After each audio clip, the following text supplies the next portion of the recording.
while. We have everyone in the house, the whole crew, me, Batman, and Shinobi. Yes, sir. Make sure to hit the. Give me a second here. Let me get What's this good, ladies and gentlemen? Yeah, Hope you guys how's had a good everyone doing, Thanksgiving. folks? Hopefully, you guys had a good Thanksgiving. The year's going by quickly. But make sure to hit the like button event already. It's really appreciated. My bad, folks. Got an echo. Yeah, I hope but everyone's Thanksgiving was good. Yeah. Yeah, hope everyone is doing well. See some guys already in here. Two donations from Kedrick. Appreciate it, brother. Go ahead and Hey, start with back. that. I already put it on the screen. We see you. We see you, brother. Haku versus Kimimaru. I'll say this. Feats wise, Kimimaru is more impressive. The only Haku aspect that even makes this contentious is the light speed statement in the data books. I would just deduce that only within the mirrors themselves he's light speed, which is kind of reinforced by how he was handled by Naruto and Sasuke, and then Kakashi later on. Kimimaru just has better feats against the stronger Naruto and against Drunk Lee. No. So I would say healthy Kimimaru more definitively, I'd say beats Haku. I'd say. Yeah, I'll be doing a video on that pretty soon. But in a general consensus, it is really cool because like they're very both similar dichotomies. You know what I mean? Like both were lonely, both brought upon someone that's evil and a rogue. You name it, both have like fucking bloodline limit. You know, yeah, like literally, like so. Yeah. Like they're really goated in that regard. But unfortunately, when it comes like what Jay said, Kimara's overall showings is better. Like the whole time in the narrative, he's being compared to be on a Kage level, while Haku's only been shown to be stronger than Part 1 Kakashi and Zabuza. You know, so Yeah, exactly. like joining level Rusty basically. Kakashi. Yeah, Yeah. Rusty if Exactly, anything, but you know that's where she's kind of like following along, just basically high tier joning, while Kimaru is nothing but Kage level the whole time, and then it gets worse when we compare Edo to Edo, because Edo like she basically still gets bitched by Kakashi. And then and then Lee was able to like speed blitz her when she came out of the ice mirrors.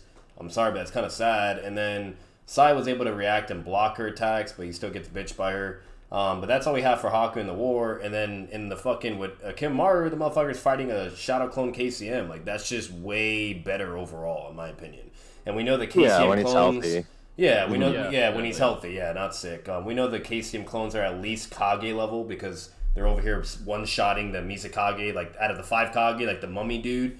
Over here bitching him, low diff, fucking fucking up Raikage and shit and all that. So the fact that, like, Kimmaru just has all of that overall, it's pretty clear who more than likely has it. Now, if it's sick Kimmaru to ice, then my money's on Haku. If it's sick, I'll say that. It's still interesting, but, you know. You have a good argument if it's, like, not mentally nerfed Haku versus sick Kimimaru. There's a good argument, maybe, to be that he maybe to take him. Yeah, he's got good speeds, at least being above Part 1 Kakashi. Yeah, it just goes like it goes like the conversation with Kakashi. Yeah. I just think Kimimaru has like a good like arsenal advantage, being so durable. Yeah, and, it's like Gara, he's a tank. First mark, it's kind of like a regenerative thing and things of that nature. So I think like the Senbone wouldn't be much of a factor, for instance, and then like the light speed attack is like it's cool and all, but like if you're only attacking someone with like your taijutsu or like your Senbone in between the mirrors, like you guys were saying, then I just think his bones and things of that nature would just be a good defense, like plain and simple. It would defend against, like, it would basically negate most of the damage because he does have the bone ability. Yeah, it's just really fast he is. Yeah, it's like really fucked because like I said, like we'll be nice for Haku. Like the best argument you can have for Haku is like if it's sick Kimmaru and you think that Kimmaru does not scale at all to Kakashi in Part 1 or anything like that, then obviously Haku should slam, right? But if you don't go on those lines and it's kind of more of like they're still like competitive, whatever, etc. It's like it's just not really fair. It's kind of like Lee to Gar all over again. Like she could be faster maybe, or she could like throw all these attacks, but it's just gonna do nothing to him. He's so tanky. You know what I mean? Like he fucking survived a stronger Gara Sand Tsunami and like tanked the pressure and everything with fucking CM1, bro. Like. That's cracked. Yeah, exactly. That's insane. Styles sometimes make fights for sure, and his durability would be a problem for Haku. Even if we do presuppose Haku's faster, Kimimaru's durability would negate that advantage in a way anyway, because most of the damage that can be dealt with to the ordinary shinobi wouldn't be dealt to him. And he can heal. He also has hacks. Fun fact: people don't know this, but he actually can heal. I didn't know that at first, but when I did my homework. He's actually able to heal. He took a bone out of his body, and then he immediately heals instantly, like what Naruto does with Sasuke Shidori, and then Naruto's like, his wounds are healing. So he has healing abilities too. Yeah, especially with the curse mark. Exactly. Yeah. But appreciate that $2, Kedrick. The other $2 from Kedrick, appreciate that as well. Port 1 Garl versus Asuma. I think I know where you got this from, Kedrick. I saw a clip of shout out to RDC. They were debating this. Oh really? Bro. Yeah, they were debating it on a random stream. They were like having a heated back and forth. As far as Part 1 Gara, the only time he'd be a threat to Asuma is if he has a one-tail rampage, probably. Asuma might struggle with that. Besides that, Asuma would defeat him. Yeah, Asuma would bitch Gara, like guys, like at the end of the day, like you have base guy, like especially if we're talking about like tuning Zamgara too. Like base guy just goes out of nowhere and just smacks like his sand away like it was nothing, and then he gives it like the bloodlusted death look. Like if you try to touch him one more time, I'ma kill you, bitch. Like so it's like it's pretty clear where Gara's like limit stands. The only Joning scaling aspect he has definitively is as a stealth level relative to Kakashi. It's his state of verbatim, but that's it. You know, he doesn't have anything like that. He's tuning level and shit like that, but he's not on the high tier Joning level. And even if you like highball Gar and say like he's like a low tier Joning, whatever, that's fine. But he's just not. He's not even on the level of base guy. And like, and then we know Asuma's comparable to Kakashi in hand-to-hand combat, etc. You do all the math, connect the dots, you know. So yeah, without one-tail intervention, he's not. I would even say mid Joning, like not even low probably. He would lose to someone of Asuma's caliber. Yeah, even part like he would have to transform. He would have to transform and be on basically a Sonning. Like it basically the only way, like he's like Jay said, like he would have to go to the one tail form, which basically is comparable to Gimbunta and Hokage level summonings. Okay. Exactly. Yeah. But that's the only chance he'd have. But yeah, I saw RDC debating this, and they didn't bring that up. Obviously, they don't study this like we do. But he'll get speed blitz and get his head cut off by like what happened to hit on. If Gara is already in one tail state, then obviously Asuma dies. So. Yeah, exactly. But let's see, what's going on, Christian Gamer, Serix, what's going on, Twix, Yellow Flash, and Rishikesh, Isaiah, what's going on? Let's read what you guys said. What are your favorite types of food? Do you have a favorite food? Oh, good question. Favorite food? I've always been an Italian guy, like Italian food, pizza, spaghetti, high calories too. If you're speaking of fitness, I eat a lot of spaghetti because of that. So probably pizza. From like one of those New York places. I think New York might have the best pizza I've had. The New York style pizza rather. So for me, probably pizza, I'd say, if I had to pick a favorite type. Italian, as far as a genre food, specific food would be pizza probably. I'm really, I love Italian food. Absolutely. You really can't go wrong. Like fresh pastas, I mean, fuck, dude. Oh, facts. I don't know. I'd probably have to go like Asian food that like includes like Indian cuisine, like Japanese, Korean. Shit goes good. Like, that's hard. Lots of good like curries, rice dishes. Like that's always a good idea in my book. So you can't go wrong with that. Ramen, dude. I mean, oh my god. Yeah, dude. You can't go with that. You can't go wrong with that, bro. You can't go wrong with that. Yeah, no, like that's just really. It's hard, bro, because there's so many bangers in like each genre of food. You know what I mean? It's like what Shinobi said. You got goated Japanese or Chinese food and things like that, Indian. And like Jay, like goated Italian food, you know, and then same thing even for Spanish, bro. Like if any Spanish guys out there, Spanish food be going hard, like tacos, like come on, bro, tacos. You got all kinds.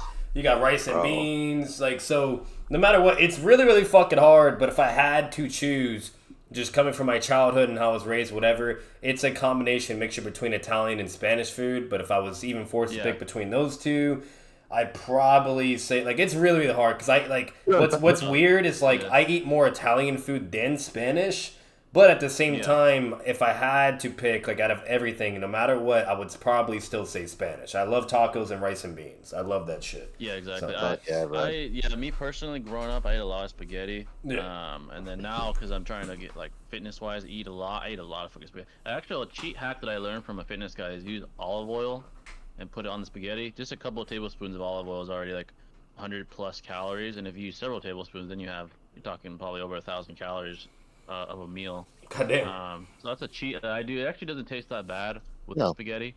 Obviously, I like typical spaghetti more, like with meatballs and like tomato and all that, tomato sauce and all that. But if you want to stay clean and still have the pasta, spaghetti and olive oil. It's a lot of calories if you're trying to bulk and stuff like that. So yeah. Yeah, bro, but Gnocchi, just bro. pasta in general, like, bro, like Italian is the way to go if you're working out because like mac and cheese or just like any type of pastas, you know, spaghetti, whatever, that shit goes hard. Yeah, a lot of calories, a lot of carbs.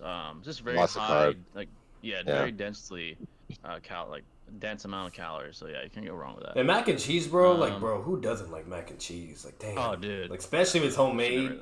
Whew. never gets old. Yeah, never gets old. Which is a better power up, the Karma Seal with the horn or being 10 toes in Cherokee? Honestly, probably the Karma at this point. Oh yeah, karma all day. What the fuck? Yeah. Yeah. Yeah, Yeah. it's like completing With Jubidara to Dusky Boruto. amp. It's not even close. Yeah. And not only that, it's also the problem with it is like when it comes to being a 10 touch and Judicate, the reason why it's a problem is like that's contingent upon the character's power levels, just like the gates. Like it's always gonna be different. You have Guy's dad who's fucking swordsman. You have Guy who's 6 pass level scaling. Then you have Obito and Jubimaru who are like now within 6 pass scaling, right? But not like high tier. You could argue lower mid tier of 6 pass, but you know that's where they're at. So it's also like it's very contingent, you know. So like obviously if you make Naruto the 10 tails like in Boruto, he's gonna be the most cracked out of all. But if you do it to like Pain Arc Imagine. Naruto, then he's only a certain level. So that's the Yeah. problem. While with the Karma Mark, that shit is just cracked from the get go. Yeah, even Kawaki. Kawaki wasn't even a shinobi, and look how powerful he became with the Literally, he couldn't even such a use rapid chakra. time. That motherfucker Yeah. couldn't use chakra, bro.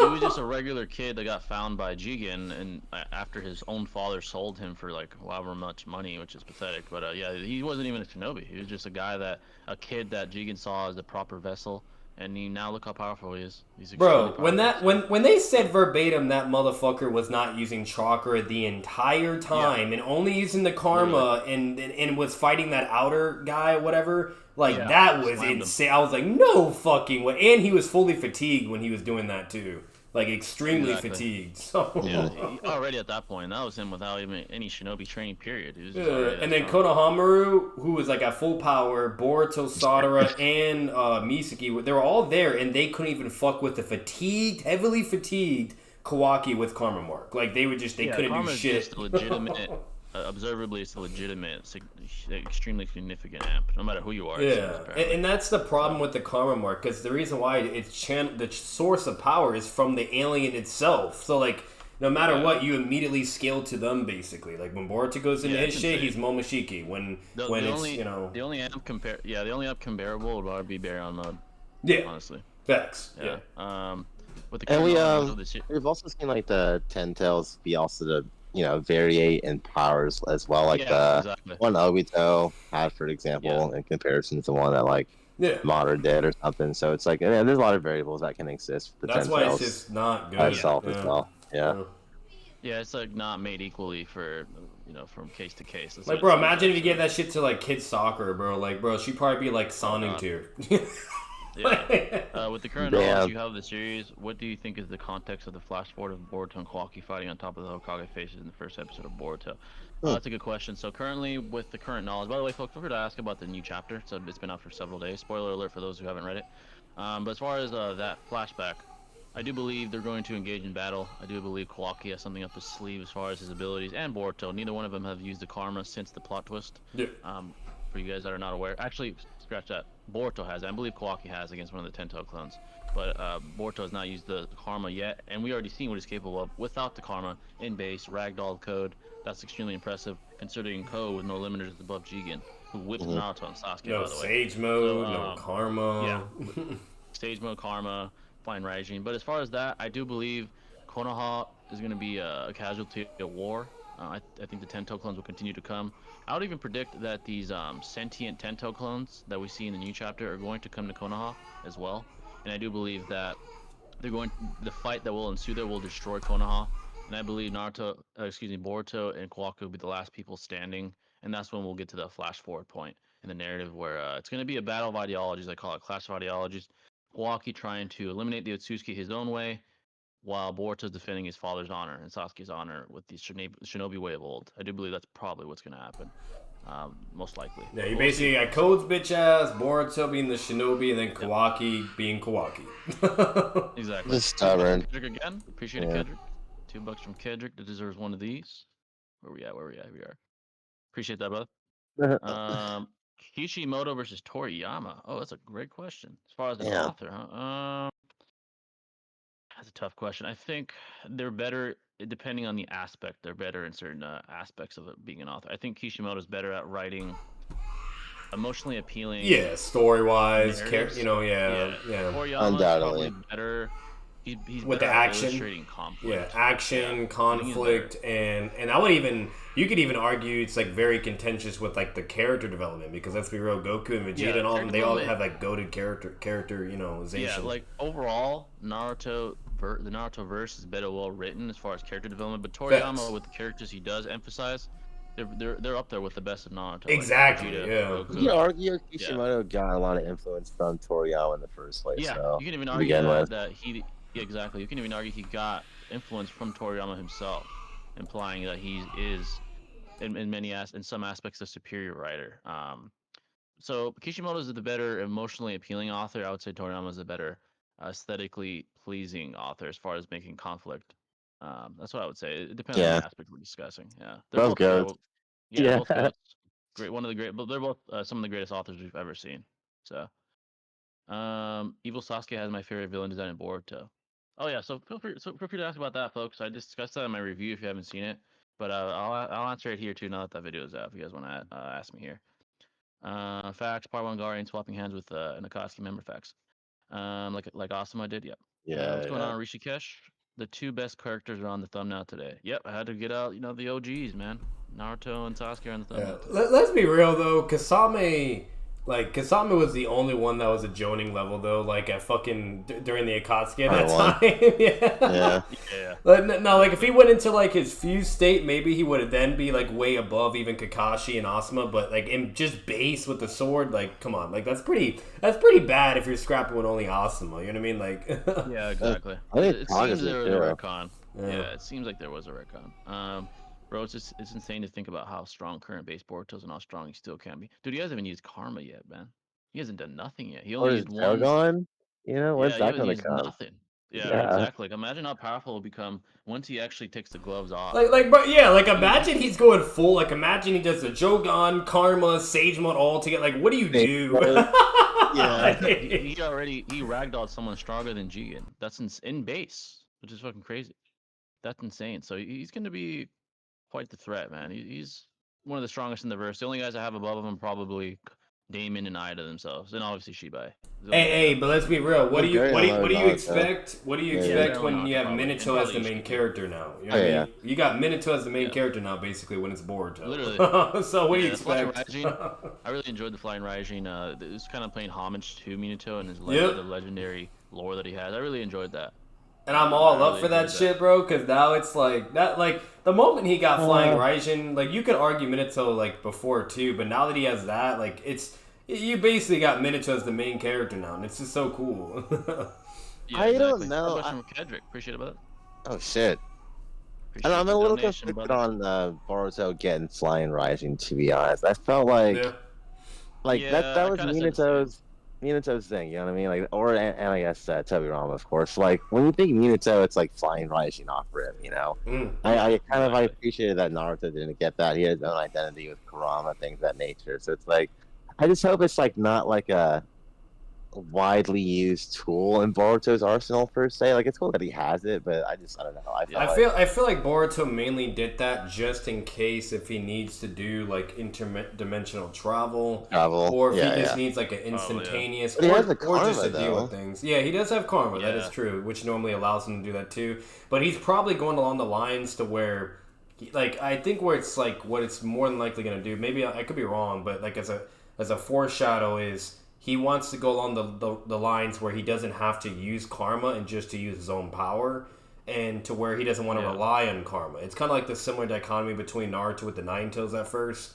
So it's Yeah, like no, I that's feel you. like I don't know. Like, Yeah. it's interesting because it's like why would he need to do that then? You know what I mean? Like you have a point. It's like what's the fucking point when he can technically do that with the karma in a way? Now to be fair, Flying Rising also gets you from point A to point B. The karma only allows you to go into dimensions. You know, so. But either way, like it is what it is. But I'll It's say, interesting. yeah, it is interesting. I'll say because he is Minato's grandson, it Of makes course. sense. Like, and he is a genius, so like it's like why not? I mean, like because the direction they're going is they want him to be basically Sasuke, Minato, and Naruto as a fusion, and it's like, what do you do at that point? You know, like Yeah, he doesn't have Yeah, like an I think identity really. You know, what I mean, that's the yeah. point. It's like Minato has an identity. You Yeah. know what I mean? Yeah, It's like exactly. It seems like the writers, or Kishimoto more specifically, wanted to pay homage to him. He probably saw the success. and that Naruto Jiraiya. had. They're making him Yeah. become Jiraiya too in the process. We see Koji in the newest chapter as well, so we Yeah, know this, he's mentoring him. this man is a fusion of Jiraiya, Minato, Sasuke, and Naruto. It's like, that's just cracked. Like, he's Fuck just it. copying all of them at this point. it's like Cell over here. Literally. You know? Yeah, literally. Appreciate the $5 though, Kedra, by the way. Where does Haku scale in the tuning exams? Does he beat Gaara? Also, how was Thanksgiving? So, how far would Haku get in the tuning exams? Through most of it, I think he'd struggle with probably Neji because of his hand speed. Yeah, I think Neji, he's bloodlusty. Sasuke, and I think Naruto. Yeah. Yeah, I think if he's bloodlusty, he might beat them all, except probably like Rampage, Naruto, or Gaara. Yeah, if he goes like bloodlusted, like bloodlusted. immediate transformation, they're all fucked. They're done. Yeah, Like only the Naruto deal, you could though. argue, you know, with the frog. But Yeah, Naruto or Gaara, if they like use their tailed beast respectively, they'd probably still beat Haku. But besides that, he probably beats all of them. Most Yeah, of the because tuning like exams. Haku is faster than Raikiri Kakashi, dude. You know what I mean? Like Kills that. above basically everyone in the tuning exams. So. Yeah, dude, that's fucking freaking. yeah, and and, like that's, of Haku's course, slamming in the tuning exam. She just slams. Yeah. It's like, I'm sorry, like, you know. He might win them all. I Like, think he does, and yeah. shout out to the goats, but like the funny thing is, Swag and TG did a video on that, and they said Haku actually loses to tuning exams Gar, and I was like, wait a minute. Yeah, if he rampages, yeah, but if he doesn't, probably not. Yeah, I see him yeah. losing to Gaara. Well, it's interesting Yeah. because like if Gar, okay, well, I don't think Gar would have enough time to like automatically like get like the perfect defense around him to begin with. But let's say he Yeah. does. That would be. They were saying he problematic, could for though. sure. Swag and Yeah. TG was saying his sand would keep I- up, and I'm like, what? Like, no. I don't think. I mean, it's fast. Don't get me wrong. Like you know, it was like good against Lee and all that. But like it's Yeah. Haku, bro. It's like Literally, like if That's the Lee Raikiri without Kakashi. weights, yeah, if Lee without weights could fucking get past the sand and beat his ass, you're telling me Haku can't? Like, come on, you know what I mean? Like, what are we Yeah, doing? Haku. yeah, Yeah, yeah. exactly. Haku would probably clear most of them unless Gaara or Naruto use their tailed beasts. Yeah. That's probably Facts. basically it. Yeah.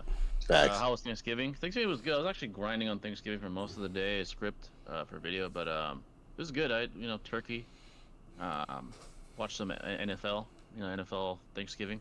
Oh yeah, It dude. was, it was a good Cowboys Thanksgiving, I'd say. whipped, bro. I was Yeah. surprised. Oh, did it? Oh my god, I saw that shit. Yeah. Yeah, I'm not surprised. It's a That was blowout. crazy. Yeah, that was not entertaining after a while. I was like, this shit is a blowout. Oh, hey, I but like, basically turned it off. another thing too to throw in there real quick, like guy, it's like you guys are basically asking for like Guy and Kakashi versus all the tuning exam people. They wash. You know what I mean? Same thing Yeah, for Haku. Haku's She's another- stronger than she's stronger than that, bro. Like Yeah, and even if it's Rusty Kakashi, him being relative Still to him is strong. still ridiculous. Yeah, that's ridiculous. Yeah. Clears the tuning exams basically. Yeah. What's going on, Morgan? Batman, who had more of an effect on Naruto, Obito, or Nagato? Probably Obito. Yeah, like if you say overall, like throughout time, you could say. Yeah, I could see why you could argue for Nagato and for like through the certain part of the narrative, but Obito has like he does it in a more like internal way as well, while external and like that whole war, like was the Yeah, whole he almost fucking breaks point. him. You know, like Nagato was basically like the hey, war is really really bad, try to avoid it at all costs, and here's the whole lesson about the cycle of hatred, right? And yada yada yada, and like how can you get peace in the world, right? That's what matters. Type vibes, and obviously that is very very impactful and really important, but when it comes to Obito, he kind of goes along the lines of like really really push you into a corner and test you externally internally, and basically along the lines of like embracing what Nagato was even forewarning him to begin with, you know, and all that stuff. Yeah, he almost broke Naruto mentally. Yeah. Almost.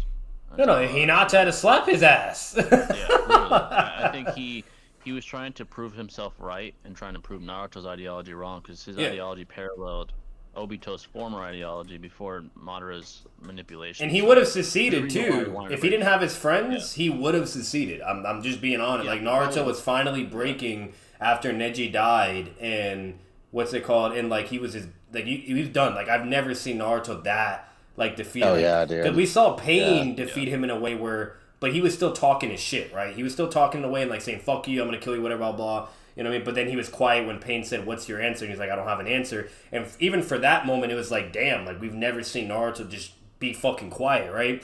But Obito, his face was completely shook, frozen, like couldn't speak, losing all his will and hope now, and like finally just gonna give up because Obito was basically saying, hey, enough's enough, join my hand now. And then Hinata had to slap his ass, and then everybody else had to basically get his head out of his ass, you know? So yeah, exactly. So yeah, probably Obito.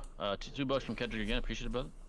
Let's see, where does Haku scale full power? Who does Haku scale full power to?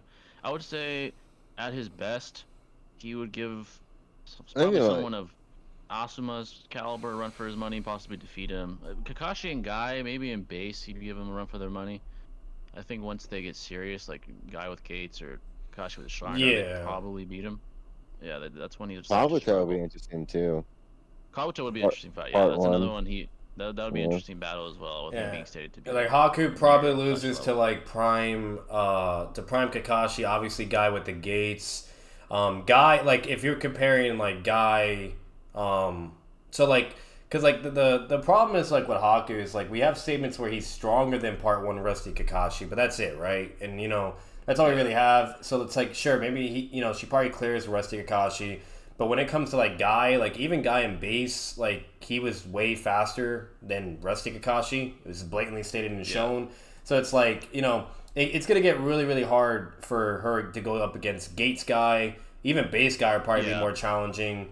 So it's like that's kind of much. And then if we have like Prime Kakashi, like right after Konoha Crush or during Konoha Crush, that's when he's not Rusty anymore.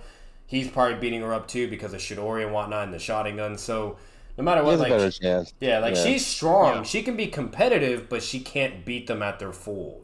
So that's the problem. The best caliber of opponent would probably be like Kabuto that he could beat. I could see Kabuto. Yeah, I could see that. Yeah, that'd be a good one right there. Asuma would be good. Kabuto is comparable to like that Prime Batman. I mean, I'm sorry, Prime Kakashi that Batman was just talking about, like in Konoha Crush. So it's like either that or like Konoha Konoha Crush Kakashi would be a really good matchup for Haku. Yeah, that would be a really good matchup, and like with Asuma, he's interesting because like you basically have to have the perception of, do you think Asuma is relative, regardless if you think he's relative or equal, do you think he's relative or equal to Rusty Kakashi, or is it Prime Kakashi when we read the data books? And that's what's really interesting. So like that changes a lot, because if you think he's to Rusty, then there you go, connect those dots. If you think he's to Prime, then it goes that direction, right? It seems observably, it seems the case is he was always just inferior to him. Like he's inferior, like the hand-to-hand combat, like taijutsu, you know what I mean? He's up there like relative, or whether if you think he's relative or equal. But like personally, he's nice. Yeah, like but when it comes to like which Kakashi is it, I would say probably Rusty. Because that's when we're first introduced to Kakashi, and that's when we have all the data books, you name it. Once again, Kakashi's not like, going back to Prime until way after. So if you have those dots connected, and we see Rusty Kakashi being extremely competitive with Zabuza, right? Like a high diff fight, and we know Haku is over those two, like Zabuza even just concedes it as well, then you do the math. Obviously, she should be able to beat Asuma too, so... Yeah, so that's probably where that's the best caliber that I see him beating. Yeah. What's going on, Morgan? We did our Thanksgiving today. Oh, really? Yeah, I know some people celebrate it, especially people that work. They usually celebrate the day after. Yeah, I think we're having like a Friendsgiving tomorrow, actually, as well. And Friendsgiving. That's a big thing now, too. Yeah. Rank who's cooler, current Boruto, moderate, Minato, Itachi? Good question. Honestly, Itachi's still my favorite character, so I think he's the coolest still. After him, it's between those three guys. It's tough. Like my favorite character is Kakashi, but if I had to choose between Itachi and Minato, that's like really, really hard. Cause like that's just so hard, bro. I'm sorry. Like Itachi's the coldest to me. Like like if I had to pick, then I guess like. That's so hard, bro. Like, if I had to, I'd probably say Itachi. Because he's just so cool. The Genjutsu, Susanoo, you name it. Like, but Minato is right there, though, bro. He's right there, because Flying Raijin, Ceiling, Rising Dawn, Itachi's Yeah, just so unique too. Minato is too, of course, but it's like we've seen Shadow Clones and Rasengan a million times, but it's like yeah, Itachi's like Amaterasu, Tsukiyomi, his like Susanoo, his like his importance to the story was so like heavy as well. So I don't know. I just feel like because of that narratively and just because of who he is, He's way more unique. personality. Yeah, way more Yeah, unique. I don't know. I yeah. I fuck with think Itachi, bro. how like strong, how strong he held by his convictions, despite him putting on a facade that he's a terrorist, and him like carrying all that carrying that burden, his abilities, physically, his aesthetic, all of it. Just he's just one of the best anime characters in general. Yeah. Itachi, Hey, yeah, he's probably just my cold and favorite too. calculated. You know what I mean? Like I'm not like Yeah, don't get me wrong. Minato is too. Minato is too. He's bloodlusted and cold and calculated, but he's only like that if he's completely forced to and has no choice, and then he won't put up a bullshit. Like he's not gonna pull a Hiruzen. You know what I mean? What's it called? But like when it comes to Minato, like for like we see like a what if scenario in the anime only, and where Minato just basically talks to Fugaku and that was it, right? And then everyone got along and no problems happened. While Itachi, he's like, you know what? Fuck all the talk. I feel what you're saying, Donzo. Like, just in case, I'm just gonna shut this shit down. And he just slaughtered, like. yeah. So it is what it I would is. say Itachi number one. Between those three, after that, it's kind of tough, honestly. Boruto now is a very cold character, very cold. Yeah. I don't think he's on the level of those two yet, so I probably have him last right now. Yeah, same, bro. Yeah, he needs more cold moments. He needs more. He's getting there. He's not there Yeah, yet. earned his price. You know what I'm saying? Like, Yeah, he's well on his way. But between Minato and Madara, Minato appeals more to me, like just who he is. Yeah, I would definitely Minato. choose Minato over Madara too. Facts. Yeah. Absolutely. And then Madara, and then Boruto. Boruto's Yeah, Madara close, though. He's already pretty fucking cold right now. He's a cold character. He's getting there. He's really getting there. But yeah, he's not on. Like- These guys are like their legacies. Like what in makes like, Minato stone, really so. unique is the flying Raijin and ceiling shit. That's what makes him like really goated. Yeah. I mean, like him knowing Yeah, all that cold. ceiling shit to separate you from ceiling contracts where you can't use animal summons or the nine tails or just being able to seal you and shit and all that. Like that's crazy. And then him having like Shadow Clone Shuriken where it's like basically replicating all his kunais and with the flying Raijin mark, like. Minato's just so cool in that regard. Obviously, as for the Rasengan and Shadow Clone, we see that whatever, blah blah. But it's still cool because Minato created it to begin with, and that's just what makes him so cool. $5 from Kendrick again. Appreciate it, brother. What is the greatest or favorite video game of all time?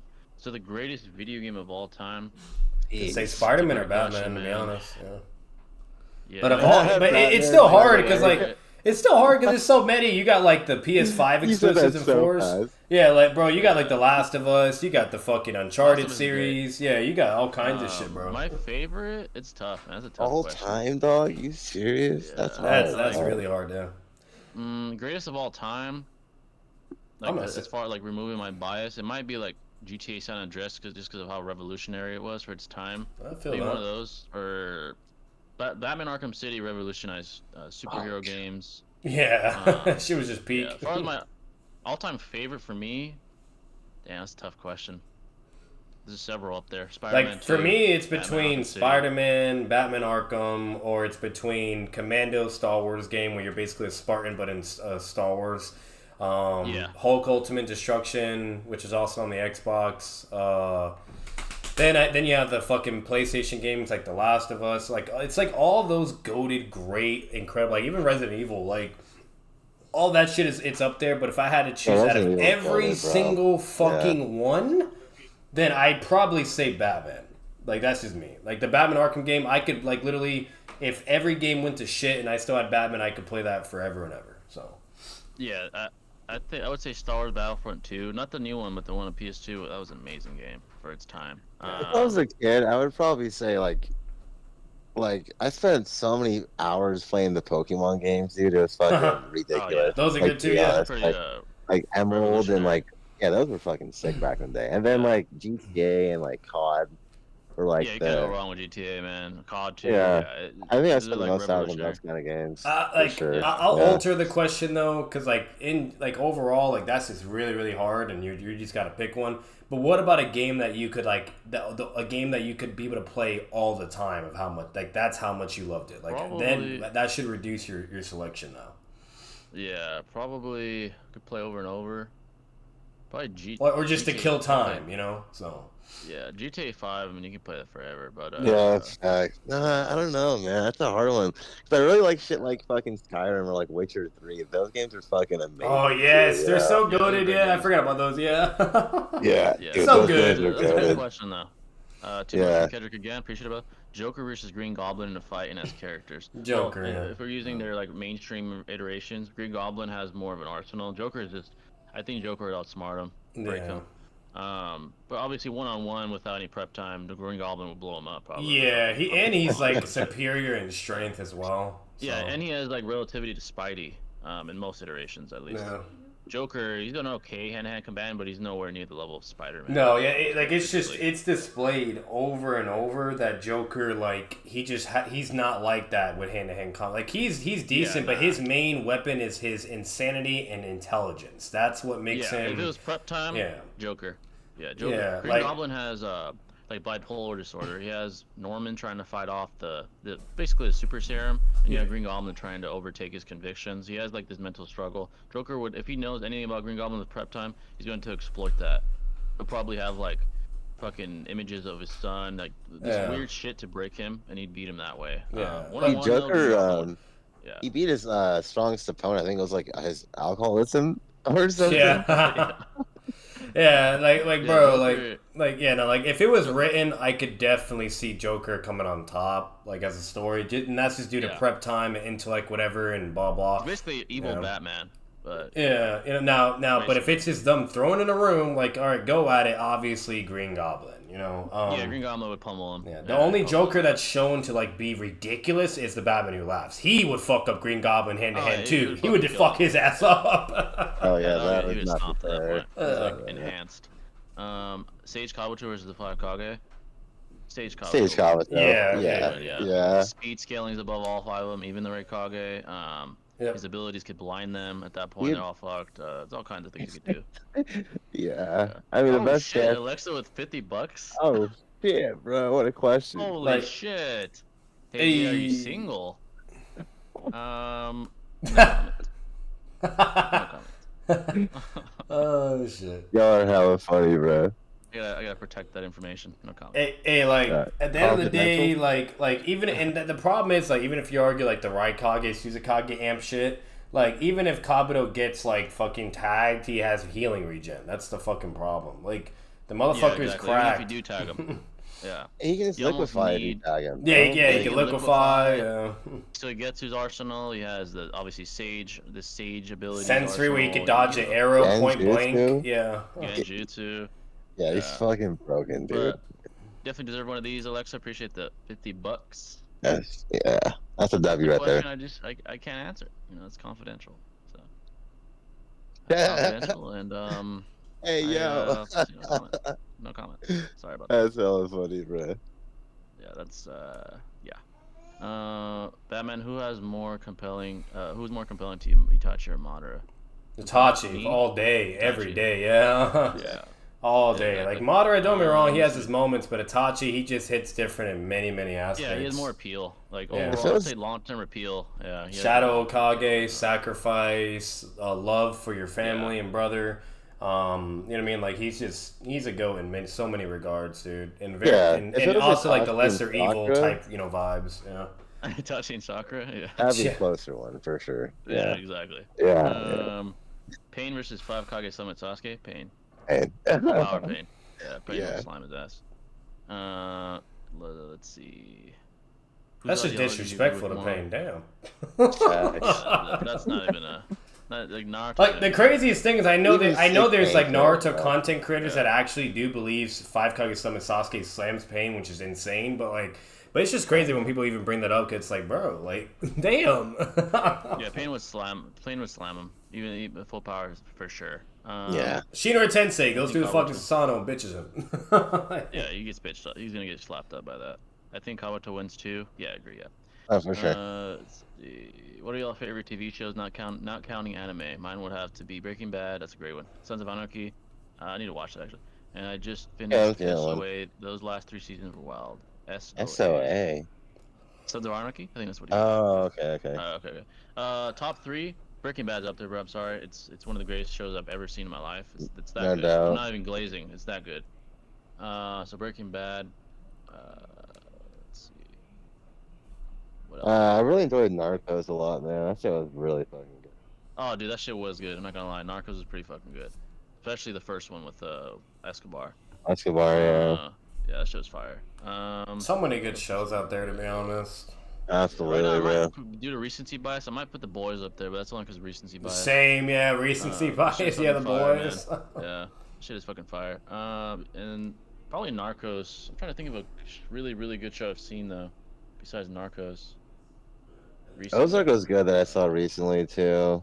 Ozark. I've heard about Ozark. I need to check that shit out. Yeah, I've heard that shit's really good. Yeah, so Breaking Bad is definitely up there for sure. It's probably gonna stay on there a long time until I see a show better than that. Breaking Bad, The Boys. And Narcos is a good pick though. That was a really good show. Yeah, I fucked with that shit Yeah. tough. That show was like Probably raw, was it.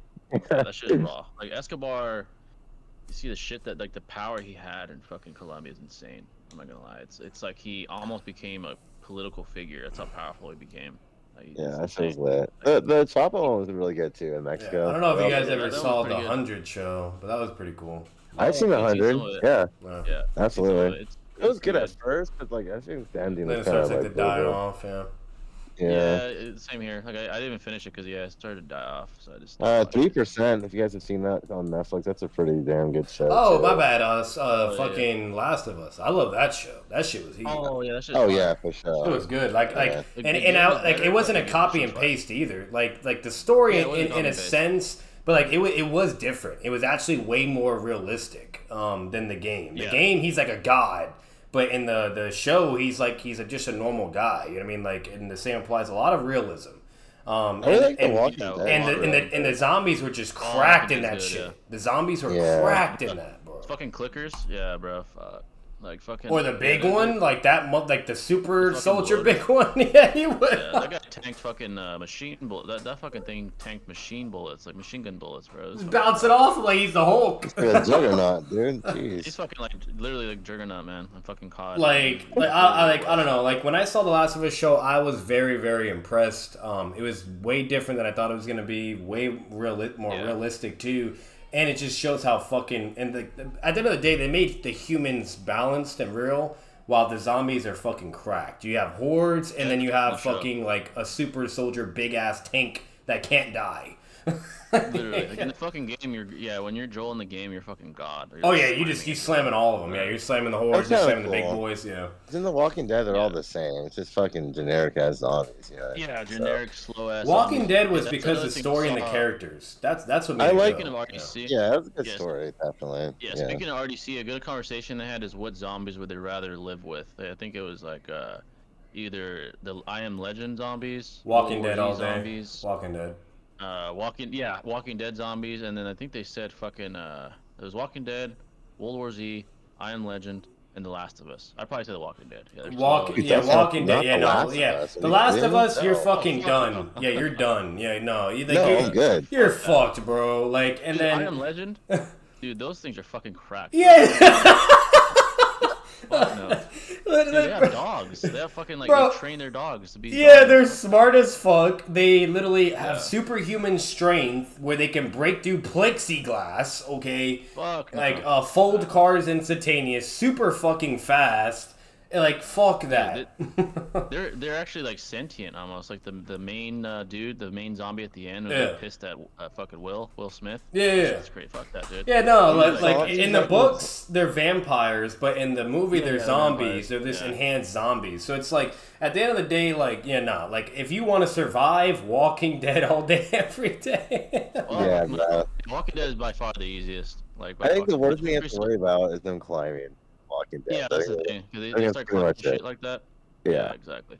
If especially if you presuppose the durability is as bad as it is in the show. Obviously, in real life, it would be harder to crack a skull than it is in the fucking show because all they have to do is like hit him once. And they don't And run. even They if don't that- run. That's the best Yeah. part, you know? Like, I was like a guy was trying to debunk the durability of an actual zombie in real life. If it's not significantly decomposed, it's gonna take several hits to crack a skull. oh, Dude, the yeah. bone, bro. Yeah. Come on. dude. You know, Bone long is as fucking- Yeah, they there's can still pose, bone. It's still a human. The only difference is it's just dead. Like it's a disease skin controlling the brain. Yeah, like Yeah. so- Yeah, exactly. So Walking Dead for sure by far. Between those zombies, yeah. Fuck. yeah, like I think the worst zombies out of anything, in my opinion, is Left 4 Dead. But what's it called? Left 4 Dead is just ridiculous. You have special infected, the tank, hunters, smokers, Oh, hell boomers, no. hordes of zombies running after you. Like that is Well, I'm the gone. worst, in my opinion. Yeah, hell no. So- we'll probably all die if that happens. That's rad. You got That's jockeys, you got Trolls. spitters. There's no way of surviving that shit. Like, If but it's sprint in general, we're fucked because they'll never get tired. We will. So that's the difference. You know? like there's a YouTube channel that mainly focuses on every type of zombies, and I'll find it real quick. But they basically say like what zombie apocalypse you would not be able to survive and what apocalypse you could. Walking Dead, he said, yeah, you can. Everything else we just talked about, he said you would get folded. Yeah, I think I've seen that too. Yeah, facts. We would be fucked. Yeah, he's called Wow Such Gaming. He doesn't do gaming, but he does basically like a bunch of like why you wouldn't survive, like Days Gone, Yeah, Zombie I think I've seen Apocalypse, those. etc., Yeah. etc. Yeah. I've seen a couple of those. He actually is pretty good. He talks about the Doom two- as well, like why you wouldn't survive Doom, you know. So 2 donations from Kedrick. Appreciate you, brother. First one for $2. Mario versus Oh, Sonic.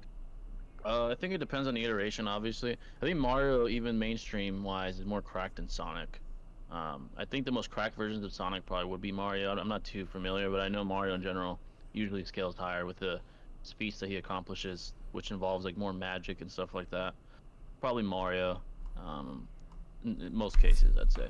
Yeah, it's a tough one to scale. Just off Yeah. speculation for sure. Yeah. Yeah, and I don't know too much about either one, but I believe Mario most of the time scales higher. But again, yeah, I'm not. Mario's just cracked. That motherfucker's There's a death always. battle on that one too. I gotta see that Yeah, I one. think so. Yeah. Yeah. $5 from Kedrick. What is the most embarrassing performances from a boxer ever? Good question. Dylan Dennis, probably the worst I've ever seen. CM He's Punk. not even a boxer. He's a fucking joke. He's not even a boxer, to be honest. Bro. Like professional boxers, worst performance. Trying to think throughout history. Maybe Roberto Duran when he said no mas to fucking Leonard when he quit. That's embarrassing. And he wasn't fighting poorly, but he gave up. That's embarrassing to give up, especially in a world-class champion. You don't give fight like up. that. Yeah, that's just horrible. Yeah. Yeah, Yeah, that's why some even pussy sign shit, up? so- Yeah. Roberto Duran's one of the greats, but that was a very embarrassing moment for him. Maybe when Tyson bit Holyfield's ear, that's embarrassing. That's another good one. There's a few videos online where fights go wrong and the fights end up canceled because the fucking opposing teams start to come in. I don't know any high caliber fighters that ever went through that though. I think Floyd, Zab Judah low blowed Floyd in one of their bouts years ago, and his uncle came in and started attacking Zab Judah. That wasn't really Floyd's fault though. It was embarrassing, but it wasn't Floyd's fault. Jeez. Yeah, that was a moment. So probably those are the things the guys that come to my mind. Tyson, Duran, Dylan Dennis, if you want to consider him a fighter, which I don't. He's a fucking joke, at least in terms of striking. So yeah. I don't see him boxing Jay. anytime soon. Yeah. Yeah, the boxing is kind of dying out, to be honest. And I'm a boxing hardcore fan. I've been boxing, been watching boxing since I was a kid. So it is dying. I can't lie. UFC's lit though, bro. I will Yeah, say UFC that. is booming. UFC is booming, and it's like taking over. As soon, I'd say in 5 to 10 years, it's gonna be bigger than boxing. I think it is. Statistically, it's gonna be bigger. It's getting there Oh, already, actually. what's it called? I just remembered. Fucking Shinobi probably knows this more, but like, what do you think on Dead Space versus the Flood though, Shinobi? Imagine that. Dead Space versus the Flood? Yeah, like the Negro. Do you know what Dead Space is or no? No, not really. Oh, to okay, be no, never honest. mind. I thought you knew that shit. Basically, they're similar in a Flood way, is, but they're basically alien, like fucking like zombie type Like monsters. parasites? Yeah, in a sense, yeah. But like either way, the Flood in Dead Space would also fold us. Like we would just be fucked. But it's pretty cool. People talk about those two against each other a lot. So never mind. Yeah, I think someone asked me that, but I haven't played either one. So Yeah. But yeah, someone asked me that before. Look at Jay getting rizzed up. Nah. Do you guys have any theories for the next Bleach season? I believe Ewok is probably. I don't know if it's a theory. I think it happened in the manga. He fights like Aizen or some shit like that. Some shit. Yeah. Yeah, which I'm Aizen's really gonna looking come forward back to. for sure. Yeah, I'm interested Yeah. to see what Uri is gonna do, bro. Like, ain't there? Yeah, there's who do you? Ain't no way it's just Yeah, gonna like betray like the homies like that, bro. Like, that's fucked up, man. Yeah, that's you know fucked what I'm up. But you saying? should go better. You should go put it better. At least put a beating on him. To be honest, for that shit, that's fucked up. That is Um, interesting to me. Yeah. yeah, that was like a real 180, man. Does Boruto have better character development than Naruto overall? No, no. Hell no. No, You not mean yet. Naruto Uzumaki? No, no, it doesn't. No. Not yet. Yeah. Bro, I the wouldn't say they're side even close. characters had better development than Boruto, bro. Like, look at Lee. Like, He's on his way though. He's on his way. Yeah, he's on his way, character though. development, it's improving. Is he near Naruto's legacy? No. No, he's not. but it's like at the same time, it wasn't fair for Boruto. 'Cause it's like the way the show starts is in the most peaceful times. He's extremely Yeah. fucking spoiled, Yeah. yada yada. Like, Mm-hmm. so BoJack Horseman is the best TV show of all time. Breaking Bad is the second place. Oh, I've heard of that show, BoJack Horseman. Never watched it much, to be honest. Never watched it either. Yeah, I've heard of it, but I've never watched it. Yeah. Now y'all gotta start reacting to RDC. Oh, these guys are awesome, bro. That'd be hilarious. If someone donates that, we definitely do that shit. That shit is fire. They're a little long though. I know some of their RDC clips are like 50 minutes, so it'd probably have to be a big donation. But yeah. Let's see. Do you guys agree with Joel killing all the Fireflies to save Ellie? That's a great question. This is one of the most discussed and debated topics. very in moral, fiction. yeah, philosophy type question. Yeah, I would say the point of his decision was to illustrate a parent's love for their child, like he's literally willing to sacrifice humanity for his daughter. Well, not his daughter, but who he sees as a daughter in Ellie. Do I agree with it? No. I think morally. Yeah, because like, what's more right, like saving the world or just one girl? Yeah, but yeah, and here's why I don't agree. One, he sacrificed probably billions of lives for one life, and two, he didn't even let Ellie choose. He was sedated. He didn't even ask. Yeah, her he first, forced so her. She would have Yeah. said yes. Yeah. Yeah, he forced her. He killed everyone in the fucking hospital, killed the Damn. Fireflies, and took Ellie. So I would say no. I think it was pure selfishness, and I get it. That's like a daughter to him. You know, when you're a father, there's almost anything you do for your child. But this is extreme. He didn't let Ellie choose. And two, I mean, the stakes are so high here. This would save all of humanity, the entire fucking human race, and he sacrificed that for her.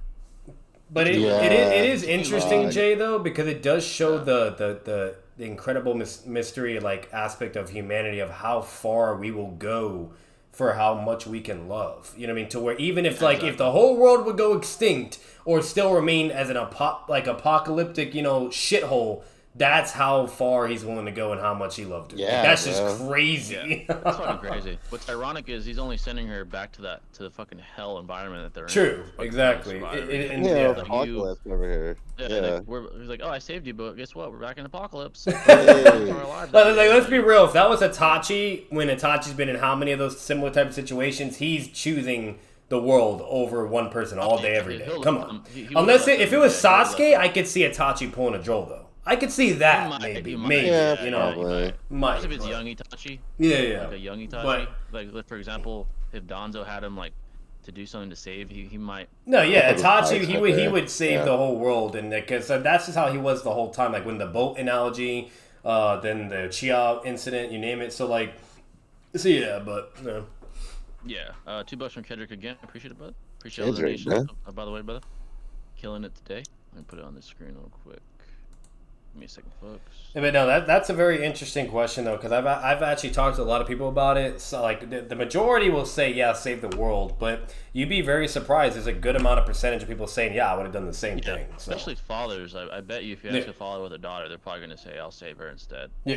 It's like in an apocalypse setting, like that's like your only like last like life source, like your bloodline. So and you could technically blame his trauma as well and PTSD because I'll say this, if he didn't go through what he went through with his first daughter, he probably would have done that then. Yeah.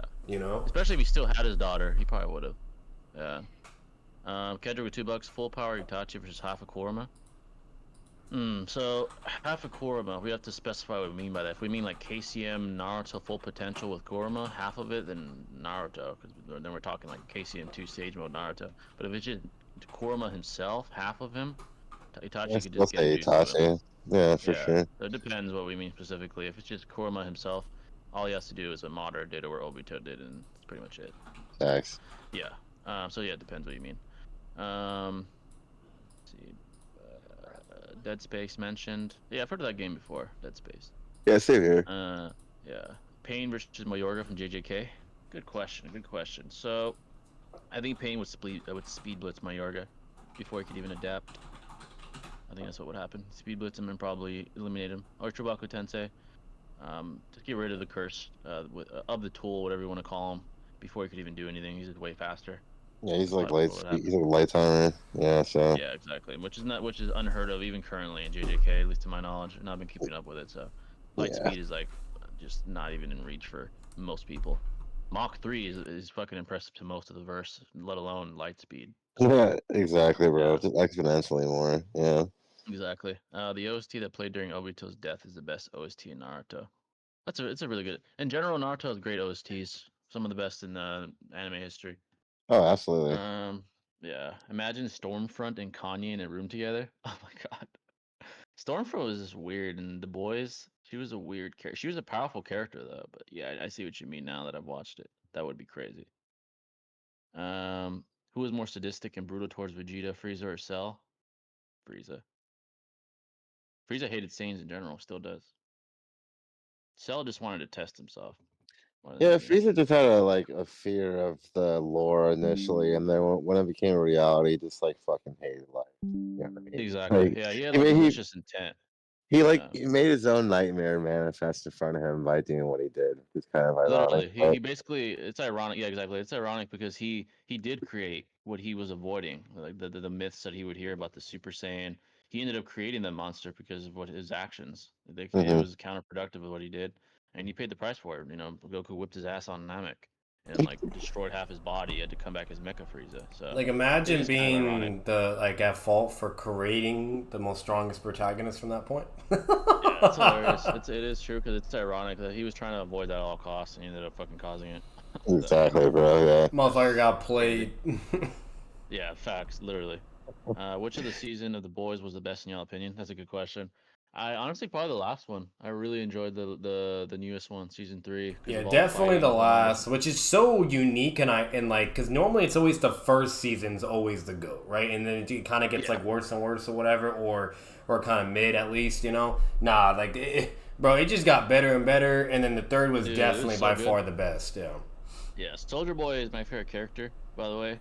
Not because I think he's a good person. Most of those soups are assholes. I just like his personality. He's like not a pussy. To be fair, he's a lot better than all the others, though, in comparison. Soldier Boy. Yeah. He has more of a heart than the fucking Homelander, that's for sure. Yeah.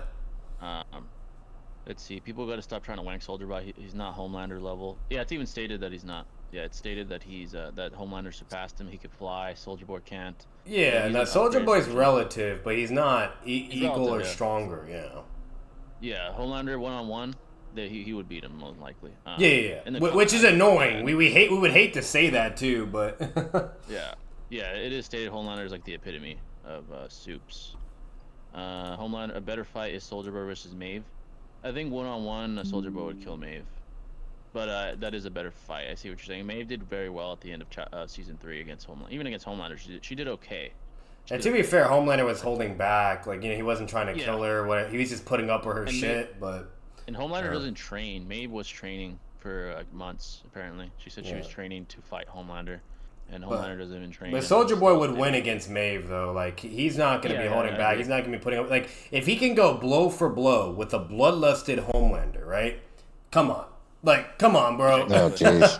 You know what I mean? Like, he's like the second in the verse currently in this show, at least, and on the comics it's different, but in the show he's because that's the thing about Soldier Boy. Like, he can be equal momentarily with Homelander. Like, but it's like a timer. It's like he has Sage Mode for a moment. You know what I mean? Like, that's kind of how it goes. Yeah. He can go blow for blow, whatever, do some shit, but then he starts to get fatigued, and then now he's only relative, and then Homelander just starts washing him up, and that's why he took the help of that one dude with the accent. I forgot his name. And they had to like basically 2v1 him. Yeah, they had a 2v1 him, and now with both of them combined, now they're equal to Homelander and can beat him up. Yeah. So. Yeah, Butcher was actually impressive with the fucking when he injected himself with the drug. Yeah. He was actually pretty impressive. He was Soldier Boy level basically. Yeah, literally, kind of like Bane. Yeah, he was scrapping with them, dude. He was holding his own. It was actually pretty impressive. I know there's the shit that the very fact that taking that shit more and more will increase your chances of death. But yeah, you die. He doesn't care. Yeah. He doesn't give a fuck. Like if he took the blue one where it's permanent and you don't have those effects, then he would basically be a Soldier Boy. Like, not gonna lie. Yeah, he'd be Ooh. pretty at least pretty damn close. Because even with that shit and like ingested, he's scrapping with with both. Like, well, Soulja like Boy he and- wouldn't be like fully equal though. I will say that he'd be relative, Yeah, no, but no, no. Yeah, but like fucking, but like at the end of the day, like what makes Soulja Boy so dangerous though is he has hacks where he's basically kryptonite to anybody if he hits you, you know, what I mean, with that certain thing, and that's He's a like that fucking problem. Like, yeah, he that's, has like that radiation soup removing blast. Or yeah, some like shit. that's He just gets blasted cracked. by it. They almost had Broken, Homelander. bro. I was praying that they were gonna hit Homelander with that shit. I was like, Oh yeah, because that's fuck I was him up, expecting a Superman moment basically. Yeah. I was like, okay, he's the kryptonite. He's gonna hit him with the blast, and then now he's done. Because basically, what Homelander is gold kryptonite, and gold kryptonite permanently removes your shit, not temporary. You know what I Basically mean? it is. So Yeah. That would have been so satisfying to see, but I mean, we saw what we saw. So, $5 from Kedrick, appreciate you, brother. What's a bigger event, the Super Bowl or the NBA Finals? I think statistically, the finals get more views. The NBA Finals. yeah, Really? what has more shock value and more like what I would say the Super Bowl, but like views, statistics, whatever, etc. What's more of a bigger audience? I could see, I could see the NBA too. I yeah. think so. Let me double check Because those. To I, be sure I'm I right. feel like the Super Bowl would have more just with like without looking. 'Cause I feel like anyone who's Yeah. just a casual watches the Super Bowl. Whereas Oh yeah, and that's me too. Like if I'm not able to keep up with football and all that, and which like And I'm gonna be people, honest, like- like as of now, like yeah, same. I'll always watch the Super Bowl at least. Yeah. yeah, literally. Yeah, Yeah. but like the finals, wait, like let me not everyone be watching the finals like that. You have to actually like the team or like be Yeah, let into me- it. Like I feel don't that. know. Yeah, let me Yeah. check. That's a I might good be question wrong. though. Yeah, I might be wrong. Let me see. Like for me, like when it came to the NBA Finals, I would only really watch around the times where there's like those big bandwagons, like LeBron on his team or Yeah, Steph Curry on the Warriors and Warriors and all. Yeah, like that's when I was Cavaliers, yeah, watching. dude. But Yeah. like when it Let's comes to the see. Super Bowl, I would always watch that way more every year. Yeah, always. Yeah. Yeah. Oh, never It's a mind. I'm way tradition off. for most Fucking, households Yeah. as well as like Super Bowl. Like the Super Yeah, Bowl never mind. parties and shit. You know what I mean? Like yeah, I was way off. Actually, Super Bowl buried it last year. They had a 113 million viewer Damn. number for the last year, and the NBA only averaged 12.4 million per game, so it's not even close. Actually. Yeah, it makes That sense makes under sense. like Shinobi's logic, and even from my own experience, like that's how like most people are, and even how I was. Like I'll always watch the Super Bowl because like it's just I don't know, it's like fuck it, It's like Yeah. more like appealing in that in certain aspects, but while with NBA, it's like I feel like you have to really like be a basketball Into that lover. shit. Yeah, you're already Yeah. watching it, or like it's a team you're joining a bandwagon for or some shit. Yeah, I Facts. think football probably has more casual fans than. It's like a traditional thing for America. Yeah. Like just watching Yeah. people. Yeah, for Yeah, sure. exactly. So yeah, football, especially because NBA has become so political, which turns people off. Yeah, most people watch the Super Bowl more often. Yeah. Let's see. But yeah, folks, for who to ask any questions at all, it can be about JJK, Naruto, real life, politics. There was one stream a couple weeks ago that was like all politics, which we don't mind either. So Yeah. feel free to ask whatever you want. The best Well, not- Super Bowl times, bro, was when the Giants were beating up the Patriots. Best goated times ever, bro. Oh god. Oh yeah. Very satisfying. Hey and, man. and then that one dude where he was like a goated wide receiver, I forgot his name. Fucking, I don't know why it's not in my head, but like he was over here doing like insane one-handed catches and like the most insane touchdowns. OBJ. Yeah, that Oh, motherfucker. okay, he's that Yeah. guy. Yeah, bro. Yeah. He's not the same He's my anymore, favorite. but he used to be a good. Yeah, used to be a Oh, yeah, he's goat. not the same. He's had a lot of injuries, but yeah, he's my favorite player currently in the league. He's Either doing good him, on the Ravens right now. To be honest, Yeah, like he's had some yeah. good games. It's either him or I like OBJ or what's the other guy's name? I'm Dude, sorry, but all the Patriot Justin fans that were Jefferson, so bro. mad when they lost Oh, to the he's a stud. Giants twice, Yeah. bro. Like, Yeah, dude, that was so satisfying to see the fucking Giants beat the Patriots twice. Tyreek It was Hill's either good, bro. twice or 3 times in a row. I don't remember though. twice. Yeah. Yeah, twice. Yeah, Yeah. he beat him twice. Brady lost to Eli twice, which is so satisfying. It was very satisfying when he lost to the Eagles too. Very satisfying. Yeah. Yeah. I was so happy that he lost. I was like, fuck him. Because like it's like at the end of the day, me and Jay said it millions of times. Like Tom Brady's the best. He is the goat in football. Oh, it's not even close. Yeah, not even he's close. by But far like the it's just we hated that team though. Yeah, Fucking he hated. beat my my Broncos so many fucking times in the conference Oh, finals. dude. Fuck I Brady. was at a friend's house one time. The Patriots, they beat the the Falcons, dude, and they were down Oh, so much. God. They Yeah. twisted around. My was so homie mad threw that their TV out the fucking window, bro. Like he I was was so mad. so fucking Bro, I was pissed, dude. so pissed. I was like, bro, fucking. It was so disappointing to see that. Yeah, that was a fucking crazy ass game, dude. Me and Jay got our biased hatred. Fuck that guy. No, I don't. Yeah, that's just annoying. The Patriot Dynasty, bro. That was not about it, dog. To be honest. But let's be real though, the Patriot fan base too is fucking toxic as hell and annoying as fuck too. Oh, yeah. Yeah. They were. They're like Golden State. Fuck that. Like at least with the Steelers that have the most championships in defense, like at least they were like humble and they're not always like being fucking annoying and shit, you know? Yeah, the Patriots are so fucking annoying, man. Matt Ryan really choked that year with the Falcons, bro. I was so pissed. I was so pissed about that shit. I was like, are you serious, bro? You blew a 21 point lead or 25 point lead. That's what I'm saying, bro. Like, Dog what shit. the? Yeah, that was ridiculous, dude. They Yeah. had a stud ass. Their team was a stud that year too. The Falcons. They had fucking John. At that point, what do you Julio do? Jones in his This prime. barrel, dude. Yeah. Oh, dude, they had a bunch of studs. Yeah, and they still Yeah. lost. I know, man. Dude, and the Patriots had like a trash ass like second string back and all kind. They didn't have shit. They still won. Yeah, after They're fucking- halftime, they just flipped that shit, bro. Yeah, That's dude. ridiculous. Edelman was their best receiver, and he's not shit, but he's not like elite. He's like. Didn't they alright. have Matt Ryan back then as their quarterback? Yeah, they had Matt. He was quarterback. Yeah. Yeah. I think he won MVP. Actually, I'm not sure. I think He might have won choked the MVP shit that year. out of that game. Yeah, he really choked. That was so disappointing. Yeah. Let's see. If Homelander isn't flying, he's not that fast. Huey was reacting to Homelander's lasers. Homelander's speed. Yeah, flying is probably like observably he's fastest when he's flying. Yeah, when he's in combat, he doesn't seem that fast. Yeah, no. Then His he really combat seems- and reaction speed is really not like it's just mainly when he flies and lifts off the ground. That's like Yeah. he was even able to speed blitz fucking Soldier Boy. Like when he flew off the ground and charged that Soldier Boy, like he slammed him into the wall instantaneous and Soldier Boy's like, oh fuck, you know what I mean? And then he immediately started fighting, you know. So Soldier Boy, tell us. Yeah, his flying is definitely when he's at his fastest. Like he said that only at the age of 10 he was already breaking the sound barrier at 10. Yeah. Flying. So he was already pretty fast even at that age. Now he's probably, I mean, you can't really scale his speed. Which is really funny Probably because it's like Superman in the comics, like in DC, he was fast all around, flying and body. Oh, yeah. Like he was Everywhere. cracked. That's why he was so dangerous. But like Homelander, he's only fast when he's flying. Yeah, he's never really showing like insane speed while in combat. Like there are people keeping up with him, like several people. So Yeah, like and He's then not all the that other fast. people like Black Noir or the other chick for May, whatever, they're all at least relative in combat speed and reaction. Yeah. So it's like like when it comes to like just on the ground speed and on combat, you name it, like they're all basically relative. You know what I mean? It Yeah, boils the down to only who guy hits harder and who could take more, and that's I Homelander feel and that, Soldier dude. Boy. You know? Yeah, of yeah, course, yeah. the fastest guy is probably A-Train in his prime. Yeah, A-Train. Yeah. Combat speed. Yeah, he's like basically the Flash of that verse.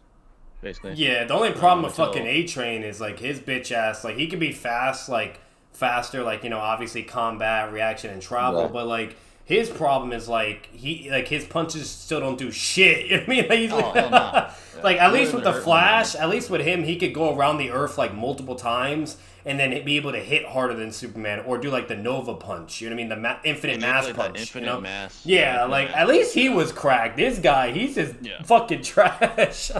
Yeah, he's fast, but it seems like he's not like near. First of all, he's not near light speed. It doesn't No. seem like that. No.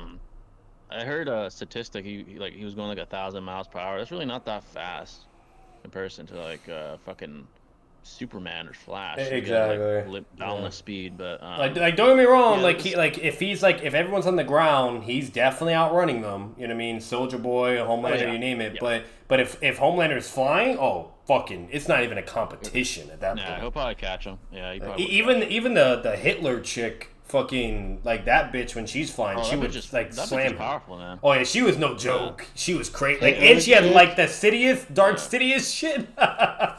Yeah, she had like the lightning shit. Yeah. She's pretty cracked. But I know Homelander's son fucking slammed her with the fucking lasers. Yeah, but- like that would Yeah, be that- Homelander's son is just fucking. I can tell he's gonna be cracked. like ridiculously broken. He might and even be stronger than his dad. yeah, because like the fact, because like record. Homelander shot his Literally. lasers at that Hitler bitch, and literally like it was, and he was like going fully all out too, because he was worried to Yeah. kill her or hurt her, and she's like, no, keep going, I can take it. and then basically like then the son does it, just completely folds her, bro. Her Oh, shit, she like no. got cut in half. Like her fucking limb. Yeah, like gone. he's definitely Yeah. gonna be a problem in the future. If he goes Yeah. like in that type of direction. But no, what I was If gonna say Homelander is raises Soldier him, Boy versus that Hitler chick. That would actually be a really good fight. But my That would money be a would fight. still be on Soldier Boy though. I don't know why. Yeah, I think he'd still beat her. Yeah. Yeah, he probably still would. Like he is near Homelander's level, not quite. Exactly. But Stormfront's not on that level. Yeah. Yeah. No. I know. $2 from Kedrick Shoot Your Brother. Cats versus dogs. I've always been personally more of a dog person. Yeah. I think in general, dogs just have so. It's not even close, dude. The amount of utility dogs have, bro. Like Yeah. from police Much more loyal. dogs, like cattle dogs, to like dogs in snow. That like there's just so much more utility to dogs, in my opinion. Yeah, they're more loyal. They're more like family oriented. Cats are like sometimes they're very solitary and shit. They don't like fucking with people. Yeah, Not all even just as but, pets. like, Yeah. yeah, they're cool pets, but I mean, they're not like what dogs are. Dogs are like literally family for most people. Facts, dude. Yeah. Yeah. What was your opinion on Aizen's character? One of the best villains in anime, for sure. What were your thoughts on when Palpatine electrocuted Mace Windu and manipulated Anakin? That was Palpatine's plan all along, right? Yeah. So, I just think Palpatine was one of the greatest fictional villains, for sure. Like that motherfucker was He just butchered- calculated, so calculated and patient. Literally, he's like literally the evil version of like he knew his limits. He knew he couldn't beat Mace Windu. He couldn't be able to beat Yoda. But he's like, you know what? I'm just gonna strategize, use politics, and plan and prep time basically, and then just make it fold all the Jedi. Like Yeah, Anakin was like the future of the dark side, basically. and That's what pull they wanted to and manipulate Anakin, which is AKA Obito. Basically, he pulled a Madara. Yeah, if I'm being honest, but just yeah. better. He pulled a Madara, but better. Yeah, basically that's what he is. It's fucking Madara and Anakin's Obito. Yeah. Yeah. Do you agree with Butcher betraying Soldier Boy to save Ryan? I think that was a big mistake. Yeah, I mean, I'm not gonna lie. This is the truth. I didn't agree. I think that what he should have done is maybe knock Ryan out, and him and Soldier Boy should have killed Homelander. In my opinion, I don't think he should have betrayed Soldier Boy. Yeah, no, I that was think Homelander retarded. was the bigger threat. Yeah. I think that was really stupid, and I didn't like that. I was like, bruh, you don't have to fucking fight Soldier Boy to save Ryan. Like, fucking just take Ryan away and fucking kill Homelander. Like, what the fuck are you doing? He's still alive now. Because Yeah, no, that was a very, very stupid, dumb, like, and me and my girl were having a conversation too, and we're like, bro, like, the best, most calculated move would have been able to get rid of Homelander because he's the biggest threat, right? Like, you have to gang up on that motherfucker, right? And Yeah, then he's too Soldier Boy, you could just plan that accordingly and probably have a chance, right? Homelander, it's just way too risky. It's just not like. Yeah, that was dumb. Like Butcher, his emotion. Even Soldier Boy said, "He's like, you're a fucking pussy, bro. We have him right here." Literally. He's like, you're a fucking pussy, just like him. I was like, damn, bro. I was pissed too. I'm not gonna lie. I was on Soldier. Soldier was my favorite character. I was on his side. I was like, fuck Homelander, bro. What the fuck? And he's humble. He at least admitted too that like he's no joke, and we gotta put him down together, bro. Yeah, he was trying to convince him. He's like, bro, you have him right where you fucking want him, and you're gonna pussy out. That's basically what he told him. I was like, bro, I didn't agree with that. I still want Homelander to die. I'm not gonna lie. I think he's such a pussy. But obviously they're not gonna do that because Homelander's gonna be the main antagonist. You know what I mean, for probably many seasons. So he's not going anywhere anytime soon.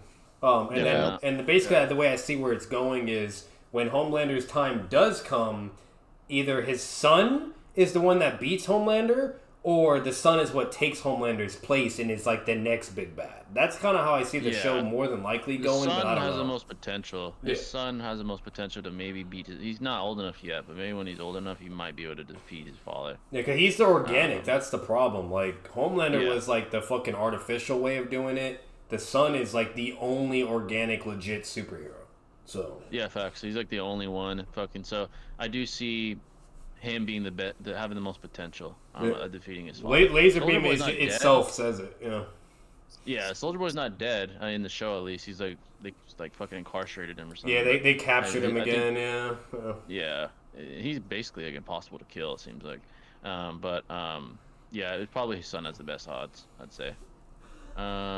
Let's see. Organic man. Yeah, literally. Have you watched Full Metal? I want to start. I've heard good things about Full Metal Alchemist.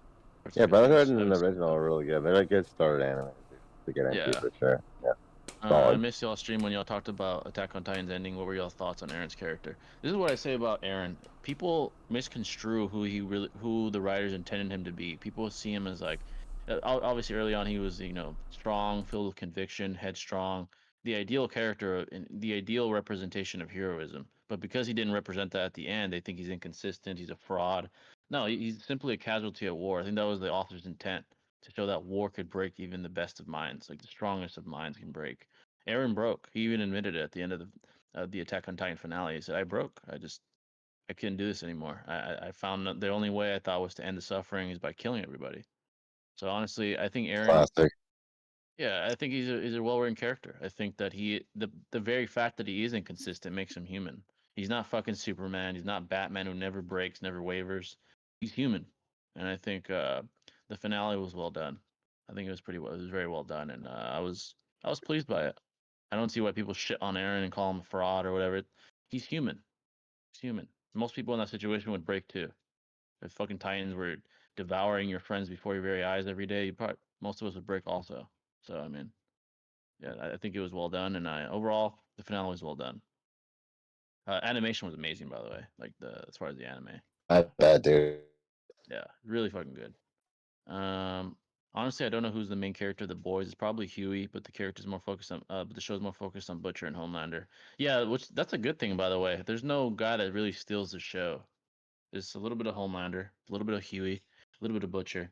Now we're gonna get introduced to Homelander's son, I'm sure, in the future. So I like that. I like that it doesn't focus on just one person. It's like several perspectives from both sides of the coin, from the superhero side to the boy side. I think that's why it's such a good show. It's one of those shows. So uh, there isn't any anime character who can beat Supreme Strange, right? Even Goku gets dealt with Supreme Strange. You mean Doctor Strange, or Supreme Strange. that's what he means by him? Is that an Is it iteration? I think that's just like Yeah. probably Doctor Strange, like in his strongest form, probably reaching a level of omnipotence yeah, or yeah. whatever. cracked versions I know of yeah. him. He has like omnipotence. So yeah, Goku. But that's any character. Like any character Yeah. in Marvel or DC that hits Comic omnipotent books. level, obviously they're gonna slam Goku. Like he's not on the kid's level yet, you know. Yeah, like Franklin Richards, Dark Side, Anti Monitor, guys like that. I mean, obviously we Goku's see the not little gonna- fucking kid like snap his fingers to short. You know, like obviously Goku's not built like that, bro.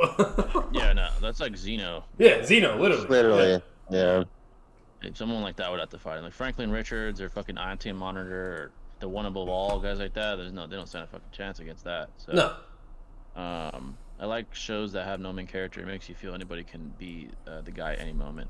Yeah, I agree. The boys did that very well.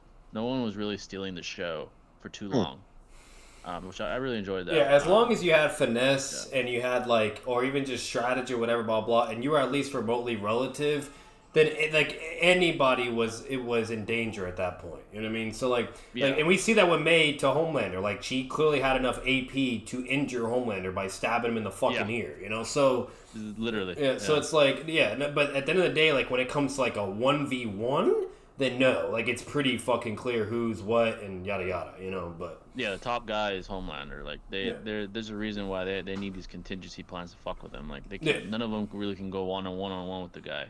Besides maybe his son one day. And also Soldier Boy. He does have a one-on-one briefly. You know what I mean? For like a momentarily. He's like the only guy that could like stack up to him maybe one-on-one.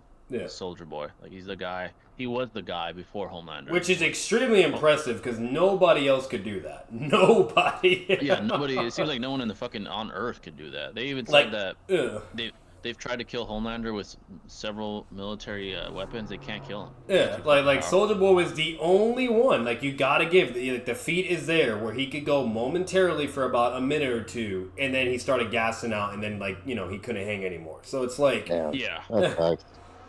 Yeah, Homelander's hacks starts to take over. He starts using the lasers, fucking flying everywhere and shit. Yeah, he starts to get beat. But Soldier Boy was the only one. That's why he was so impressive to really actually stack up. Like, and that's impressive. Even like the lightning bitch, like she didn't even dare to do that. She knew her place. You know what I mean? Yeah, like that bitch she got put in her place. yeah, so like fucking and May, like she knows as well. Like everybody knew they just couldn't. And yet Soldier Boy, he does it. So it is what it is. Yeah, but he at least tough, humbled man. He's the himself, only guy. and he realized that he would need help once he did fight him though. So.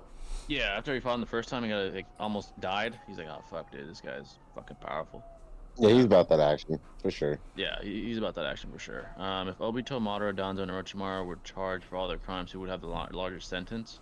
God damn. Probably fucking, Madara because he did it for yeah. like eons, decades. Yeah, slaughtered like portions of an entire alliance and all kinds Like, of shit. bro, that man's been there from day one and just like constantly like fucking with history the whole time and manipulating, honestly, bro. yeah, it would go Madara, then Obito, Yeah. then Orochimaru. Then I'd say, probably well, Danzo. I'd probably say, yeah, I'd say Nagato first, then Orochimaru. Oh, if not, yeah, Nagato. Yeah, a lot of for sure. death. Yeah. Absolutely. Just because I should people have killed. Yeah. Yeah. Movie Being the Dr. Octopus cosplay. versus, movie Dr. Octopus versus movie Green Goblin. If we're using the the No Way Home, Green Goblin was more impressive than Doc Ock. Oh yeah, no, yeah, like fuck, Yeah. like Doc Ock, he still beat fucking Spider, which is very impressive because he did it even in an amped Spider-Man, which with the Iron Man suit, like that was Yeah, exactly. that was great. But it impressive. just goes to a testament of how strong fucking Tobey Maguire's villains are. Like they're Yeah, just Tobey no Maguire's fucking villains. joke. Yeah. Like Crisis, Shot the Crisis, he scaled them really well. The movie versions. Yeah. Green Goblin was able to contend with a bloodlusted Tom Holland. Yeah. You know, he was able to contend with him. He was laughing at him like, "You're a pussy. You can't do shit." And he was even bloodlusted. He was still competing. Beat the fuck out of him when they were in the Maze house. Doc Ock did okay against like a more casual Spidey. Yeah. But Green Goblin will probably beat down Doc Ock, especially this one. He seemed more Oh bloodlusted in this one. yeah. Because like Tom Yeah. Holland, he was because this is the thing when people don't.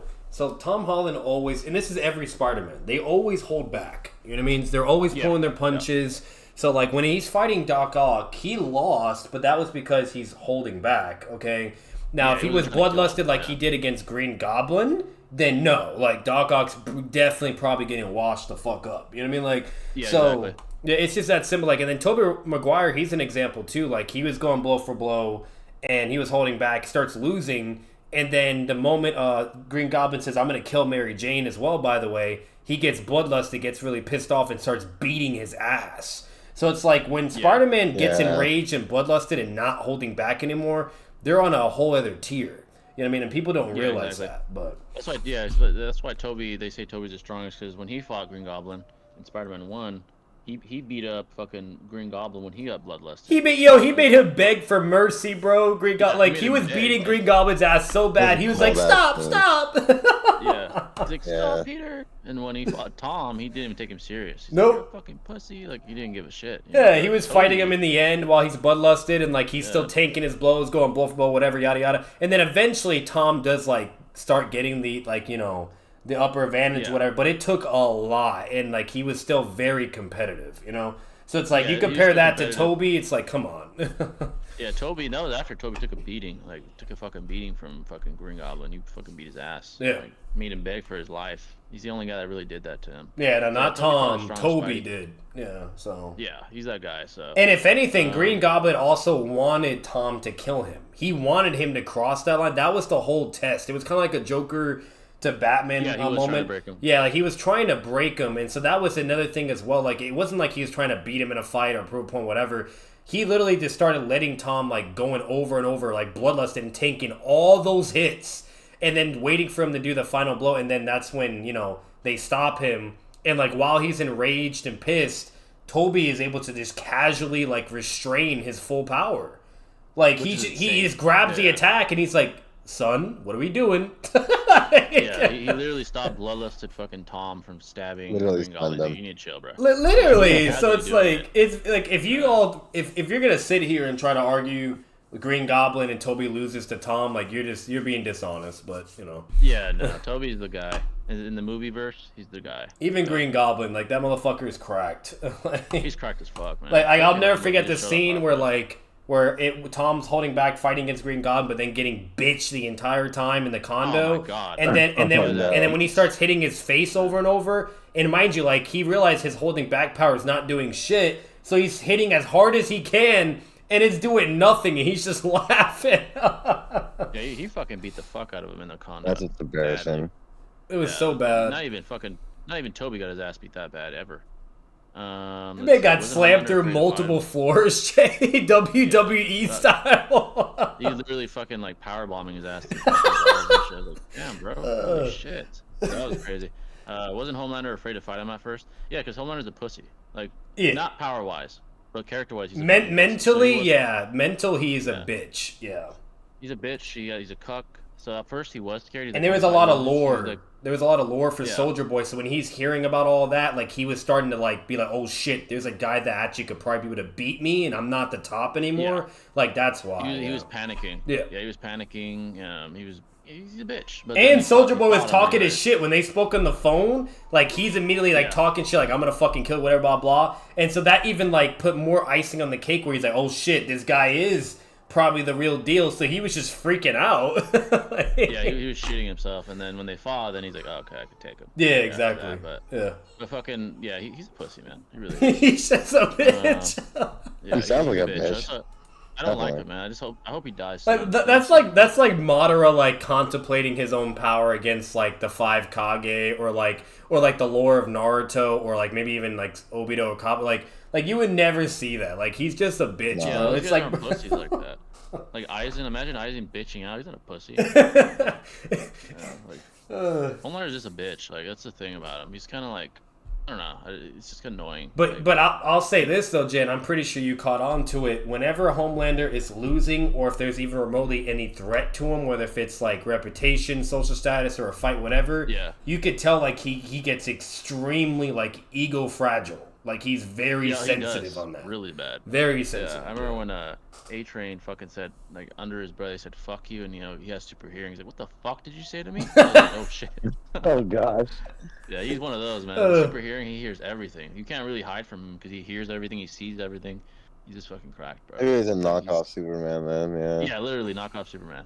Like, basically like a pussy version of Clark Kent, basically. Yeah. Hinata always simps and Sakura always simps. Yeah, Omni-Man and Superman would fucking fold Homelander to oblivion, bro. Oh, I'm sure. Holding back too, bro. They'd fold his ass. Yeah. Especially Superman, I'd beat the fuck out of him. Yeah, that'd be bad. It's funny that Homelander is more durable than Minato, but would get murder blitzed by him.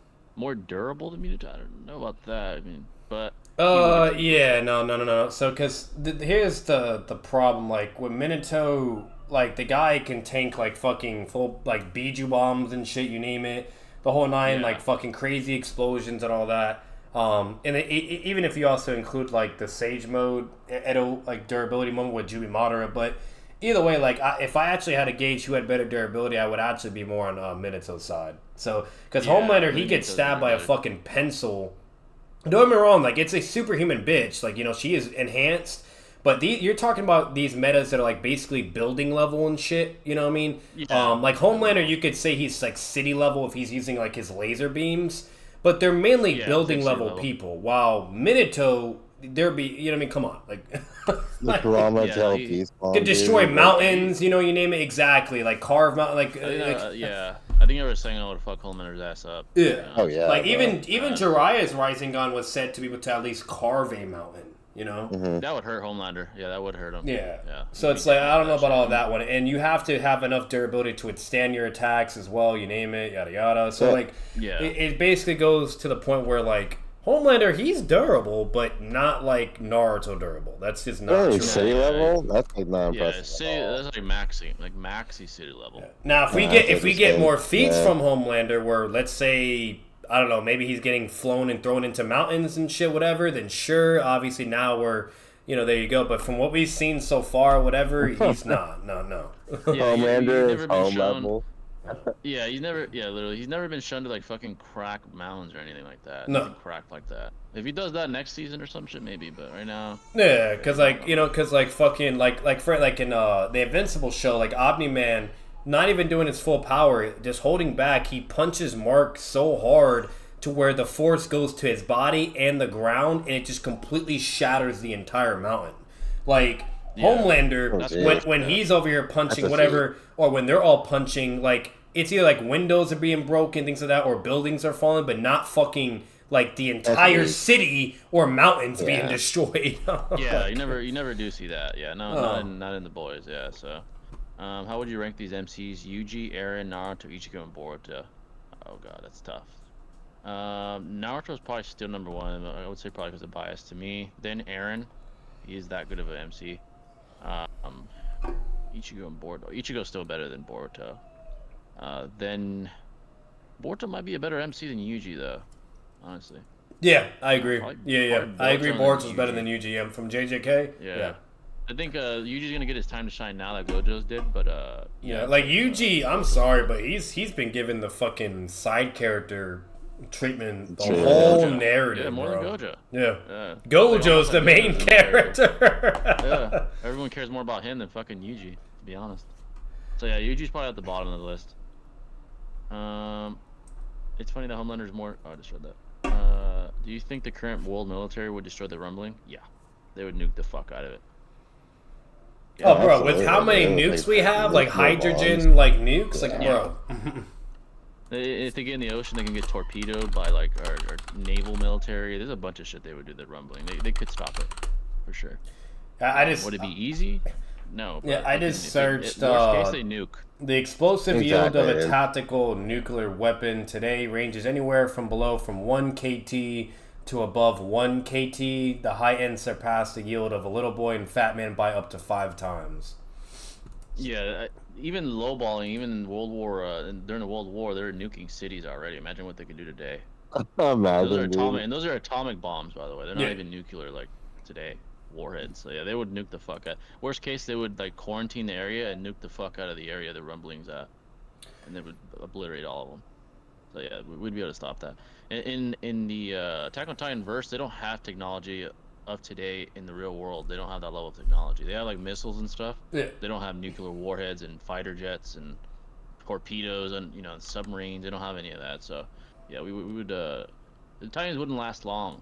I would say. I think they would get exterminated. Honestly, by the military. They can get slashed by machetes, dude. I'm pretty sure a nuclear bomb would do some damage on them for sure. Oh yeah, you know what I mean? Disintegrate their ass, like molecular level. Yeah. Let's see. Wasn't it stated that no weapon on Earth could hurt Homelander, including nukes? Yeah, but that bitch was glazing because she was compromising with one of the government officials because they were trying to say, what if Homelander doesn't listen? We're gonna fight back, and she's like, oh, nothing can hurt him, nothing. But like, if he's getting fucked up by building level people, then I wouldn't.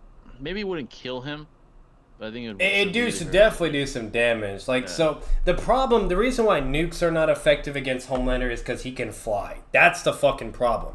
They can shoot any nukes all day, every day. By the time it's coming towards him, he's gone and across the world already. Okay.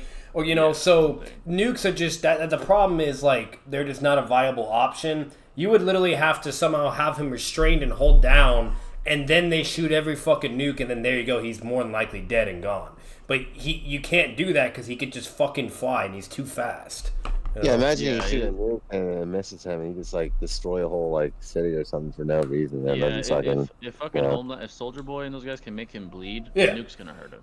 And mind you, you're talking about building level people. You know what I mean? So like the only thing that's remotely would be like city level is like you could argue for Homelander's like laser beams and shit. But like we've seen them all. Like in Homelander, he's a guy to like where he'll hold back when it's necessary, but then there's moments where he has no reason to hold back, and there's moments where he's not holding back, and we're not seeing like insane planetary destruction or city level or beyond. Like. He's not demonstrating feats like that through the whole show. Yeah, simply put, Soldier Boy's punches are like building level, and he's getting hurt by them. Yeah, an AP of a nuclear caliber would fuck him. It's up. Beyond that. Yeah, probably even fucking kill him. To be honest, yeah, that would fuck his ass up. Like Homelander is getting hurt by building level AP, so.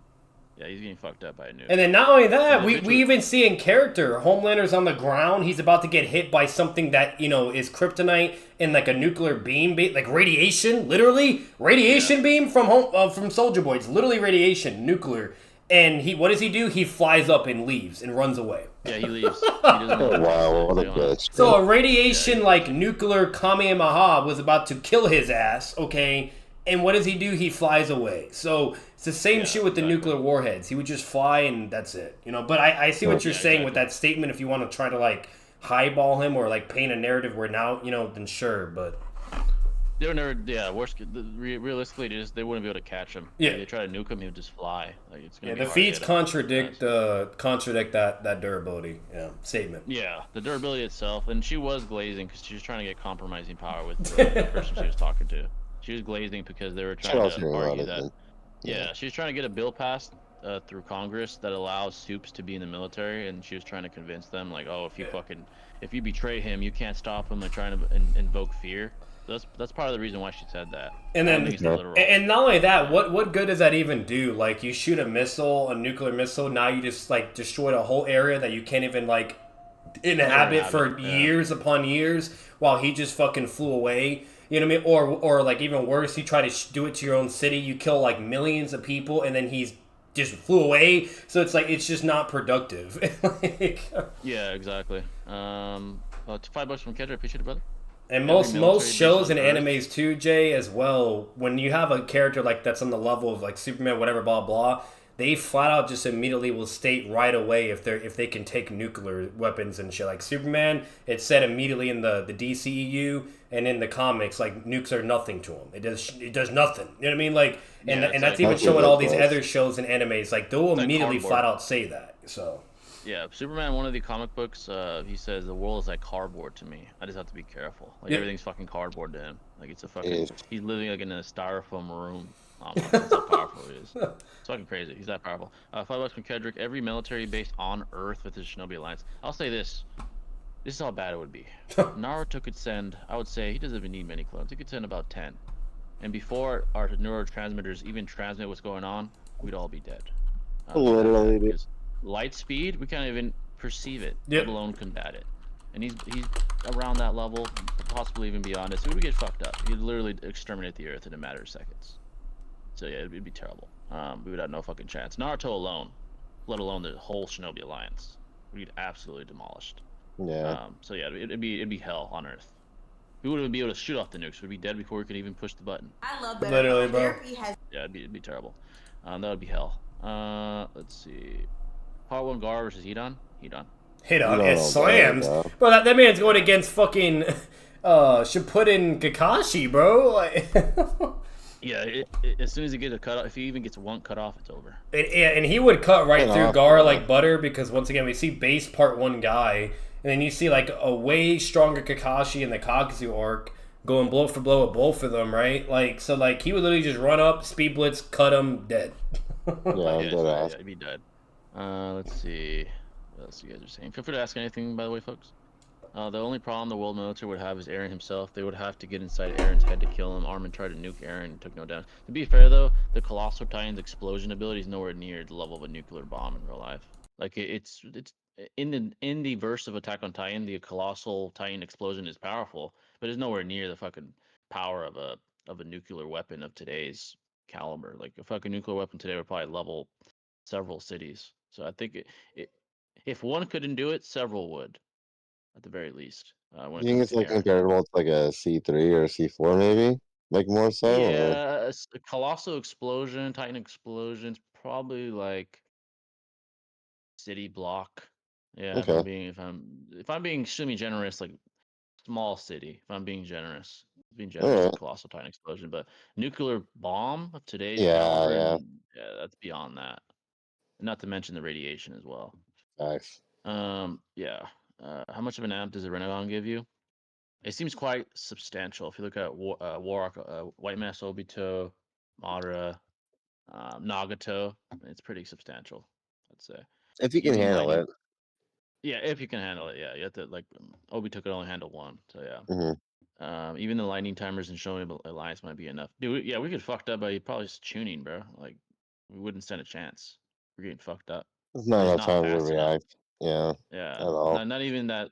The AP and the speed is by far in favor for the alliance. We don't have a fucking chance. You know. Yeah, it's not fair at all, dude. Yeah. Fair. Minato by himself could probably solo us all. Honestly, Oh, it'd be absolutely. terrible. Yeah, it'd be really really bad. Those guys are way above human capability.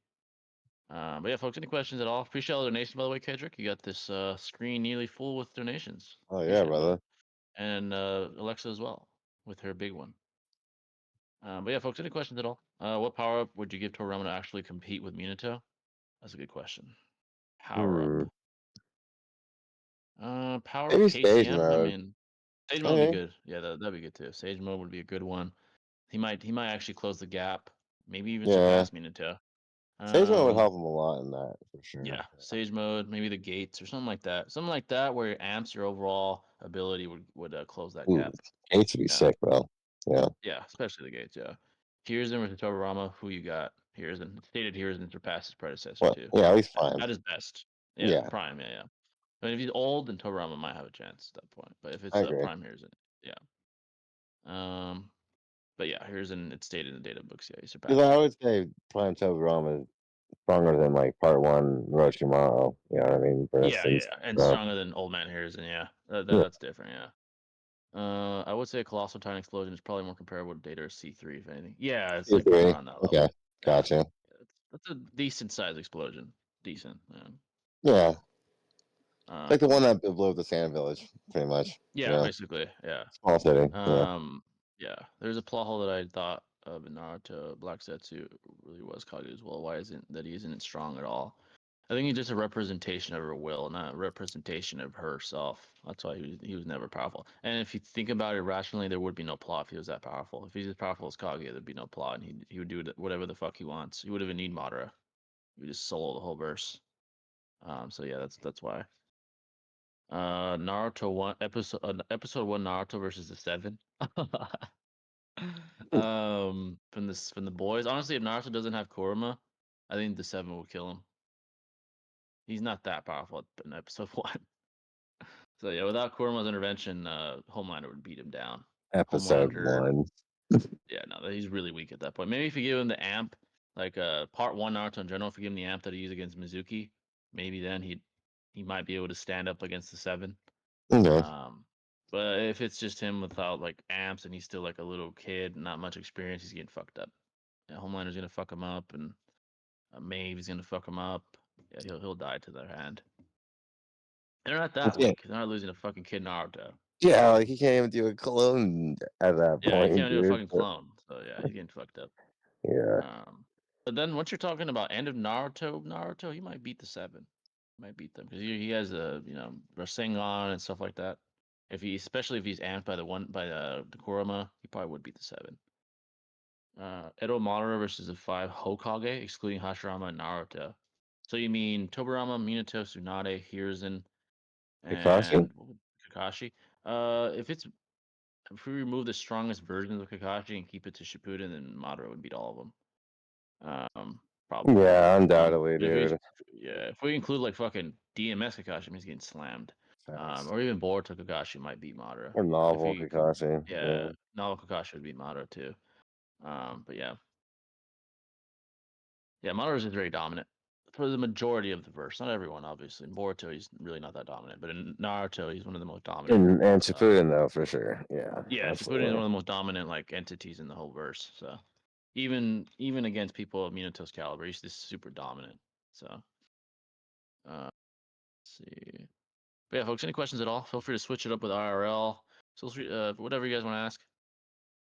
Mike Tyson would low key beat the Deep. He's trash. Oh, he's ass, bro. The Deep is fucking loser. He's so annoying too. He's another guy that just really annoys me in the show. Him, Homelander, but the Deep isn't very powerful. He could just talk to fish and shit, and that's it. So yeah, he's like a That's poor pretty man's whack. Aquaman.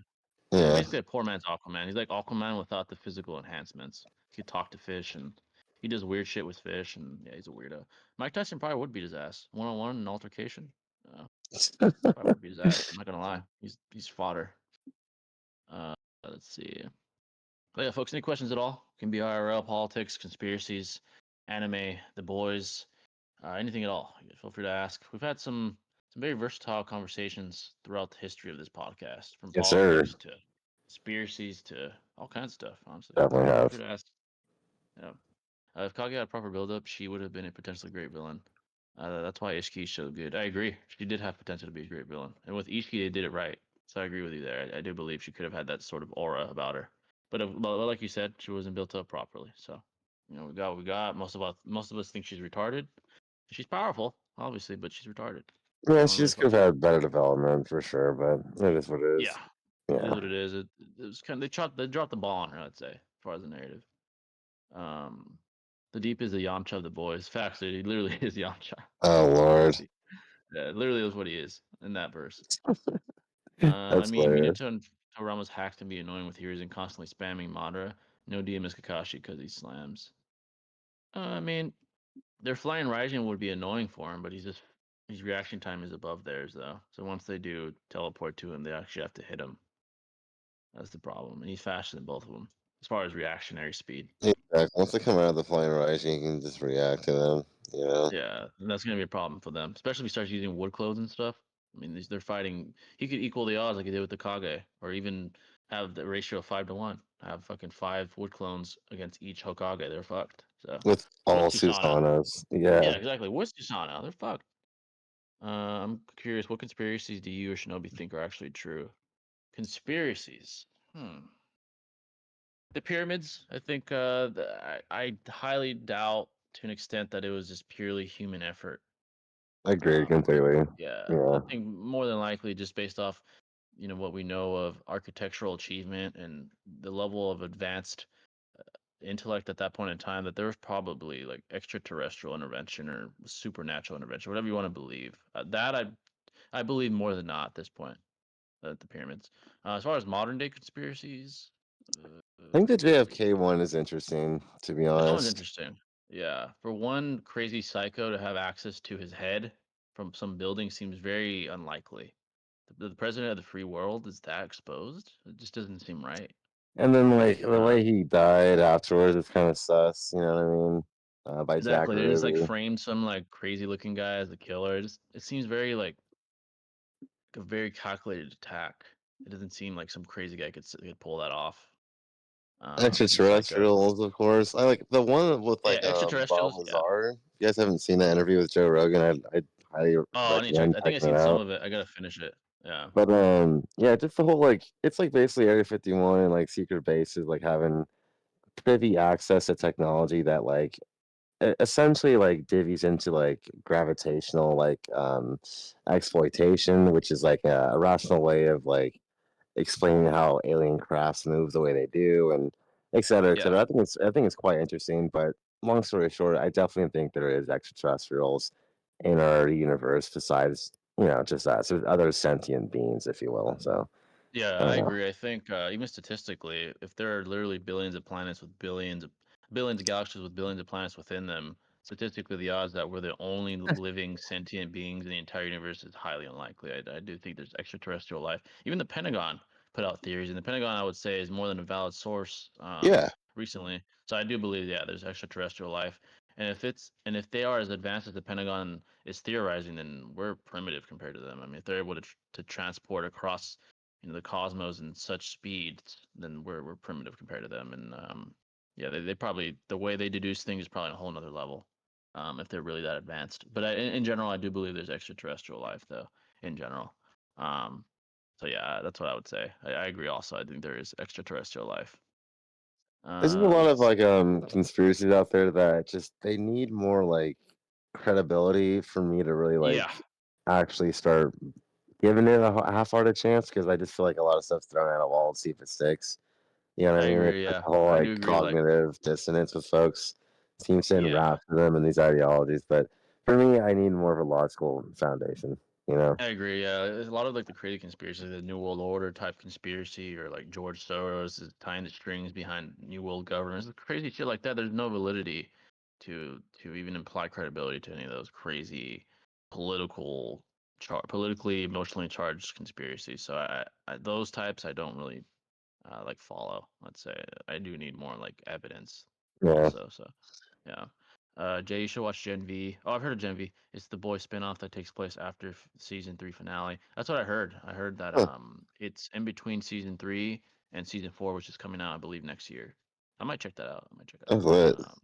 Yeah, really good show though. The Boys is really good. If you haven't seen it, guys, I recommend it. It's really good. It's a little graphic though. I wouldn't recommend you watching it with a child, but yeah, if you're an adult, yeah, it's really good. I need to check it out for Um, sure. I've been yeah, lagging. yeah, it's definitely pretty good. I agree with the pyramids. I think that they did use giants back then. It makes sense for pyramids. There are also drawings of giants. Yeah, the giants conspiracy. I've heard that as well. If I'm not mistaken, there's like I believe in certain scriptures of religion they mention like giants as well. Like like they kind of scribed their observation if you believe they're true. So yeah, something that's not human helped. That's what I think when it I comes to the pyramids.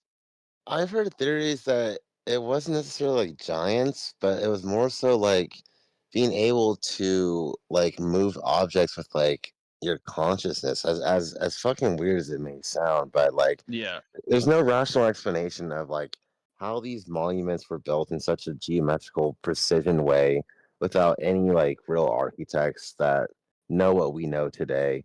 The material is exactly. sourced from who knows how many miles away.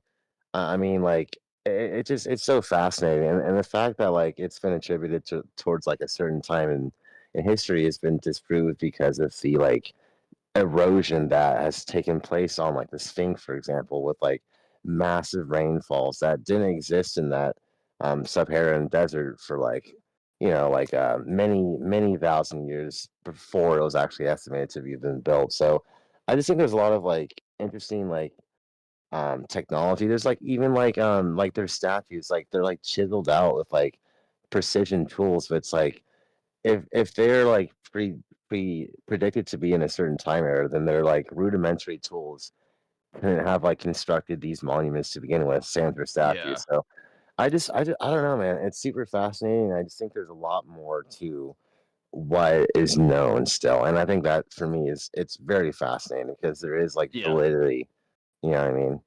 Yeah, I So agree. I think the very fact that we can deduce that the pyramids are not just ahead of its time, ahead of their time, but substantially ahead of their time, like architecturally, it implies like the likelihood of just human effort being very unlikely. I mean, if those technologies, when it comes to human history, not being around back then it just increases the likelihood of like um, extraterrestrial intervention or supernatural, whatever you want to call it. It just seems more likely based yeah. on how primitive humans were back then. And these fucking stones and these like blocks were like tons, and as far as weight, literally like several tons. They're moving several of these And they're hundreds. It's hoisted in the insane. air, dude. What the fuck, Yeah, bro? hoisting in Like, the air. Like, what kind of tool do they have that could hoist that shit up? That doesn't like human wise. That doesn't make sense to me. It's very yeah, bizarre. it's very Like bizarre. even today, that's difficult. Today's fucking architecture, several tons in the air. Like it's fucking that's insane. So it's more than the likelihood that it wasn't just human effort only is I think it's pretty high. I'm not gonna lie. Yeah. So yeah. Obito not using Renegon abilities isn't a plot hole. Naruto and others knew how to counter Renegon, so he didn't waste chakra. Also, you could say he didn't use chakra because he was so busy keeping control of the Jinchuriki as well. That's why he didn't use the Renegon as much. He even said like they're pulling at my chakra and stuff. So He could have used um, like we've said this before, Jay, but like he could have used like the Prada path to just absorb like ninjutsu yeah, he based definitely could have attacks. used that. You Yeah, that know? one there was no real reason not to. Yeah, like I Um, don't see the harm yeah, in that, but it's whatever. yeah, You know? it's Yeah. whatever though. Yeah, it's explainable, but yeah, I see what you're saying. Yeah. Fun fact: since y'all talk about JFK, Abraham Lincoln actually predicted his assassination. I believe I heard about that. It's interesting Abraham that Lincoln. like what was it? Abe was assassinated. No, he was elected in 1860, and JFK was elected in 1960. I think that's what it I was. think Yeah, yeah. so. I think so. Yeah, yeah. A weird Very, coincidence. very. Yeah, that's a strange coincidence for sure. Like, Yeah. yeah, it's very bizarre. Mm. Am I in the minority that thinks The Last of Us 2 is better than the first game? You have a no. I don't think you are. I think a lot of people do think Last of Us 2 is better. In my opinion, it might be. It's just more engaging overall, in my opinion. So I don't think you're in the minority. I think it's pretty split, from what I've seen at least. Jay, have you watched Hunter x Hunter? No, I haven't yet, but it's on my bucket list. I definitely want to watch that and check that out. So it's one of the enemies on my bucket list for sure. Do you think the CIA killed MLK and JFK? I think JFK there's a chance. MLK, MLK. Mm. um, Why? his What? Yeah. yeah, why would be the question? Like his death and the way they explain it seems more reasonable. because there were legitimate like racial tensions back in that period in history. JFK just seems more bizarre. His death is more bizarre to me. Um, so I would say maybe him, but Because MLK, I JFK got was it. such a renowned hero, bro. I think the only thing that was like weird is like his like involvement with Cuba and the war on pigs. Like I can see some resentment being built off of that, but like for the Yeah, CIA to be involved with that seems illogical. You know what I mean? So yeah, CIA, yeah, CIA is such a like a taboo topic to the average person. I get it; they're like the top of the line investigation agency and governmental agency, so people wonder what really goes on there. yeah, Joe Rogan, by the way, speaking of Joe Rogan, he regularly brings on this one guy. I forgot his name. He's a CIA. He was former CIA. I forgot his okay. name, but he talked about several things like from the Israel Palestine conflict to aliens to all kinds of shit. And he was in the CIA, so I forgot his name though off the top of my head, but he's a really good he's really good to listen to if you want to know more about the CIA. Obviously, he can't reveal government secrets and shit, but he can talk a little bit about it, you know. So Yeah, yeah, of course, yeah. he's a really cool guest. Every time I usually watch when he comes on. He's So got an amazing guest on, dude. Joe for president, bro. Like, let's just yeah, do it already. literally, he'd have a very good chance of winning, honestly. Yeah. Sometimes I feel like the ancient times were more advanced than us. The past civilizations were actually different, precise with their work.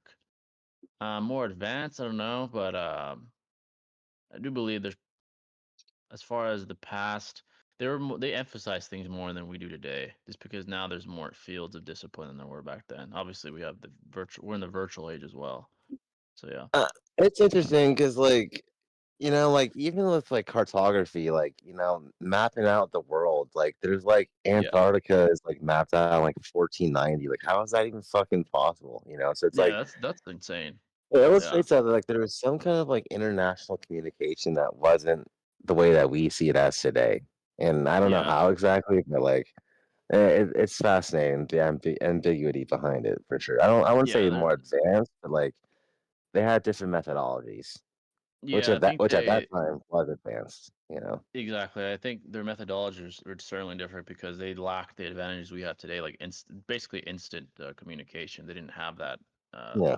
advantage, at least to our knowledge. So yeah, they had to basically improvise and come up with their own methodologies for communication, transportation, um, and I'm sure I think most historians will agree when it comes to collecting empirical data for human history, inevitably there's data that's lost. So I'm sure there's things we don't even know and probably never will know about past human history and achievements and intellectual discovery and things like that. Because as time goes on, not only can information be lost in translation, some information just never reached today. So there's that as Absolutely. well. So yeah, There so wasn't there's things always that a I'm reason to record stuff in exactly ancient civilizations, you know what I mean? So it's just like, yeah, and even if it was, like, maybe it was like transcribed from like a future generation, which like had their own recent bias on like events that exactly transpired. So it's like, yeah, it's so like situational. And like you said, like weather or time can like cause these tangible documents to just erode, you know what I mean? So it's yeah, just like, exactly. There's yeah. like multiple factors. There's the recency bias. There's a bias of whoever's recording history, maybe recording history in a way that favors their bias. And obviously, Hmm. like you said, erosion, weather, physical aging of documents or evidence or data. Those are all aspects you got to consider when analyzing history. So most historians, like they do recognize that like history isn't perfectly told. That's obvious, but yeah, it's actually very interesting to think about. That makes you think, what don't we know? You Hmm. know. So it's actually really interesting. Do you guys think that the Earth is alive, like a greater class of sentience, like we have animals and humans? Do you think planets or stars are just a higher level of consciousness? That's a good question. Um, I would say when you look at nature, it's organized. That's what makes people think like, is this predetermined by a sentient being or entity? And then you get into religion and things like that. I would say, as far as there being a sentient being that created these celestial bodies, I would say most likely yes. Obviously, you get into religion and things like that, but I just think the likelihood, based on how organized the universe is, implies creation. I debated a God argument a long time ago, and I basically used the argument of the very fact that there seem to be laws that dictate how the universe progresses implies structure, which implies construction. That was basically my argument a long time ago when I debated the God argument. So I do think there's whether you think it's Jesus or whatever, I would say there's more than likely a sentient creator. Obviously, it's up into interpretation and opinion, but that's what I would say.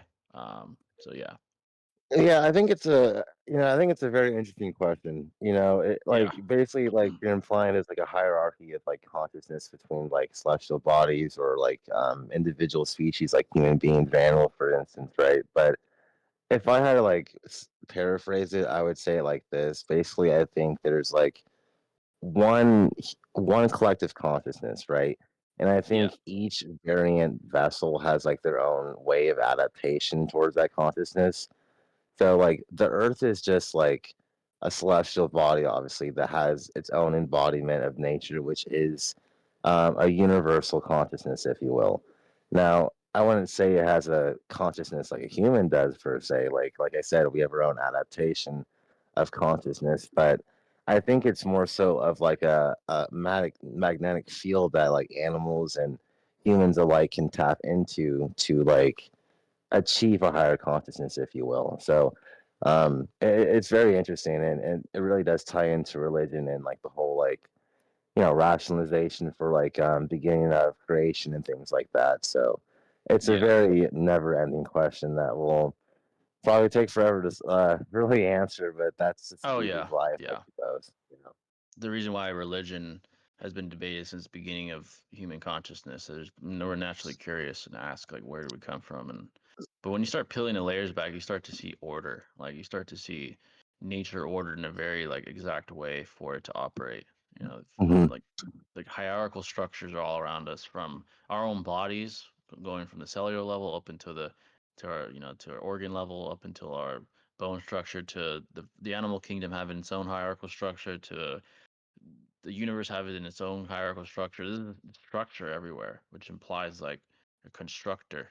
It's really interesting if you can talk about that all day, like you said. So it's very very interesting how when you start to consider, the initiation of creation. So, have you guys ever watched Avatar: Last Airbender? Oh, absolutely, man. It's goaded. Funny. Goaded. Absolutely. One, Yeah. one of the best shows I've ever seen. Yeah, it's really, really good. Yeah. What I miss? What I Um, miss? My bad. I had to step away for a moment. I I Gucci, guess bro. someone asked us. Yeah, we've just been talking about conspiracies for a while. Oh, okay. Someone asked, yeah. Homelander comparing himself to MLK was some straight up delusion. No, dude, Homelander is he's a fucking dumbass, bro. That's disrespectful. He is extremely disrespectful. He's nowhere near MLK, bro. That's yeah. Oh MLK shit. was a revolutionary. Homelander is Especially when you're sorry. white as shit. No offense. Yeah, facts. Come When you're on. like literal, like yeah, it's absolutely ridiculous. It was Another like weird coincidence. Hoodlander, maybe, but it's Yeah, dude. Homelander. So Literally. yeah. An even weirder coincidence is that 3 out of the 5 presidents died on the same day in a row, that being the day the country was founded, July 4th. The second and third died on the exact same day, July 4th. Then the next one died on the same day in 1831. Yeah, that is bizarre. That is bizarre. Do you believe in time travelers like John Titor or some incidents like Stephen Hawking's party? I mean, we don't have hardcore evidence, but is it possible? Time travel, that seems a little bit more iffy, at least as far as humans. Um, that type of technology, I don't think would be hidden from the public that long. But then again, I can't say because we don't know. I would say it's unlikely that humans could time travel.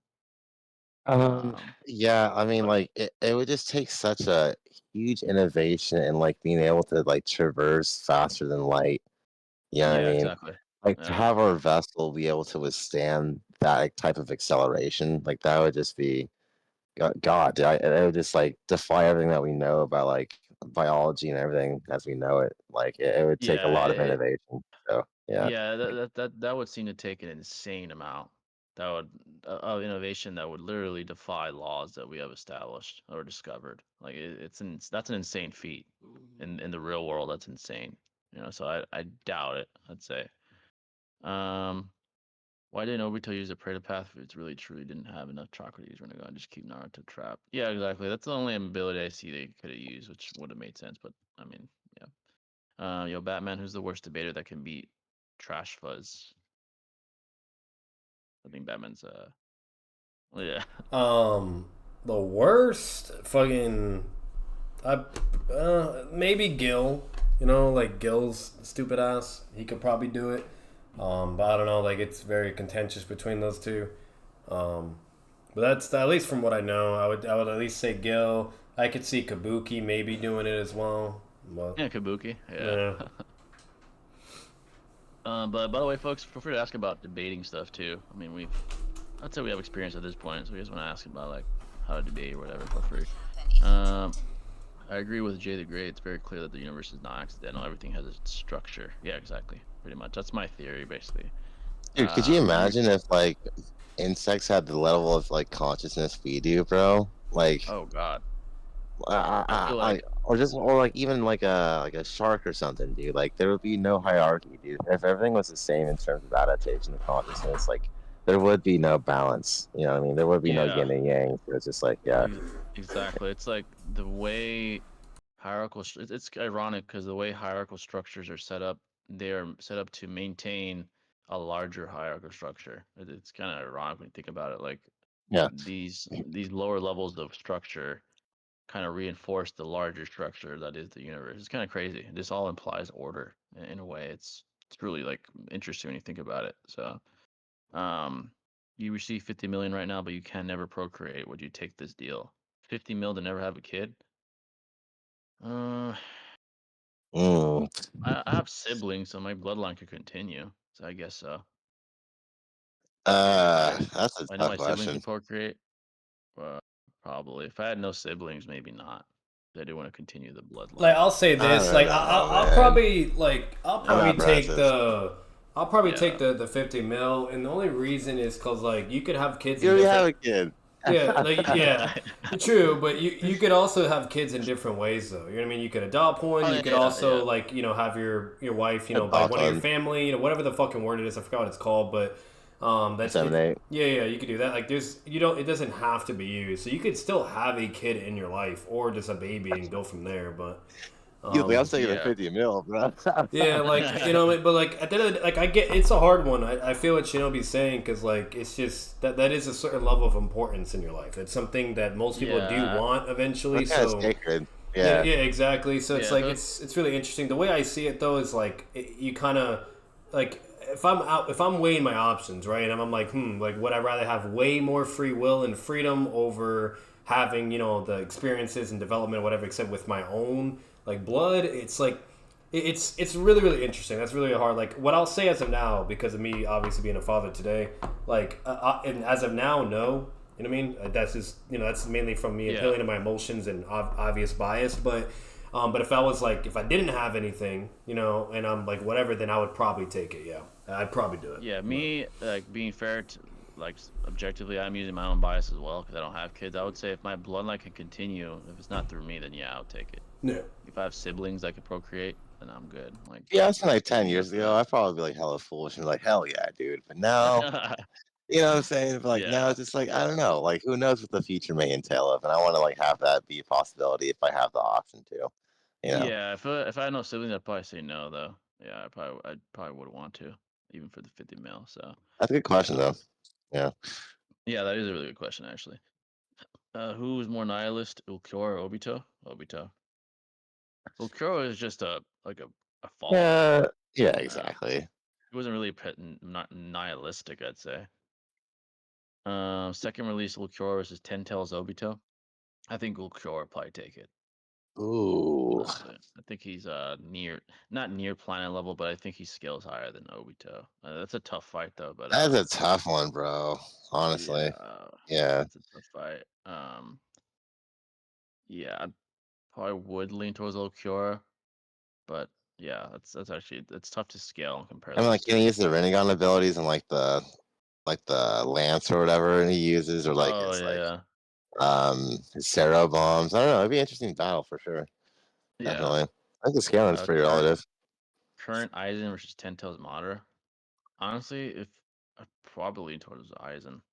Like 1,000 Year Blood War arc, Aizen? Yeah. Yeah, like current Aizen, yeah, probably Fuck Aizen. yeah. If what I've heard about him is true, yeah. Like if he's able to like do the things he does later on, which I haven't seen yet in the manga, yeah, he's gonna beat Madara. Hmm. If you were to design a new ability, for the Naruto verse, what would it be? I think someone else asked us this before. I said like, what did I say? I think I made like a new release, like glass release, like a combination of fire and sand. I think that's the ability I made, like a powerful glass. Something like that. I think that's what I said. Yeah.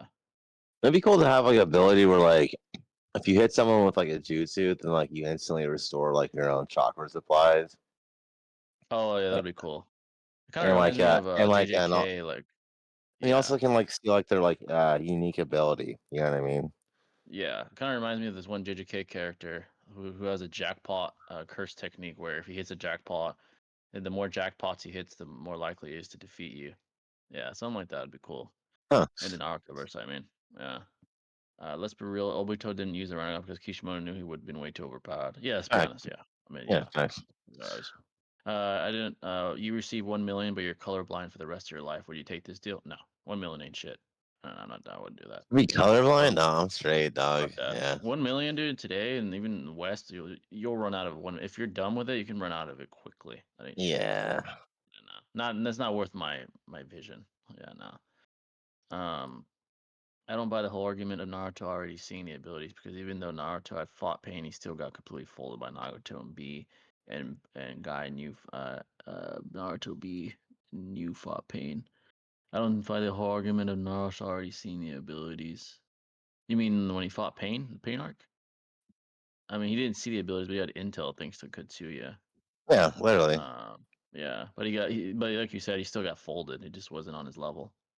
So yeah. It helped him though. It probably would have helped him more than having no prep time or Oh, no like absolutely. preparation. You would have got folded quickly if you didn't know what the hell those pass did. Plus, he Yeah. had Paul on his back too to like help him out as Yeah. well. You Paul know. as well. So yeah, that definitely helped his odds. He still lost, but yeah, I see what you're saying. How strong do you think Pain was in comparison to Orange Mask Obito? Because I always under the impression he was more hacked. Obito would defeat Pain probably. Orange Mask Obito versus Pain, calmly would be a real issue for him. Pain is more hacks though. He does have more hacks, like more of an arsenal than Obito. It would be a close battle because you know Yeah, it'd be a like good fight though. It would be a good fight. Obito, Uh, Itachi, and Pain, they're all like pretty much same ballpark yeah, for they're all in sure. that rare air. Like they're always, all three of them are always compared to each other. Mhm. You can almost make a pretty good argument for any of those, to be honest. So, but yeah, folks, any questions at all, feel free to ask. And Seijima Kabuto as well, kind of up Yeah, there. that's an interesting one to throw in there. Yeah. Mhm. Who do you think are the earliest faster than light characters in Naruto that we observe that we Earliest. see? We observe. You can say technically Haku, but that's just within the mirrors. Yeah, that's true. That's Uh, true. It's yeah. a good one. Besides him though, It you know, had to be the right. Itachi was. Well, the Uh, Rikage. Oh yeah, Itachi was sick though, so maybe I can't say him. yeah, Yeah, the Rikage probably. Oh yeah. it has to be the right Kage then. Yeah, Yeah, that's like the earliest I can think of is probably like the Rikage. Yeah, probably the Rikage. Yeah. Haku's a Haku good one though. technically, Yeah, yeah. Haku technically with the mirrors, but yeah. Kisame versus the Akatsuki duos don't include Pain and Obito. He would beat most of them. yeah. I think Um, even Story and yeah, Data. yeah, he probably would even beat them too. Yeah, so he probably would beat all of them if you're not obviously like you said, not including Pain and Obito. So yeah. And honestly, not against himself and Itachi. You know. Yeah, exactly. Not against himself and Itachi. He'll beat the rest of them. Yeah. Uh, I was talking about when people say why Obito didn't use Rinnegan abilities because Naruto still got clapped by Nagato. That's why I don't buy the argument. That's why. Oh, He okay. did get Yeah, clapped though. exactly. Yeah, he got fucked up. Yeah. How many tiers above Itachi and Pain do you think EMS Madara is? How many tiers? Well, it depends on your What's a definition of tier? tier. Yeah. Yeah, that's be subjective, but he's I'd say multiple leagues above them. Say a couple at least. Yeah, Yeah. yeah, that's a fair assessment for sure. Yeah, a couple weight classes above. He's in rare air that they're not in. That's for sure. They're not in the same weight class. That's for sure. Because I feel Um, like Hashirama kind of compares himself to like KCM2 Naruto, and like yeah, Hashirama and Madara kind of relative. You know, obviously Yeah, Hashirama is exactly. stronger. I like and Itachi's like I don't know, KCM 1.5 highballing, I'd say. Yeah, exactly. So yeah, You he's like a know, weight class or two below. Yeah, yeah, he's exactly. almost there, but like not that much. Yeah, Yeah. yeah, he's up there, but yeah, not in that rare air. Not with those guys. Hmm. Kisame versus Sanins in a 1v1. Without Edos, Kisame would probably beat all of them. Yeah, yeah, yeah, Yeah, for sure. I'm especially sorry. if he uses fuse mode and with the water dome, he'd beat any one of them in that. I would say more times than not, he beats all of them 1-on-1 Because without the he's like Edos. he's reacting to fucking V1B without Yeah, even exactly. absorbing much of his chakra. And let's say even if Jiraiya's in Sage Mode and he can't absorb the chakra because of that, I feel like he's still plenty fast enough to deal with Jiraiya, Exactly. without the need of Samehada And to not, do all the yeah, extra not only work. that, it was stated that one slice from Samehada was enough to take 6 tails worth of chakra from B. That's a lot of fucking chakra. So And that's the if he thing, though. hits like If he absorbs Jiraiya all with that it or something. Senjutsu, though, you know what I mean? He Yeah, might. if it is Senjutsu, yeah. Struggling with four tails, you know. So Like if Kisame blitzes Jiraiya before stage mode and cuts him with Samehada, it's gonna basically take all Oh, his chakra. Yeah. absolutely. Yeah, for Or sure. Tsunade. Like Tsunade probably has a lot, but a few slashes is gonna eat quite a bit. And he's definitely faster than Tsunade. And then you have Orochimaru as well, slower. So yeah, he probably would be any one of them 1-on-1. The most interesting interaction would be Sage Mode. Like how would he do against that? Because of the Senjutsu. Like he probably would be able to absorb it. But then again, like Shinobi said, he probably would be fast enough to still compete. Yeah, Especially even in the with. water up. Yeah, Yeah, exactly. Yeah. exactly. So he probably would be any one of them 1-on-1. Also, can you call adult Naruto without BMM solar system level? I mean, Momoshiki said to be that level. Solar system? Without Without maybe Baryon mode? KCM like KCM full power Naruto? Yeah, I get. You could call him solar system, but with Boron mode, I'd get him as high as like possibly beyond that, like galaxy maybe. But yeah, I think you can if he's full power, like the one that fought Jigen. Well, I mean he got his ass whooped, but Hmm. full powered Naruto. I'd say he'd be Kaguya, who's solar system. Um, so yeah, probably yeah. I think solar system's fine. Baron mode, you can go even beyond solar system. I guess it yeah, Um, makes sense because the galaxy really does comprise of multiple. Oh, yeah, yeah. I Galaxy guess. would be like highball in Baron mode. If I highball, he's like Yeah. Galaxy. Yeah, I guess it's a highball. good difference in power levels for sure. Yeah, like Ishiki full power probably is near Galaxy if you're highballing him too. Like those guys are. But Kaguya with she was about to absorb a dimension with several celestial bodies. So yeah, she's solar system, and I do see Naruto at his strongest beating her. So yeah, Especially adult. Yeah, for sure. yeah, especially adult. Yeah, Nagato versus Sage Kabuto. That's a good fight. Kabuto just has some very problematic hacks, like yeah. blinding him, the speed. I do think he probably does have a speed advantage. Honestly, I know some people are going to disagree with that, but I do think he has a speed advantage. Um, Like yeah, he can Nagato's best liquefy. win con is the soul grab. That's Yeah, yeah, that's like the best. Like yeah. Chibaku Or Tensei, he could probably chaotic. deal with that with using his Yeah, the Shino Tensei. inorganic, Yeah, you know, thing. yeah. It's Um, gonna be hard to kill Kabuto. Firstly, yeah. So Yeah, true. probably Genjutsu is Kabuto. also a problem. We know Nagato is susceptible to sound Genjutsu, so it's like, what does he Oh even yeah, do to that? Like, yeah. That's a problem too. You could That would use be a like huge problem. the chameleon and then fucking like I don't know, soul steal him or something. I don't know. yeah, There's, like, you like both have like there's win cons you could argue for Nagato, but both. yeah, but it Yeah. just Yeah, there is. Yeah. but it all backtracks back towards Itachi versus Nagato mainly to really figure that out, and basically whoever you deem is stronger than who is will kind of affect that I think scenario. So Yeah, I think the margin for error for Nagato is smaller than Kabuto. I think yeah, Kabuto has more leeway to mess Oh, up. But yeah, absolutely, dude. Yeah, he's like a yeah, fucking tank. he can Yeah. liquefy, he can blind you, speed, sage mode, yeah, Regenerate. Yeah. regenerate, yeah. So yeah, probably. How strong do you think Konohamaru is now? Honestly, dude, he hasn't shown shit. He He's like, sucks, dude. yeah, he's ass. The best feat he had was like stalemating Jugo, like fucking way early in Boruto and in the anime. It's not shit. It's pretty ass. Koji folded his ass when they had their interaction. It was very He needs to pathetic. retire.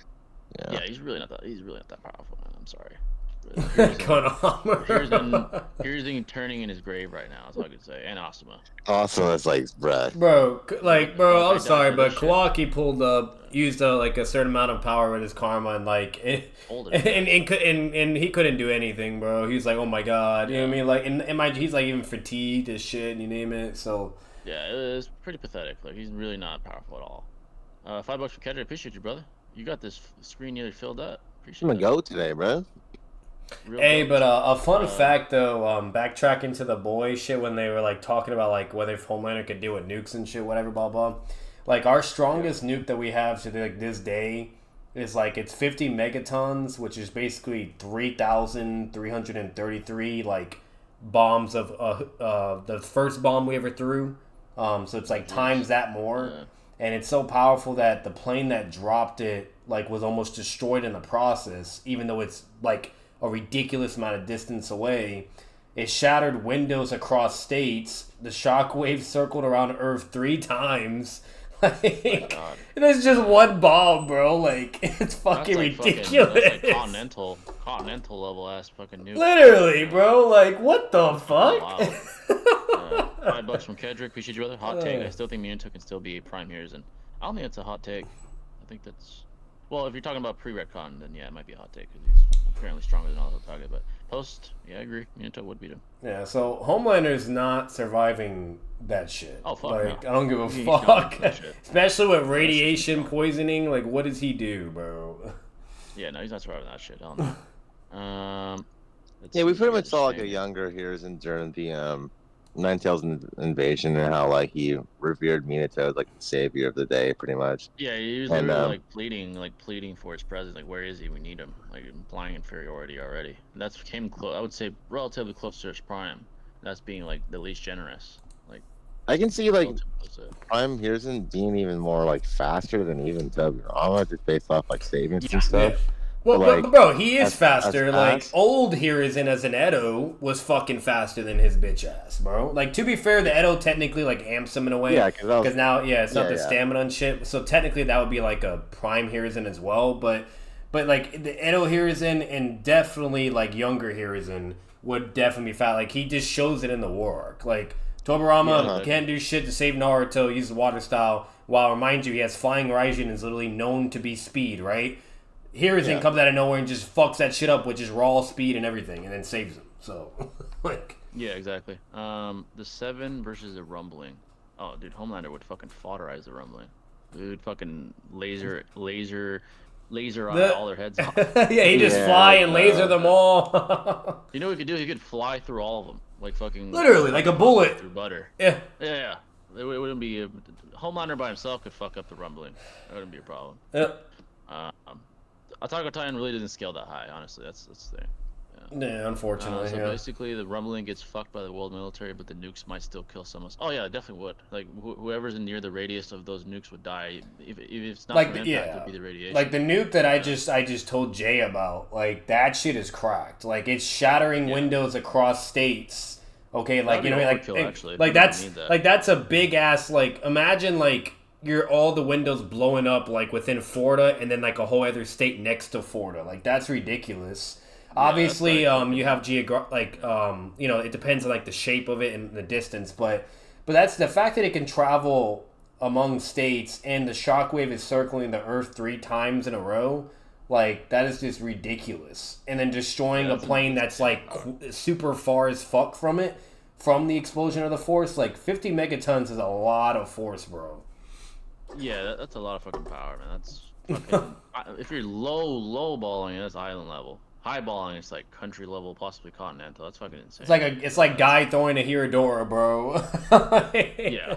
$2 from Kedrick again. Appreciate that, brother. Dude, donate GOAT today. Appreciate that. Let me put that on the screen. Another thing we got to put into consideration too, like, obviously the force would be exactly way greater and exact when you're getting hit directly by it than compared if you're like a distance away. You know, the force would be more powerful. But yeah, you would take the maximum output if it's like, if you're like direct contact. Yeah, but if you're still, even if you're still within and close, that force is ridiculous. Yeah. Even if you're relatively close, you'll still die. Like, yeah, you're dead. Yeah, you're done. That's insane. $2 from Kedrick. Appreciate you, brother. Homelander versus the 5 Kage. The 5 Kage would absolutely slaughter Homelander. Oh yeah, light speed, right? Kage just goes through him like butter, bro. He's Yeah, building he would level. go through. Yeah. Yeah, his ass getting fucked up. Imagine Onuki fucking clipping him with the fucking particle style. Great. Oh my god, His ass bro. is Holy gone. shit. Yeah, Yeah. he's getting fucked up. Fucked that. Let's see. Pardon the noob question, but when people say stuff like kitchen knife level or multi-continental, are they basing those statements off events on panel, or is there some kind of external metric? So, as far as scaling, let's say AP for example, you don't need to see an explicit, blatant, like planet being destroyed for it to be planet level. Yeah. If we have statements that imply, or a blatant statement that says you could blow up a planet, or you have statements of characters being universal, and you see someone get hit by a universal threat and not die from it, then you could say they're universal level plus, because they were able to withstand an amount of energy that could destroy an entire universe. So basically the prerequisite to be any such said level is you got to be able to either destroy or sort of survive an amount of energy that could destroy these levels, I guess, whether it's building, universe, continental, multi-continental, whatever arbitrary metric. You just have to meet the prerequisite for energy dispersion, I guess. So like not like it means, if it's obviously like if it's definitive and concrete, then there you go. It's no quite like for like Dragon Ball Z and Super, right? But or even the Bleach shit they brought up. But whenever it's like where it could be contentious, where it's mainly just statement oriented, whatever, it has to be backed up upon what like Jay said to substantiate it further, because obviously statements can have different meanings, right?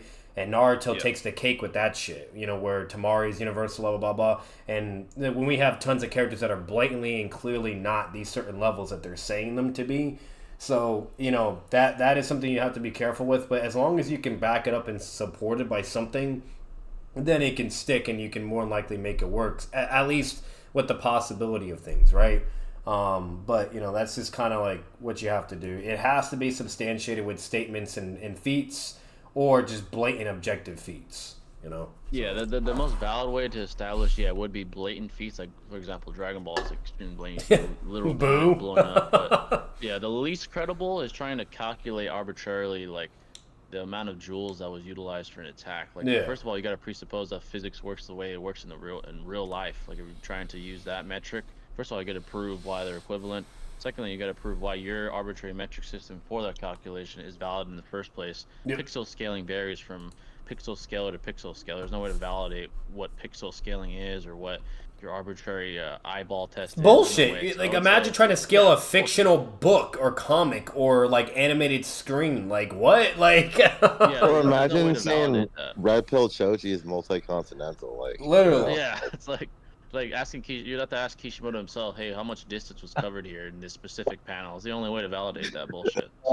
So, I would say using your own eyeball, I would say use that very cautiously. Yeah, and JJK is a prime example where it shows him catching a bullet, so everybody's like, oh my god, and they start looking at whatever, and the author just comes and says, oh no, they're actually not that fast. Like, that was more just an exaggeration to make it look cool, like bad. Like, he's like, yeah, that was over the top. In his interview statement or whatever. So, like, unless it's from, like, the creator himself or he's given certain information, whatever, then unfortunately, it's his fan fiction baseless ass fucking scaling. It's blatant subjective baseless scaling. Like, baseless it's baseless subjective uncredible scaling. The best external metric, like you said, is probably blatant observable feats. Like, for example, Frieza destroying a planet with his finger. Or a mountain and shit. Like Madara when he's slicing fucking mountain tops like it's butter. Like, there you go. Blatantly. You know what I mean? Like, blatant. Etc. Like, or if you have, like, things fucking where it's like it has a statement and then there's another statement where, like, oh yeah, that person is universal level, right? And they just tanked an attack from him. Like, there you go. So. Yeah, but when some guys try to scale arbitrarily, oh, this is 76,000 joules, so that means it's multi-continental. Like, can you prove, first of all, that this calculation is correct? Secondly, can you prove the physics is equivalent? Or can you prove your metric system is the correct metric system? Like, I don't give a shit what you calculated. Really don't. No, and for instance, like Kishimoto, he'll provide like for Kirin. Like, he actually provided, like, blatant, like, of how fast it was, Kirin. They explain it, and then they say, the speed of lightning, and then they say, I think, it was like, I forgot. Thousandths of a second, exactly. Like, basically faster than the speed of sound, right? They're blatantly stating how fast, like, so it's just, you need information along those regards and lines to actually know what the fuck is going on. Like, Yeah, exactly. So For sure, dude. the best way is observable evidence, Yeah. especially in fictional-based reality. Even in the real world, is the best as far as the scientific method. Observable evidence is always like the most credible. yeah. So, And obviously, what I just referenced, the statement with Zetsu, that would be blatantly like that's not hyperbolic or anything, because it's literally a serious life and death battle. They're talking about lightning. They're gauging it.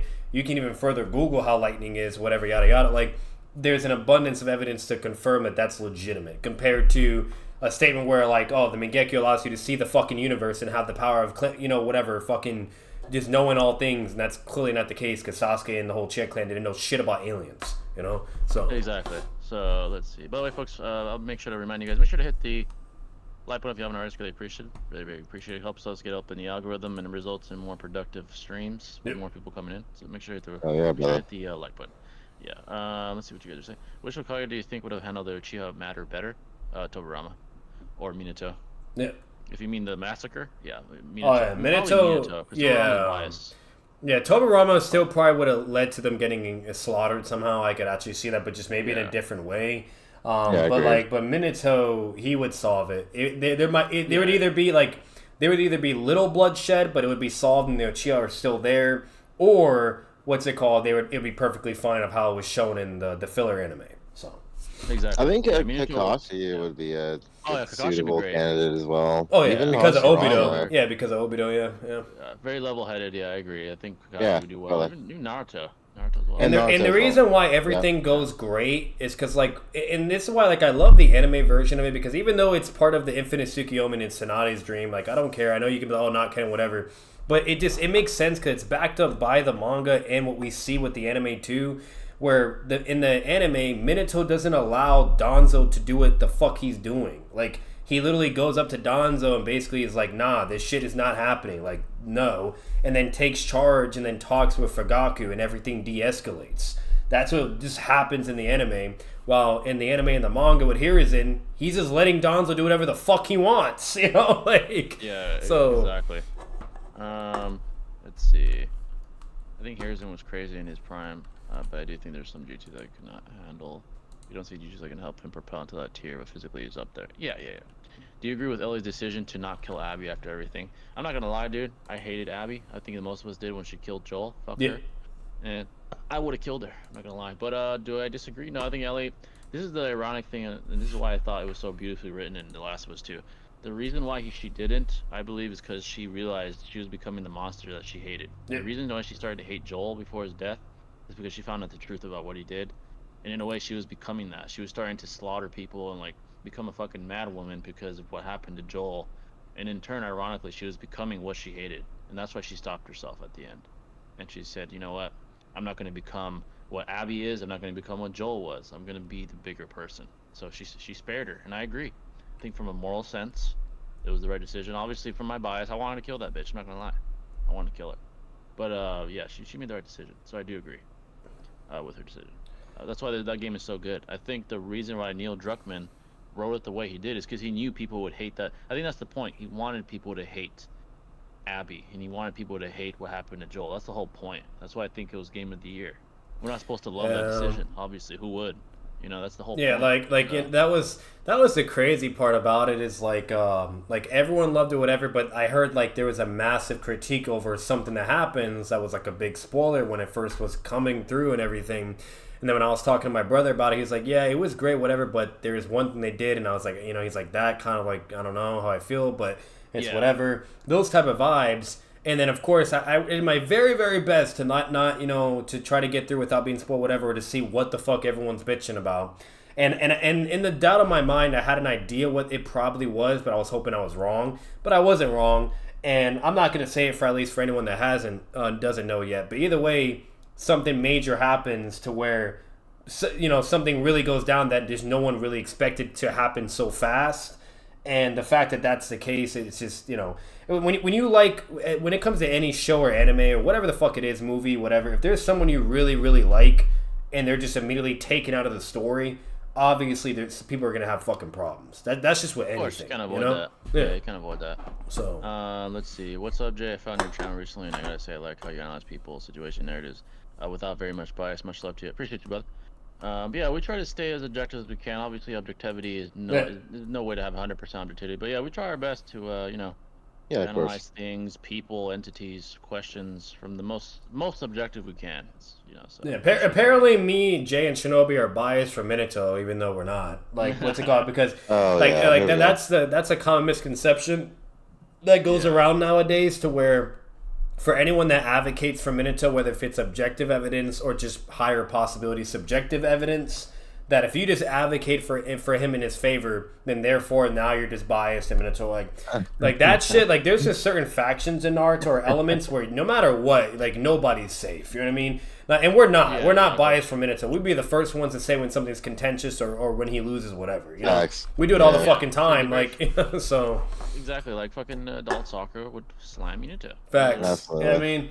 So but you know, so it's hilarious. But yeah, no, comparing out of everyone that at least even I know to my knowledge, we're definitely the most extreme unbiased fucking people for Naruto. TG's one of the goats for that too. TG. You know, things like that. Six and Swag and all the others, they do have certain forms of bias, but they even admit it. They acknowledge it themselves, you know, and they laugh about it. They're like, "Fuck you guys," you know what I mean? Yeah.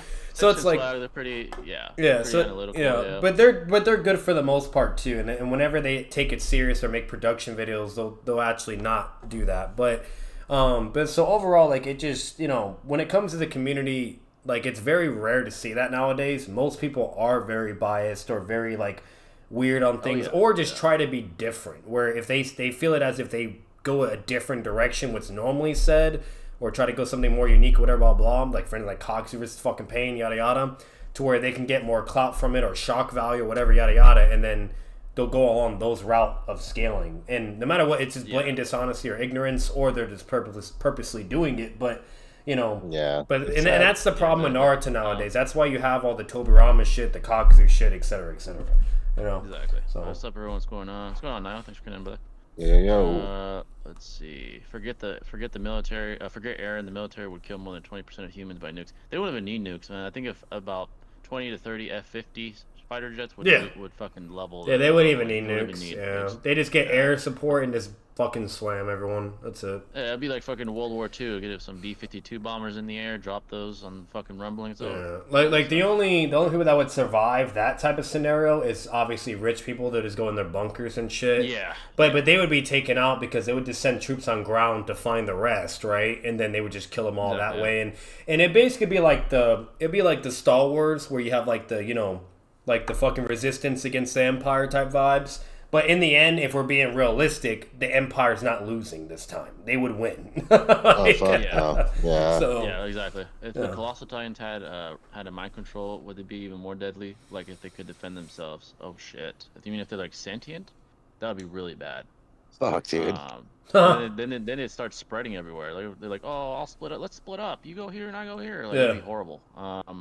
For us, it wouldn't be, but for like the Titan verse, it'd be horrible. Like, they'd have to fucking deal with that. Honestly, as long as you kill Eren, I guess technically you win. But I think for us, it still wouldn't be a problem, because honestly, as long as we have fighter jets, the Rumbling could never outrun us anyway. They're not that fast, so it doesn't really matter. No aerial. In the Titan, yeah, exactly. In the Titan verse, it'd be hell if they did that. Mm-hmm. But yeah. The problem is that cross scalers focus on calcs all the time, and those can contradict the portrayal. Yeah, and they try to revere those calcs over the portrayal. That's the problem. Yeah. As if it's like objective evidence or something. Like it's not. It's as if like Kishimoto gave us a calculation, like, oh, behold, look at my calc. Like, I don't you know. So the pixel scaling is by far the most special edge I've seen in the debate community. Special edge. They're really trying to measure the mango panels to prove y'all's point. Yeah, and pixels can vary, man. There's no way to validate your pixel scaling against another pixel scaling. This is bullshit. Like, once again, like, for instance, if we go along the lines and logic of pixel scaling, that means like Zetsu and a whole bunch of other weirdos are like stronger than all these characters that is blatantly stated to the contrary otherwise, and et cetera, et cetera. Like, it would completely disrupt the entire scaling of the show to begin with, and go against the entire narrative, statements, and feats, etc. You know what I mean? Like, better get Lee in the shooting exams as a fucking kid would be the strongest by that logic, and etc. You know, like, I mean, he has like the most insane panel showing. Yeah, exactly. Literally, like, there's showings where he's not even, like, he's moving so fucking quick where like he's literally like as if he's like in a separate dimension, like he's just nowhere. Like Yeah. I know, right? Yeah. so it's like what? Like if you don't, so if you use that type of weird ass logic and like, you know, or that type of, then that means Lee's the strongest. That means fucking Guy is the strongest, even with the seventh gate T-Sweet? and shit. Yeah, fucking. Yeah, exactly. You got all kinds of bullshit coming along. Then it's like, come on, Yeah. bro. Like it's like. Let me see. Yeah, let me try to speed through the chat, folks. Try to get to all your questions and comments. Right now, I think Gojo is one of the best anime characters ever. I agree. He's already in rare air. He's very, very good. He hasn't surpassed the greats, but he's getting up there, like very quickly. Do you think what do you think A-Train scales in speed in Narutoverse? The only speed statement from him I remember is that he can cover the entirety of New York in 4 hours. That's not very fast. That's horrible. I think that's 4 slower than most. hours? I think that's slower than most planes actually. Literally. He's going a couple hundred miles an hour. He wouldn't scale for shit. Even part one. And Homelander's like breaking the speed of Sound Bear when he's like what 4 or 7. Now he's a grown adult. That's like really slow. It's really not that fast. Yeah. Yeah, no. In the Narutoverse, he'd be fodder. Facts. Yeah, it's not fast at all. Kid Soccer probably beats his ass. Yeah, honestly. How do you think adult Naruto does in the JJK verse? Would he stomp? He'd speed blitz. basically. Oh yeah. With Shadow Gojo Clones, with dude? Infinity obviously would be interesting, but if you could Yeah. speed blitz Gojo prior to him subconsciously having it on, you'd just kill him.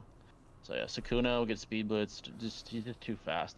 The Infinity ability would be the most interesting interaction. He'd have to figure out how to deal with that. Basically the way I see it is like fucking Naruto kills everybody, like he's his speed blitz and whatever, and then Gojo like hears of it somehow, like everyone's dying. He's like, all right, activates Infinity, keeps it on, right, like calmly, and then Naruto gets to him, and it's like it basically boils down to who can outlast, and my money's on Naruto. If he's bloodlust and out of character, he could just blow up the planet and just let him. That true, yeah. Would react to Infinity. You know what I mean? Like imagine Like, Naruto. like Gojo has like a seal on him, and someone tries to fly and rising onto his body. Like, how would that work? Yeah. That's a good question.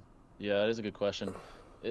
If the marking is on him, like physically on his body, Physically on him, yeah. yeah, that is interesting. How would that? It's like you're teleporting to the marking, but would you still be approaching infinity? Yeah, that's Exactly. A question. That's a weird question, yeah. That's a weird question. Yeah. Like, yeah, that's a tough question. Like you could argue that if you're trying to hit him, you're just never hitting him because you're being you're susceptible to infinity. Yeah, I don't think Flying Rising would still work, to be honest. Like based upon what we know. If you figured you would like instantly like appear on like his body, you know, like without a delay of time at all.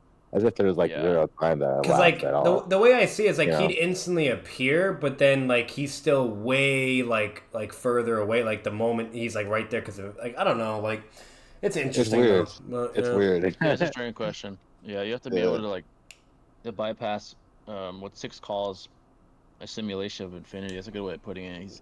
You're basically manipulating the space around you with infinity, simulating infinity. So Mayorga has been the only entity to be able to bypass that. It adapted to the infinity ability to be able to bypass the infinity. It said, "I'm infinity now." Yeah, so basically it gave Sukuna the ability to utilize like these slices that were able to basically warp the infinity ability and actually hit the space it's inhabiting. The space it's inhabiting contains Gojo himself. That's why he got like unless you think Flying Raijin like can go beyond infinity and bring you right to where Gojo is, like what the cut did, then sure, right? But if it doesn't, it just brings him instantly near his vicinity where infinity is still there, then it just does nothing. You're just there. Yeah. I think a reality warper would fuck Gojo up. They just gotta manipulate the space around him. Like someone like, for example, like Franklin Richards or someone like that, I think would fuck Gojo up. Now that we know Mayorga is able to adapt to it, then I'm pretty sure a reality warper could too. A reality yeah. Anyone that has adaptive capabilities like Batman's bat suits and yada yada, etc., the whole nine, and reality warpers and yada yada yada, like you're done. Yeah. Kabuki isn't even biased. He's just on Demon Time. Yeah. He is on Demon Time. Oh, I do have a quick question though, because after this week, which like starting like a week, like 2 weeks from now, I'm gonna be going into my next anime, and I was like thinking of which one to do, either Attack on Titan or Death Note, but I haven't decided though. Oh, do Death Note, bro. Yeah, Death Note's shorter, I think. Do Death Note first though. Yeah, it's definitely shorter. There's so much. Yeah, I'd probably say Death Note. Yeah, Attack on Titan. Yeah, dude, you gotta watch Death Note, bro. Yeah. So good. I don't know if Yeah, I don't know if spent- I'll I don't know. react to Death Note. I might just watch it on my own time. Attack on Titan, I'll probably react to that, but That's fire. Yeah. yeah. Attack on Titan's Death Note's more good like though, a bro. Yeah, because Death Note's more Yeah. like a story, like lore type. Intellectual. Yeah, Yeah. exactly. It's It's like a not more. psychological thriller. Yeah, and that's why I don't think like that's why I don't really think it's not. I don't think it's an anime for like reaction, type thing. It's vibes, for enjoyment. Yeah, it's Yeah. for Yeah, more. it's more Yeah, it's more enjoyment. for enjoying. It's exactly. So, but no, I was great thinking, I was for, like, which one do I do first? Yeah, it's great for narrative analysis, but yeah, it's not really like. Yeah. Yeah, it's more for enjoyment. I agree. Yeah. How do you think adult Naruto? I think I already answered that. Jay, what would you have done if you were in Aaron's position? Can't say, man. I don't know how I don't know how war would affect my mind, like actual physical war. Oh, you don't know until you're in it. You really don't. Yeah, you That really was don't dream. understand it. Yeah. Yeah, exactly. The Sakura versus Madara video opened my eyes. Oh yeah, when Swag posted that, man, I remember that time. That was crazy.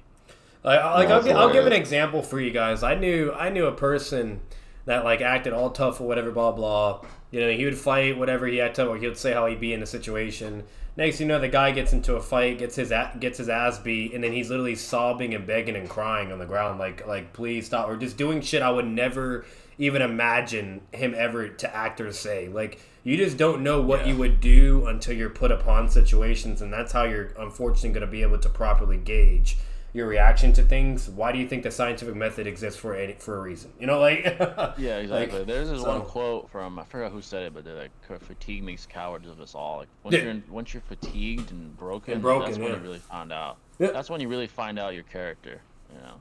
Yeah, the only thing we really yeah, have and different that like separates all of us is like the amount of like self control or like Exactly. or the amount of it's like how willpower. much you can take. Yeah, willpower. Like that's really the Yeah. only variable that's like circumstantial. Is just how you differ upon each fucking person. Like you have the Yeah, military. that's what I think. You have like the Marines, Yeah. Special Forces, where they're like doing these severe like endurance training drills where they're like putting you in like below zero waters and shit and yada yada, and to where people are either immediately giving up or it's very rare, but sometimes they will just stick it to the end, even if they start drowning or freezing, and then obviously the military will save you. They don't want you to die, but so it's everyone's different, but the majority of people break very easily. Majority.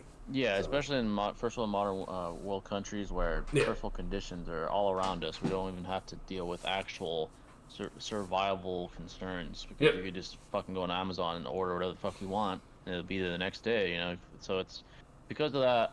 Naturally, humans aren't adapting to tougher situations. Like Dude. compared to our ancestors, we probably are a lot less It's in tolerable. this first a lot of world things. country. Yeah. Yeah, like our ancestors were fucking. Because everything's so hunting saber-tooth. sensitive nowadays, Yeah, like if you look at past, like our ancestors were hunting saber tooth with fucking spears, and today we go to the fucking grocery outlet and get fucking chicken from a freezer. Like it's way different. It's another thing too, like I saw a clip recently on Facebook, and it was just so funny. 'Cause it's like literally like a perfect picture of how it is nowadays, to where the guy's with his son, like the son was horse playing with this other kid, and then he gets hurt, like he scrapes up his knee and he's bleeding and shit. And like this other dude with glasses comes up and he's like freaking out. He's like, "Oh my god, like you should, get some medicine on that, whatever, so it doesn't get infected, blah blah yada yada yada." And then the father like just told his son like, "Nah, just put some dirt on it, you'll be alright, or rub it, get up, shake it off, right?" And then he starts talking with the dude, and he just basically bitches him, and the guy's like, "What's your problem?" He's like, "I'm not gonna raise my son like a pussy." You know what I mean? Like shut up, like you're being ridiculous. So like it's just those type of vibes where we have in this world where there are things that you obviously clearly would need to take precaution with, and then there's things where people are just so over the top or so sensitive, whether if it's words, an injury, like it's not the same, and it's setting everyone up for failure or to just underperform in many aspects of humanity. It's like oversaturating the youth with emotion. You can't oversaturate them with emotion because they end up becoming more docile, less aggressive, less competitive, and then when they hit the real world where people don't actually give a fuck about them, then they struggle. Yeah. The real world doesn't Like give a think damn of about kids it. as an example. That's a perfect example. You raise a kid and spoil them, whatever, or if even a fly touches them, they scream or whatever, act like their arm's been cut off. Then you have a kid that's like, clearly, taught how to endure or deal with things or interact, whatever. He's gonna do way more better in the world because he's not acting like a fucking psychopath, Yeah, the truth is, like, people think it's harsh, but stoicism and like mental toughness is important. It really is. It's just the truth. Let's see. Dog, if Attack on Titan was taking place in our time, the island would have been nuked before they could even do anything. Facts, dude. They would have nuked the fuck out of that place before they even made halfway through the fucking ocean. They'd be nuked. That's true. I think a lot of people don't like Minato because they cannot, for the life of them, understand how Minato has only a few showings and still loved. Yeah, he just has that aura about him. There's very few characters like Shisui, Minato, even Itachi has more showings than those. And two, he's yeah, not losing in a certain bitch aura. way. That's the Yeah, difference he too. was He doesn't strong, lose though. in a bitch fucking way, regardless if you think it's legit or not. Like, It's just, yeah. you know. Just his aura about him, like Gojo. Well, Gojo has more showings to be fair, but some guys just have an aura about them. Some guys that are built like that. Yeah, and that just goes for anyone. Like, if Hashirama or Madara are lost in a bitch way or something weird, whatever, we're all gonna be on top. Like, when a character is just shown to not be a bitch or really have like feats to where like they look fucking pathetic or trash, it's like, what do you expect when they're constantly being shown in like a fucking golden, like, oh my god, he's that guy type light? You know, it's like, Yeah, it's just, the I don't know what to narrative fucking really tell you. limited Yeah, it the a lot. narrative went crazy with him, bro. Like, He's a highlight. Yeah, he's basically insane a highlight. Plus, he's so fucking unique. statements. Insane You know? statements. Yeah. He's his own Yeah, character prodigy. for sure. He's a Yeah, prodigal figure. Yeah. extremely intelligent. Yeah. Yeah, exactly. This is a very rare era that he's in. So, you heard about the American military probably implementing AI to operate most of tech. I hope they never use AI to get anywhere near nukes. Yeah, I've heard about AI. AI is making a real breakthrough, but there's a lot of limitations to AI still. AI, when it comes to the neural networks and the internet, depend on data, empirical data that's kind of inputted into the AI to learn through behavior. Whether there's different types of learning. There's like supervised learning, unsupervised. For example, ChatGPT. ChatGPT makes mistakes because it gathers information from the internet. It's not objective and concrete. You can actually make it make mistakes. Like ask it something and it'll give you the wrong answer. So AI is still limited because to really make AI dangerous is when you're able to give it a rational mind, which it doesn't have for the most part. At least on a high level, it can do like rudimentary tasks that humans could do, but it still can't do things like determine morality and things like that. Yeah, I'm gonna be said, honest. I think that would be a grave, like really bad mistake to allow AI to even advance along that route because eventually, if you start granting AIs or machines the ability to somehow have free will or just even gauge morality and things, whatever, you're gonna have all kinds of fucking problems, bro. Like you're just asking for it at that point. It's inevitable. Ego comes to play, or selfishness, or arrogance, or pride, whatever, and then it's fucked. It goes downhill. The problem with, well, at least with modern computer AI implementation, computer programmers can extract tangible data like numbers, statistics, etc., but they can't extract intangible things that humans are aware of and acknowledge, like morality, like decisions that are dependent upon morality. You can't really train AI to understand that or acknowledge that. Be a psychologist.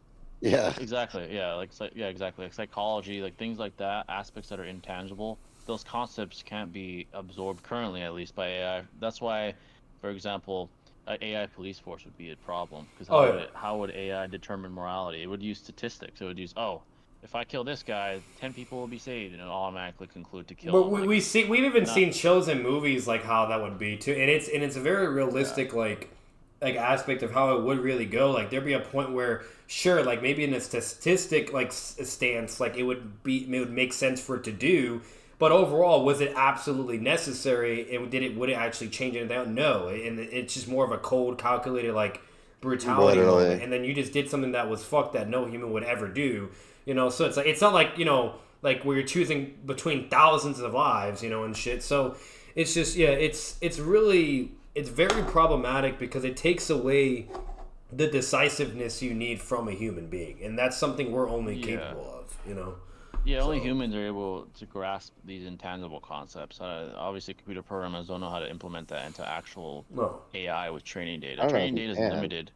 Yeah, exactly. Right now, there seems no conceivable way to actually do that. So, yeah, AI is becoming more prominent, but it's limited. If we had that too, Jay, bro, we wouldn't even be allowed to eat fast food. There'd be a lot of shit that honestly, if we're being extremely cold, the most, I guess, optimal way for humans to live would be like extremely restricted. Like, literally, decisions dependent upon the statistics. There would be no freedom. There wouldn't. Yeah. Let's see. Boruto versus Ichigo. Current Ichigo didn't have that many Ooh. showings, at least in the anime. Yeah. Boruto's so far, fucking Boruto- cracked. Yeah, if he's anything even relative to the Zero Division, I mean, he'd beat Boruto. But yeah, he'd be yeah, cracked. Yeah, man. yeah, he's that's it. multiversal Yeah. at that point. He might be though, to be Um, honest. he might be. I know you got like a new. It seems like he has new powers or new abilities from the Zero Division. Yeah. It's tough to And say. yeah. Probably lean towards Ichigo. I'm not gonna lie. Yeah, like because Boruto only has like planetary shit right now, so Yeah, at best Sure. he's. at best, you know what I mean. Like unless you're good, Yeah. being going along the other lines and then saying like, solar system, galaxy, whatever. But Boruto. bare yeah, minimum, Boruto's not, it's planetary. Ichigo's possibly Universal Plus. Yeah, the fact that he's possibly even universe, that's ridiculous. So But that the fact that Boruto skills over Jigen now, I find it hard to believe he's only planetary. You know what I mean? Yeah, no, True, he's yeah. definitely beyond that, but but Universal. Not nah, universal Ichigo, though. yeah, No. Ichigo might be already. Maybe. If he's on the same level as Zero, I mean Squad Zero, I mean, then yeah, that's fucking insane. Yeah. Yeah, Yeah. We have to be determined. No, Yeah. I do think Boruto people like they're hitting the galaxy shit. I'm just saying from like what we've seen blatantly, like bare minimum planetary. Oh, facts, dude. Yeah. Like for if they're sure. over here cutting moons, you name it, the whole nine. Like yeah, they're definitely planetary. Yeah, contrary to popular belief, I do think Boruto and Ichigo would be a good fight. I think Boruto's turtle level though, right, Batman? Yes, turtle level. Yeah, turtle level. He got bit by a turtle and fucked him up. Minato versus the third Hokage with his one finger lightning cloak. I think Minato would still Minato, win. yeah, ceiling. He would deduce his scar. Yeah, he could Or like that. even if he's not able to hurt him for whatever reason, he could just literally seal him or two. Yeah. Or if he sees the scar, like I'm gonna be honest with you, any normal person would be like, there's an injury there, a scar that might be a weak point in the armor, right? Like, and Minato's very smart, so I don't see why he wouldn't think that. And then if he just forces the Rising on for him to hit, the same shit Naruto did, like done, so. Got him, yeah. I do. Whatever think the fourth is Sengon stronger. would do a lot of damage, dude. Just saying, if we can stalemate Kurama's Selvifon, dude, like that thing's gotta have some power. The way I see that Yeah. going, to be honest, too, it'd be funny. It'd be kind of like the Obito and Minato moment again. Minato throws the kunai, they're charging at each other. Minato teleports and then just slams Rising on into his arm and he stabs himself. Yeah, exactly. I can you see that. too, honestly. Yeah. I do think the fourth is stronger in general, but the third is just a stronger fighter. The fourth, I'd say, is faster. I think the third one has more The fourth durability. is definitely faster because if the third Raikage is struggling to a clone and the fourth Raikage could go like to the full power user, you know what I mean? And whatnot, or at least be relative to the full power, like that, is a lot more better than a clone showing. To be fair, he was an Edo too, but either way, like, it's what we have, right? So he's definitely faster, but you could argue the third Raikage is what's it called? Probably has better AP though because of the Raikiri move he has. You know what I mean? But, that's about it. That's true. Minato does have a relatively small window to figure out the third Raikage out. That's for sure. Yeah, I think he wouldn't have a problem not getting hit by the third though. He's faster than him. Yeah, he wouldn't get hit. Yeah, he's faster. Yeah. The third's pretty tanky too. Like with the KCM1 Roston Shuriken, he was able to like deflect the 8 tails, tailmate several times. Probably took a tail beast bomb once or twice. Yep. Probably. And then honestly. the fourth Raikage got hit by, the Chidori, right, by Sasuke. So it's just like in comparison, I think the third Raikage probably has a more tankier lightning cloak. Yeah, but I think the fourth is just overall better. Like the only counter argument like you could say is that like Chidori's piercing power, like lightning to lightning, it's just so strong. Like that's just what makes it redundant, regardless. But then again, what you could say like to stick along with the Shinobi is what he's saying is like Rasengan's always been superior to Chidori, anyways. Like always, it's always been, and that's without a nature as well. Like just a normal Rasengan. So. Like, and that was from what Jiraiya says, from the Naruto to Sasuke interaction. Sasuke going full power, Naruto holding back with his Rasengan, still stalemates. So it kind of goes to the fact of where, if Rasengan's always been superior, then you add a nature to it and make it like way more powerful. And in the Raikage could still deal with that. Because let's be real, if we see a Rising Shuriken clashing against a normal fucking Chidori, let's be real, who's winning that? Sasuke or Naruto? Yeah. Naruto, right? Even with Sage Mode. So... It's like, we even see in the end where Sasuke uses gravity and adds a Mataratsu. and Naruto's little baby ass Rasengan when nothing is able to stalemate, and like so it's like no matter what, like it's just it looks really good for the third Raikage, objectively speaking, you know, and all that stuff. So yeah, I think speed wise, the fourth probably takes it, especially with the 8 tails Killer Bee scaling, but then I think physical durability, the third probably has the advantage. Yeah. Like the fourth would still win though. I do think he would still win because him just being faster, whatever, going and just basically, as long as the fourth Raikage just avoids his spear, he'll be fine. And it just boils down to who's LS2 or whatever. And then I'm pretty sure there's statements, but I think it does say that the fourth Raikage was stronger than the third or something along those lines too in the data books. I don't know. I have to go back, but either way, that's what basically all you have. It's just that simple. So it's pretty impressive how accurate ChatGPT is nowadays. Well, it's taking information from the entire internet. The internet is its training data, so obviously it's gonna be pretty accurate, but it does make mistakes. Especially for very nuanced questions, it does make mistakes. It's never shown that the Jinchurikis are stronger than just regular tailed beasts. Jinchurikis are just the vessel. There's a filler scene where Datara says the three tails was weaker because I had no Jinchuriki. That was filler and shouldn't be taken shit. I think Jinchuriki in general have better feats. No. Hold on. That's not filler though. What's it called? So what you're confusing is the manga and the anime shows that moment with Datara talking. But what is filler is where it has the whole arc of Kakashi and all the teams fighting against the crystal user, and then eventually shows leading up to the moment where Datara and Obito interact with the Three Tails, because basically they all interact with the Three Tails first, and then they leave, and then Obito and Datara wait for them all to leave, and then they have their canon interaction. So the canon interaction is in the manga and the anime.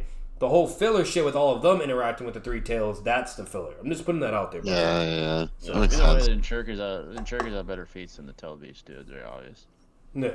Yeah, it's I'm pretty sure. Like Killer Bee, like again, as opposed to the 8 tails, or Casey and Naruto as opposed to the Kurama.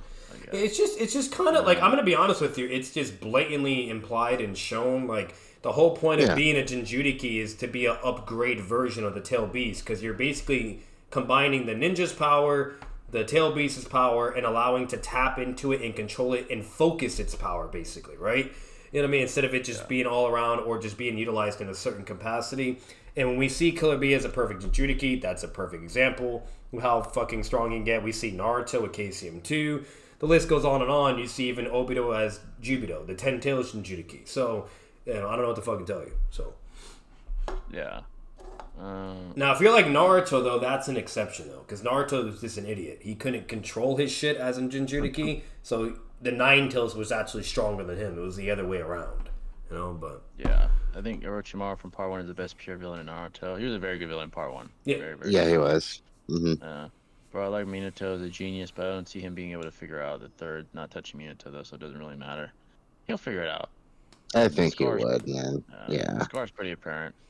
Either way, even if, let's say he can't even if he can't seal, he would pinpoint different areas of his body just to figure out what, if anything, is lacking in durability. He would be faster, so he can take all the time. Like if the guy can have sealing on the level of the 9 tails and shit, whatever, and learn from Kushina, he would be able to seal his bitch ass, and he could seal the 8 tails too, obviously. So he has the hacks as well. That's all I'm saying. Yep. Yeah. How did Aizen get so strong before his Hoyoki stuff? Before he was just always naturally gifted, kind of like I forgot the other captain's name. Gin? Yeah, Gin. Like those guys were just prodigies from youth, and they were very isolated because of that. So he was just always that strong. It's about you kind of did get fucked up. The thing with the moon feet in Naruto is that people forget the moon was supposed to be hollow. Yeah, but in that universe, I guess planets are hollow. It doesn't negate that it's still in that verse. Yeah. The Datara Bijou statement is canon in the manga. Yeah. No, it's in the manga.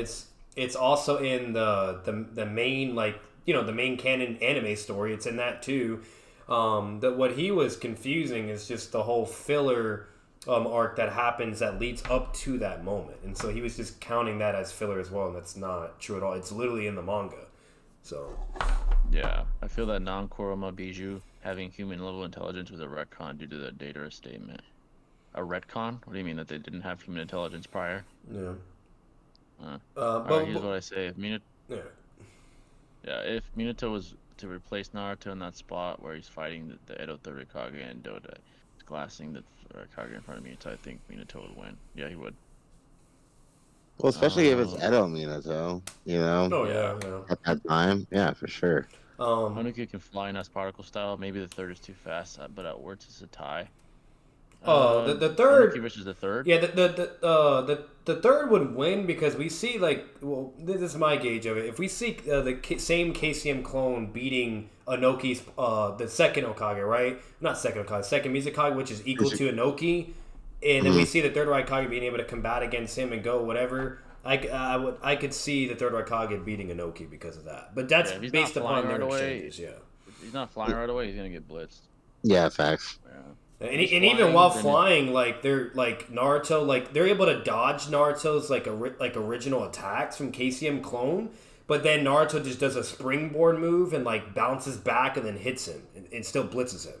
So yeah, the third Hokage has the black lightning too. Even though we don't really see him use it, he arguably could use that as a ranged attack as well to get Inoki in the air. Yeah. You know. Yeah, exactly. Yeah, he probably would be able to kind of negate. Now, if Inoki lands a particle style, I do think that would bitch him. He's not. Oh yeah, yeah, that's hacks. I think it's true secret word, bro. You know, negates durability. Yeah, basically he's fucked. Yeah. Early EMS Sasuke versus Nagato. Probably Nagato, to be honest. That's a tough one, yeah. I'll say because if EMS Sasuke is not even on Itachi's level and it's clearly shown.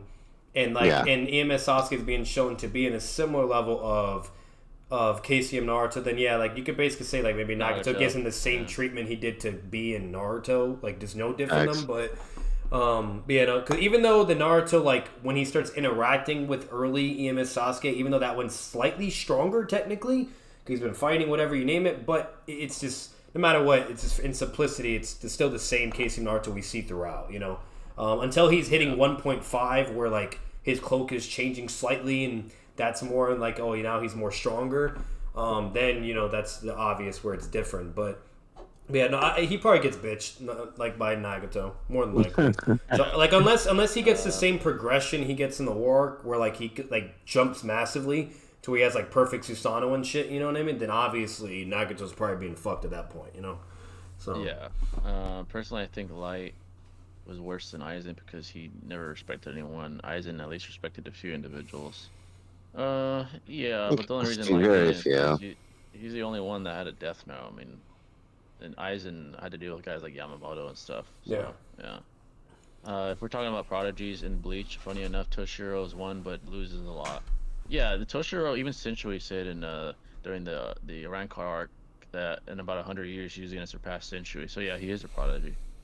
He just happened to have to fight one of the fucking Quincy. I mean, look how young he is. He's already a captain. That should be a he's already a captain, and Senchui's even projected he's going to surpass him. And right now, he's the commanding captain. So yeah, he has a lot of potential. So, yeah. This is too bad he fought a fucking Quincy. I mean, the guy had his number. So the guys he fights aren't exactly weak. The guys he has, lost to. So. Yeah. Can you call Part 1 Orochimaru the best pure villain in Naruto and Shippuden? The best pure villain. He's up there, but I don't know if he's the best. He's up there though. No, the best villain's definitely Pain. Because Orochimaru, he wasn't just a pure antagonist. He did have some sympathy for Hiruzen during their engagement. Yeah, but he is still of a softie.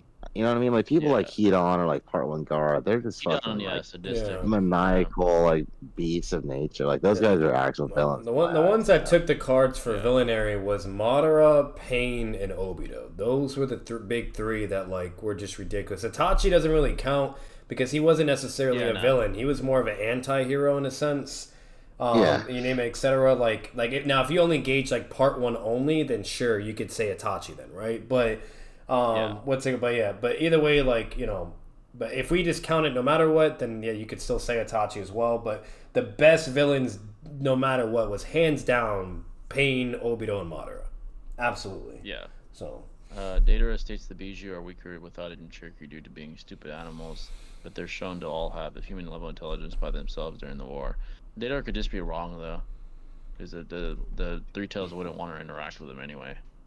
Like basically, like that whole like situation. It's just really interesting because at the end of the day, like it's like what happens is he throws like some fish, like C4, whatever, and like the turtle is just chilling in the water, right? Like it's just minding its business. Then it sees some explosions, it blows up, and it's like, bro, what the fuck's your problem?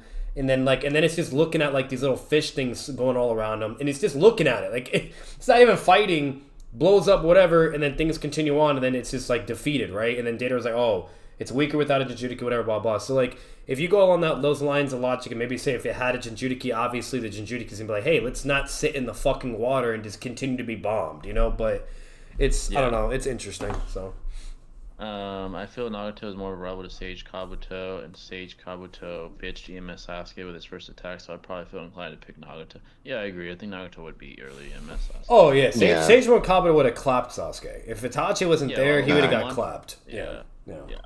I don't think Biju are stupid. I think Datara is just very smart. So from him perspective, they are stupid, but the Biju are not stupid.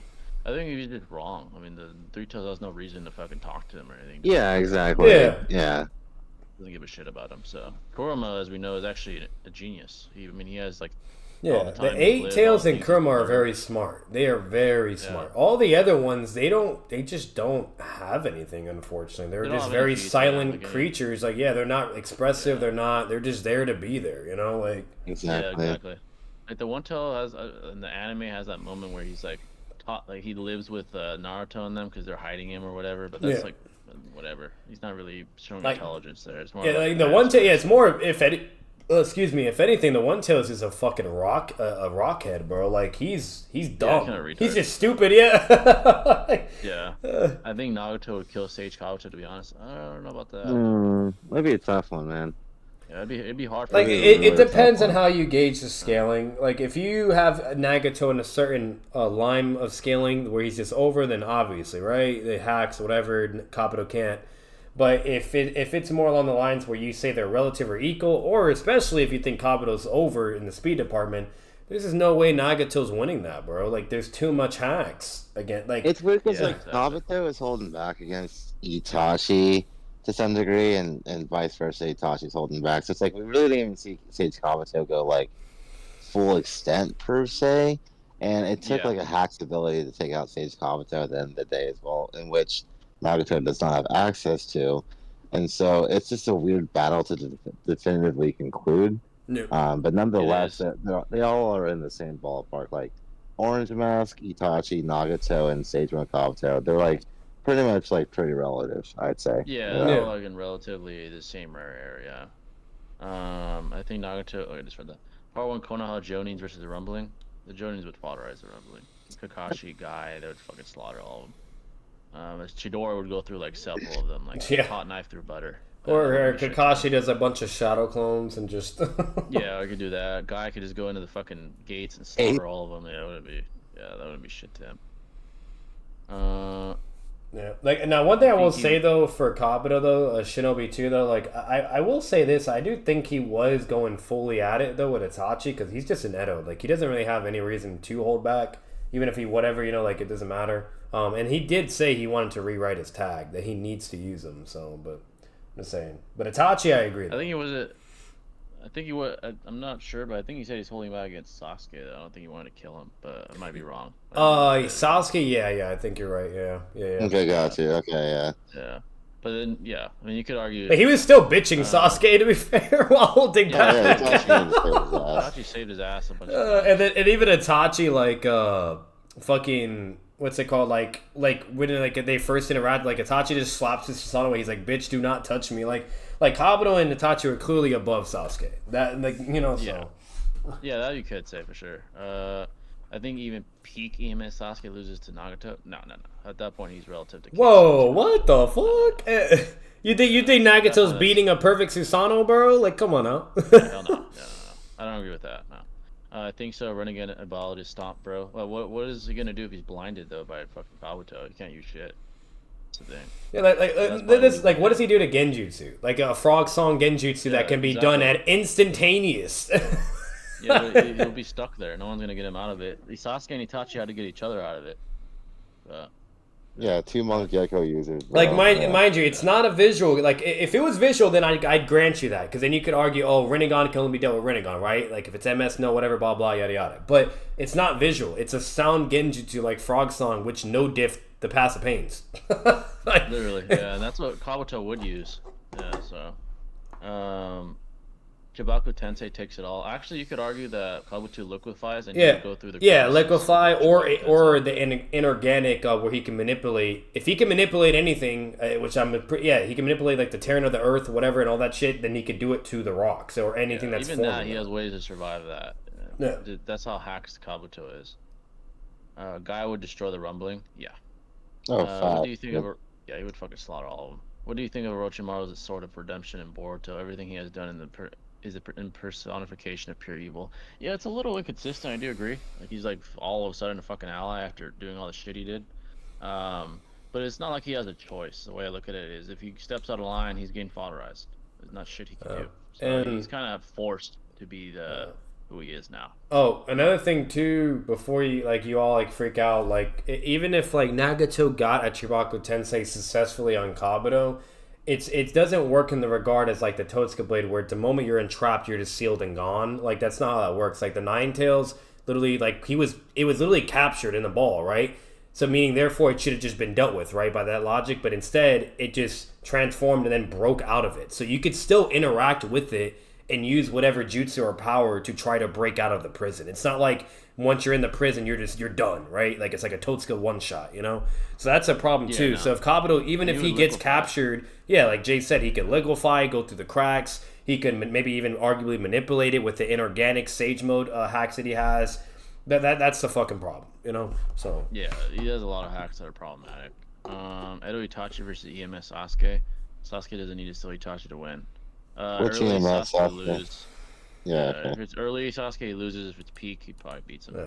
No, I will say this though. I don't think Kabuto has the AP to destroy a Chibaku Tensei. That no. No. If Itachi couldn't do that by himself, you know, at least from shown from what we have, whether if you believe or not, but you know, if it took for all three of them, you know, I highly doubt he's destroying that shit with raw power. He would have to use hacks. So yeah. Homelander versus Kakuzu in raw durability. Hey, Jay, now thinking about it, you know how I see what that goes? Nagato does Shubaku Tensei, and then next thing you know, while he's like going up in the air, he basically just fucking does the flute, plays the sound, and now the Shubaku Tensei ends because he's in Genjutsu. Once he's in that shit, it's over. He's dead. Yeah. Kakuzu stomps Homelander. Honestly, probably. Yeah. Weakest Naruto character that can solo the boys. My money's on Sasuke Uchiha Gaara. The weakest? Sasuke Uchiha Gaara? I don't. Oh, Gaara. He probably would solo the boys. Yeah. Yeah. Honestly, he probably would. Neji might struggle with the flying and shit. Yeah. The lasers and shit like that. Yeah, Gaara's a good pick. He would probably beat the boys. You'd just fucking drown them all in sand. And he's faster than them.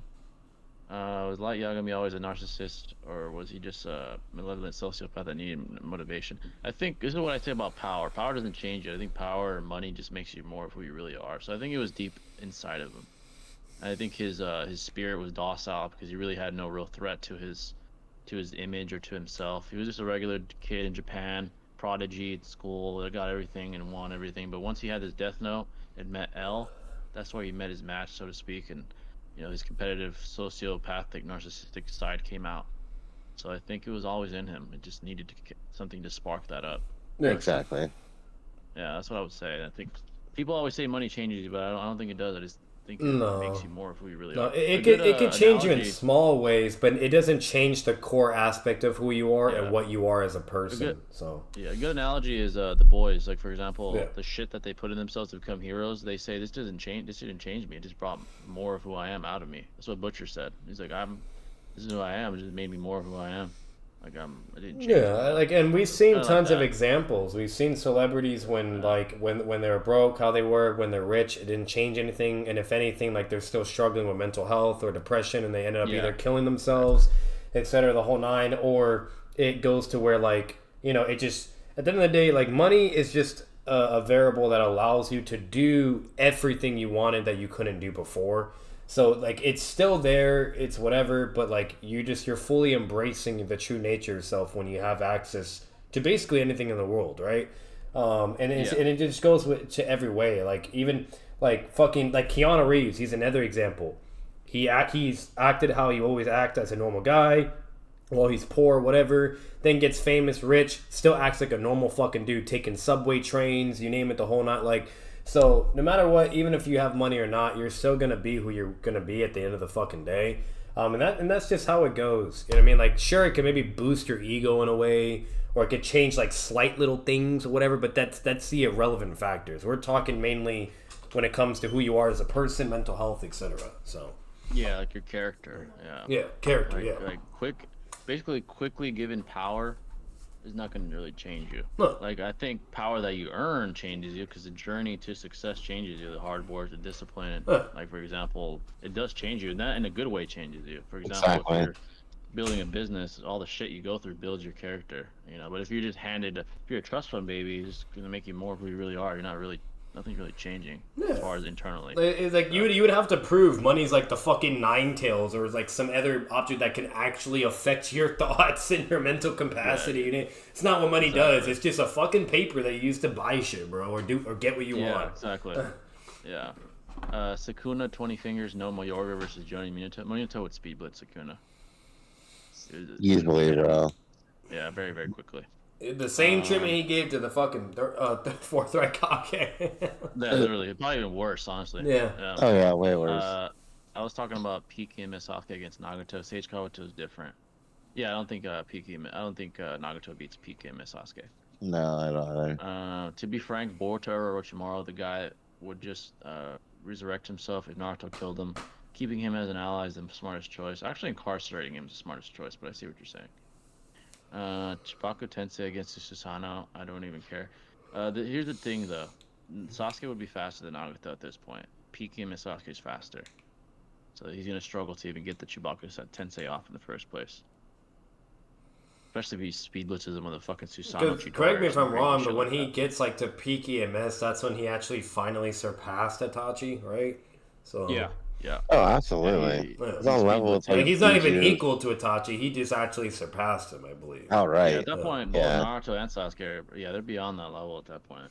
And especially KCM too. Like, what the fuck? Yeah, exactly.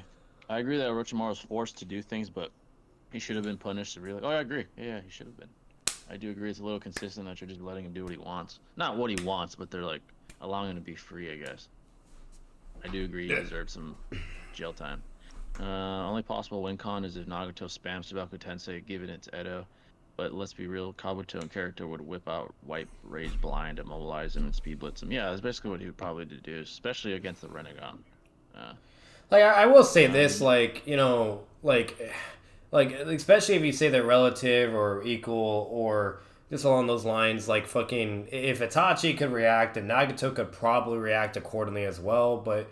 And it's just the problem is Kabuto just has so much like in his utility belt to where it's just gonna put Nagato at a severe disadvantage. Like it's no matter what Nagato does, it's not really gonna be like a lethal or finishing blow. Like, the only thing you'll have is fucking the soul thing. That's it. It's like the only like his best bet. Like sure, Shino Tensei, like if you take the data book literally or whatever, to where Shino Tensei's of all 5 chakra natures and can literally deal with anything, whatever, then sure, maybe you could say, oh, the water doesn't matter, this and that, yada yada. But that's for like certain other components. And once again, what does he do about Genjutsu? What does he do about fucking, all the other shit that he had? Like, it's just, there's just so much he has, bro. Like, yeah, I don't know. There's a ton of in his arsenal. That's very, very problematic for a Renegon. He can heal, he has Sage Mode Sensory, like...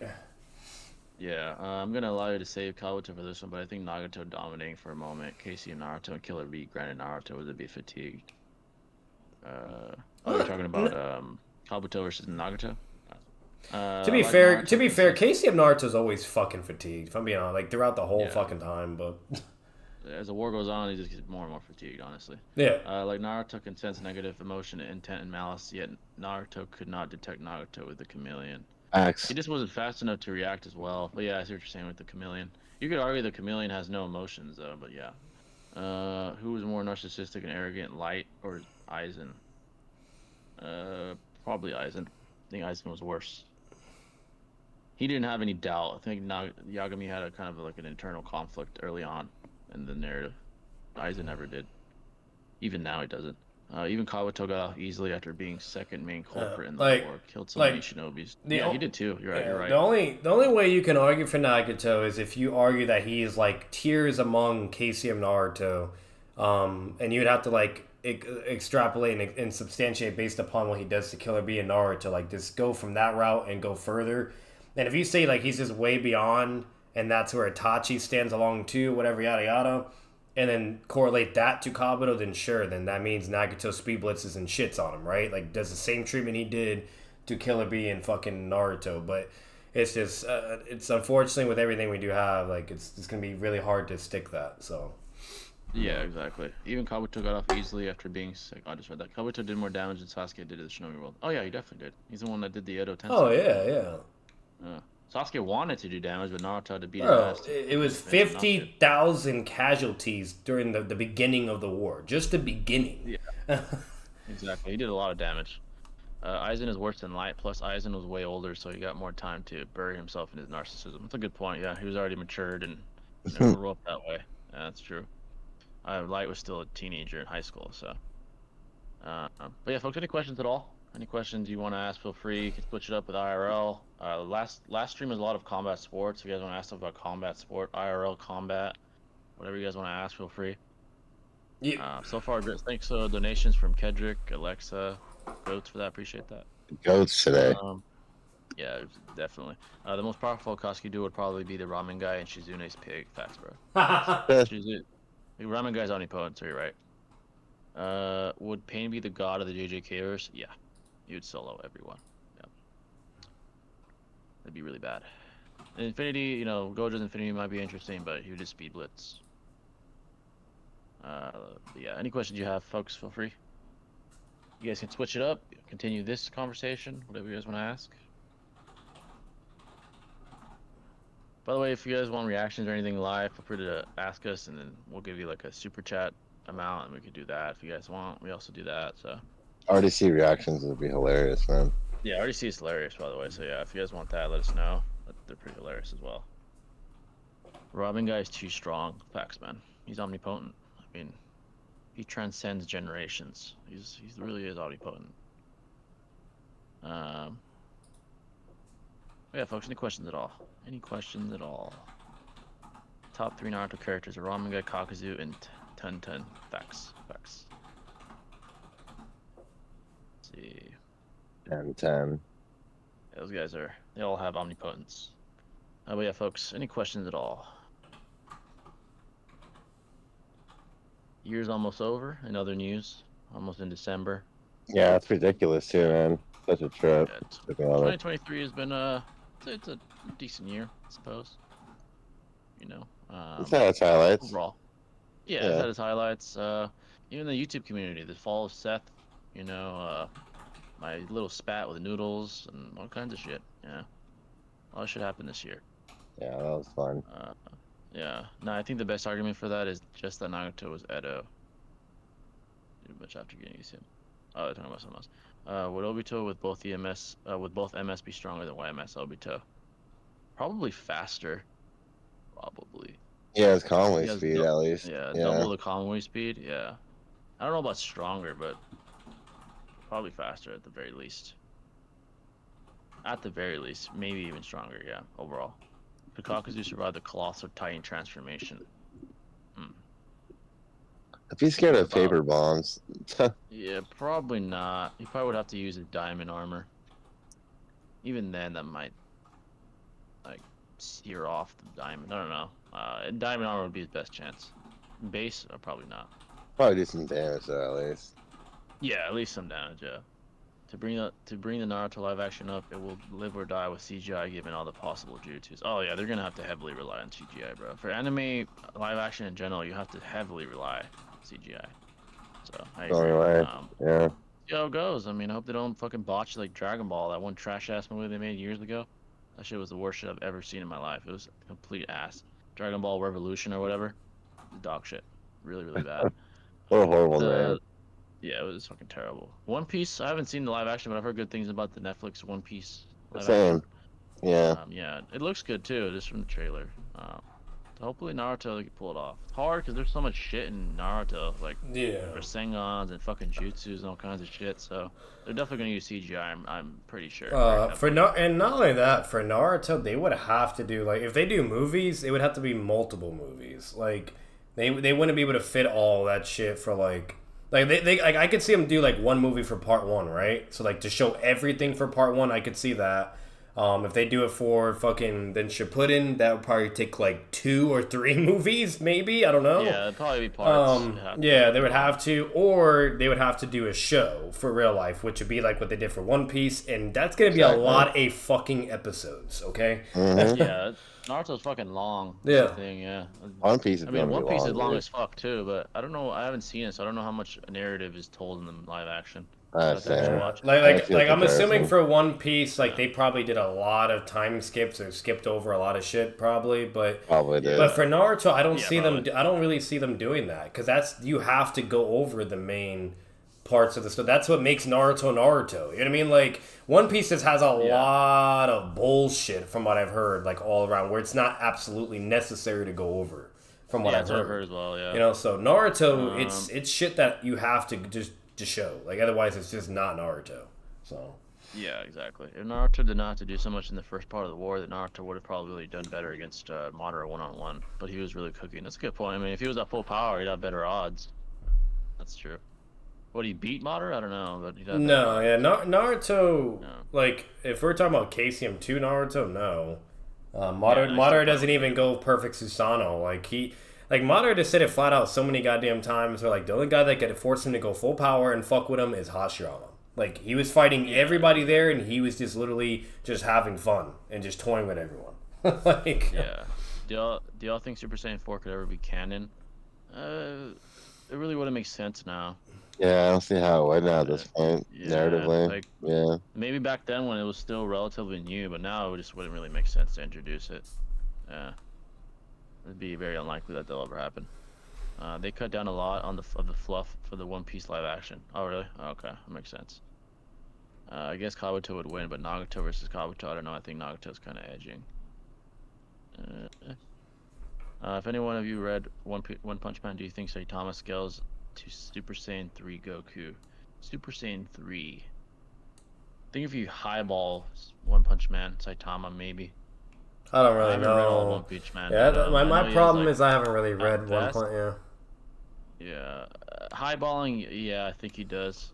Didn't he like sneeze on Jupiter and blew it up or something, or like what? Yeah, I know he had a punch that erased like anywhere from several stars to possible several galaxies. So depending on how you scale that feat, if it's galaxies, then yeah, you probably would. Oh, if it's galaxies, he's beating Goku for sure. Yeah, if it's stars, no, but if it is galaxies, yeah. Like the problem with Saitama is he's just not really feat oriented. Like all of his shit is mainly statements and.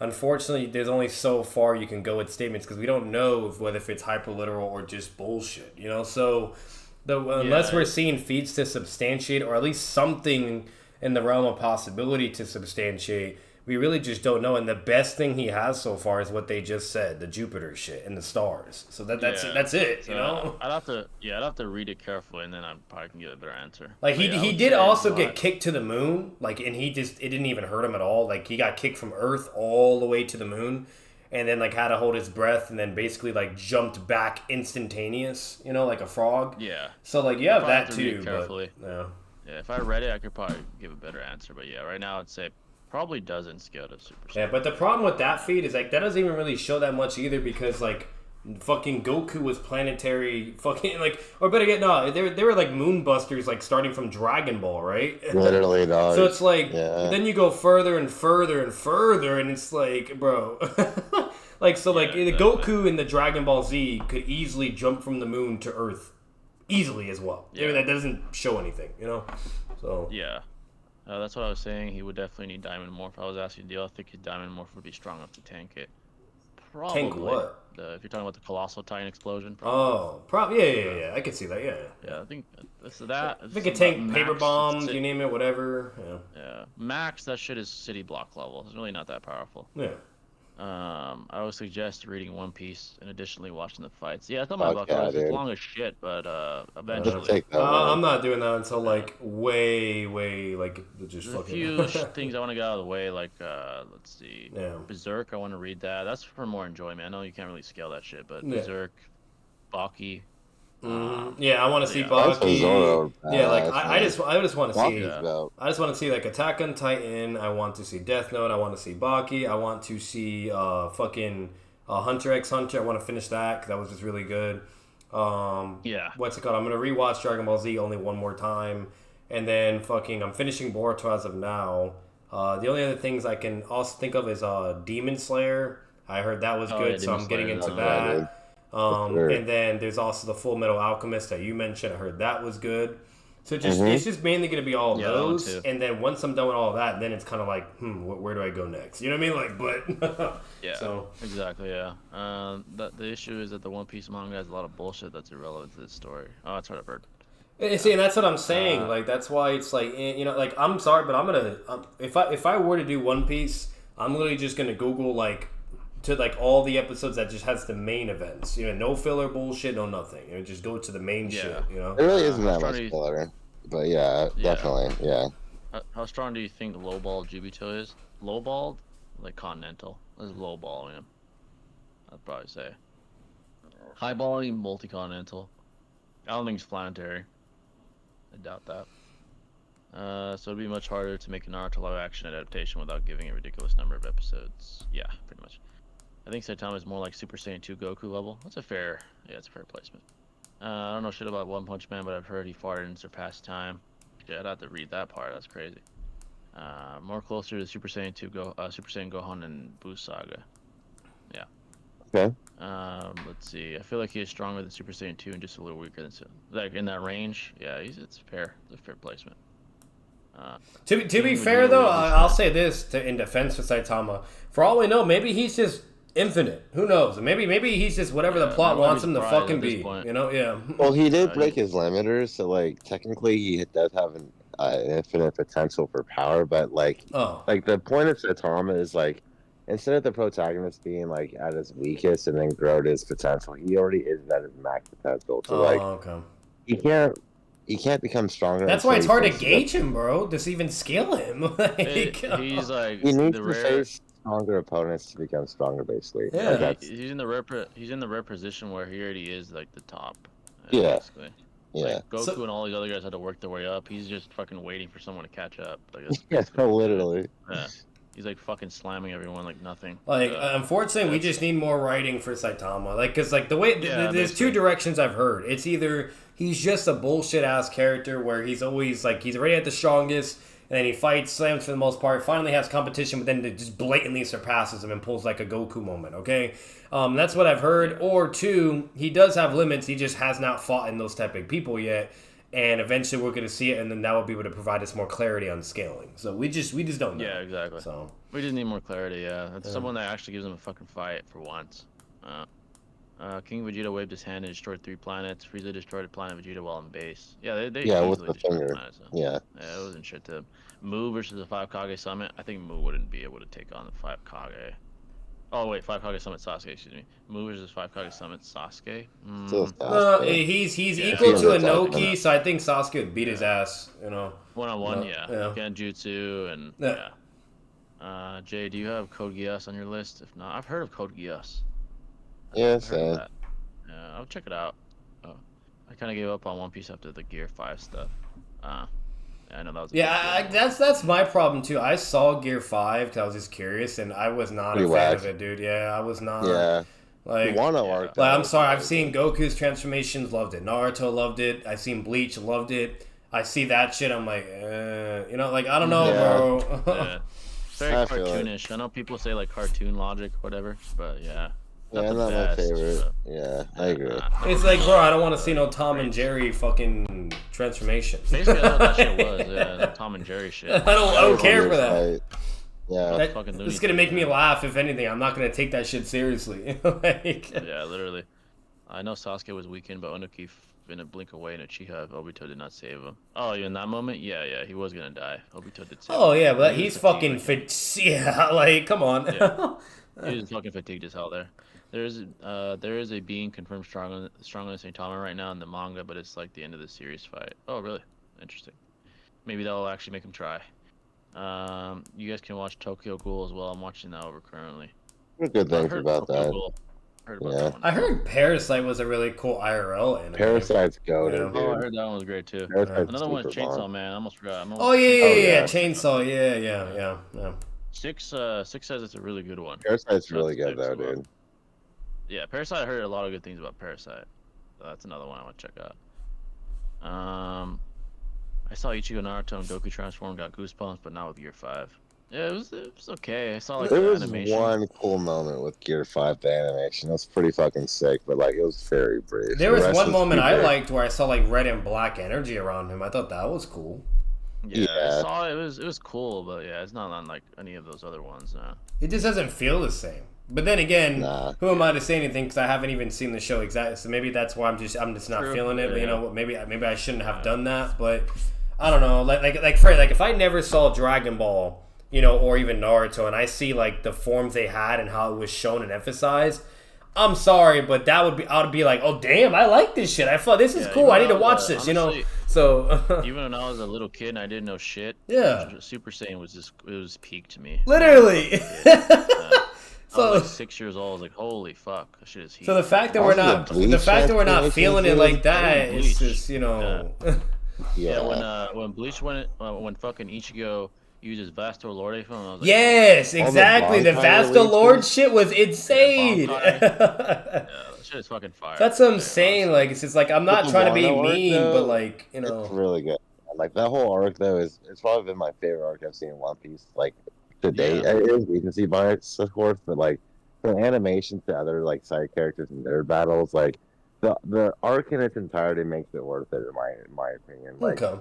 feel like the like penultimate battle wasn't like that great with Kaido and Luffy, but like I think everything like that gave it context made the arc as good as it is. So if you know what I mean. Yeah. So Gotcha. I don't know. One thing you can't say I is, agree. one thing you can't say is the fan base for One Piece is huge. That's for Oh sure. yeah, it's competitive to Naruto and Bleach and Dragon Ball Z. Literally. So. And there's Yeah. obviously a reason for that. Like it's Yeah. doing something right. Top 5 bare minimum out of any animes. Like you have to give that statistically and popularity wise. Yeah. Yeah, statistically, it's So- always up there. Like every time I see the statistics, it's up there every time. Now JJK is coming in hot, you know, for competitive coming in and quick. you name it. So it's Yeah. like and now it's getting interesting because it's like which one will fall off. But you know, obviously as of historic, like whatever wise, you know, that won't be the case because these animes have been all like around for who knows how long at this point, you know, and so popular. Especially But Dragon Ball. But when yeah. it comes to statistics or just comes like over to like what's going to be forgotten maybe pretty soon, where it's kind of like, you know, vague or kind of gray now. It's really interesting. I'm very, very curious. If I had to pick out of all, I'd say it'd be between Bleach or One Piece, but what's it called? But it's going to be interesting to see what goes down. Yeah. So Exactly. Y'all been watching Invincible? I'm gonna watch that soon. I think now that I finish The Boys, that's my next thing. Is Invincible. Me yeah, I'm gonna be honest. Like Looks what I recommend for Pretty that, Jay, is like the anime is really really good, but they're so fucking behind, and I have no idea what they're doing with season 2. So like Yeah, you know I I don't feel know like if they're there's doing any shit like going on time with that. skips. Yeah, like I don't know. Like I don't know. Like the first season was going from start to end, right, for the story. And that's, in my opinion, that's how every anime should be, right? You want to go from start to the end. You don't need to be doing fucking time skips or doing all this weird shit, whatever. So I can't speak for the second season because I've heard a lot of back and forth whether people like it or not. But the Yeah, first is sticking to the comics and going from beginning to end. There could be like either whatever and go that route. But what I would recommend is go to like to Comics Explained. Yeah, I think he does a great job. I don't know if Comic Historian has it, but either way, go to either or and just look over all the comic shit, and then this way you know the whole like story and scaling, and then fucking like start with the anime. But Because the anime is just so fucking behind, bro. It's so behind. Yeah, that's what I've heard. Like they're fucking way behind. Like, It's it's been really years and they're bad. still fucking behind. Yeah. Yeah. Oh. I wonder why. They're having like fucking. What Right. a I know there was like a delay. writer's strike. I know there was a writer's strike in Hollywood, but it ended recently. Yeah. I know all that shit was going down. Like, There was 'cause an I- actor's strike, writer's strike. Yeah, because I'm gonna be watching fucking. I'm actually probably gonna be doing reactions to it, but I have the Invincible comic playlist on my YouTube, and eventually I'm gonna start checking it out just for shits and giggles and then just to get some scaling shit out of it too. But I've heard a lot of good shit about it. Like there's this guy called like a tiger, white tiger, whatever, and he's like really fucking strong, like in the out of top 3 out of everyone. Then you have like Omni-Man, obviously, and then this other guy and blah blah. So there's a lot of awesome scaling aspects. It's basically, if you're a fan of Dragon Ball Z and Super, you're gonna fuck with Invincible. It's similar. It's a mixture of Dragon Ball Z and DC basically. So Okay. Yeah, it looks pretty dope. Like from the clips I've seen, it looks dope though. Yeah. By the way, I love Super Saiyan. I did not even know what Super Saiyan was, but a light on my brain switched when I saw Super Saiyan. Yeah, dude, that shit's just goated. That moment is goated in anime. Amaterasu and arrows are the biggest issues. The only argument you can make for Mu is the Sharingan can't perceive Mu when he's invisible, but I don't know about that. Yeah, Like, that's it's it. chakra no matter what. Like I'll say that's this, part of Mu's it, sensory is no joke. If Mu is able to to deal with KCM Nora, even though it's a clone, I will say that, but the fact that he can even deal with that to an extent is pretty impressive. So I will say that, but Mu could probably, if you want to give him the benefit of the doubt, he could probably dodge the arrow. I don't have a problem with that, but it's just overall with what Sasuke has, he's just gonna more than likely come on top, especially if it's going boiling down to who outlasts too. You know, Yeah, Sasuke exactly. has endurance, bro. Yeah, the thing with One Piece is because it's long, it reached the modern era of social media, so it's rapidly growing in the West. That's a good point. It makes sense 'cause it's still ongoing. Yeah. But yeah, folks, we'll go about 10 more minutes unless someone donates. We'll go a little longer than that. By the way, thanks for all the donations that did come in, Kedrick and Alexa, and just all the support in general we've had. It's great, so appreciate Yes, it. sir. Appreciate y'all. Yeah. Teen Titans versus the Akatsuki and 5 Kage. Depends Ooh, on the damn. iteration. Yeah, I mean, it if it's just the most cracked depends, version, yeah. they're slamming the fucking Akatsuki. Yeah. It wouldn't be close. Or at all. fucking Robin just comes in, throws some fucking gadgets, done. GG. Fucking Yeah, fire literally, style, yeah, ice style, fucking- exploding. Yeah, like fucking Cosmic Raven and shit. I mean, Yeah. they're obviously slam. But if Yeah, it's like Beast regular Boy, version, who's being Teen relative Titans, to like Beast Superboy and shit, so. Yeah, those are cracked versions. Yeah. If it's like regular Teen Titans, I mean, they're powerful, but. I'd say Akatsuki because of abilities and intellect. Yeah. Probably Akatsuki and the 5 Kage. But like for But you that's got cracked. Slade, who's like bullying the beginning T Titans, and that's just due to raw Literally, yeah. intelligence and being a normal guy. So like, if he can do it, imagine these guys with superhuman, abilities with chakra and then intellect and jutsu and hacks. Like, Yeah, yeah, like fucking light timers, like Itachi Yeah. and shit, like speed blitzing them. Yeah, they're not gonna stand a chance against that. I remember what the time Sasuke did not get the Susanoo era yet. If Onuki would have replaced the Rikage in the Sasuke fight, I think he would beat Sasuke. He would be too slow for Sasuke.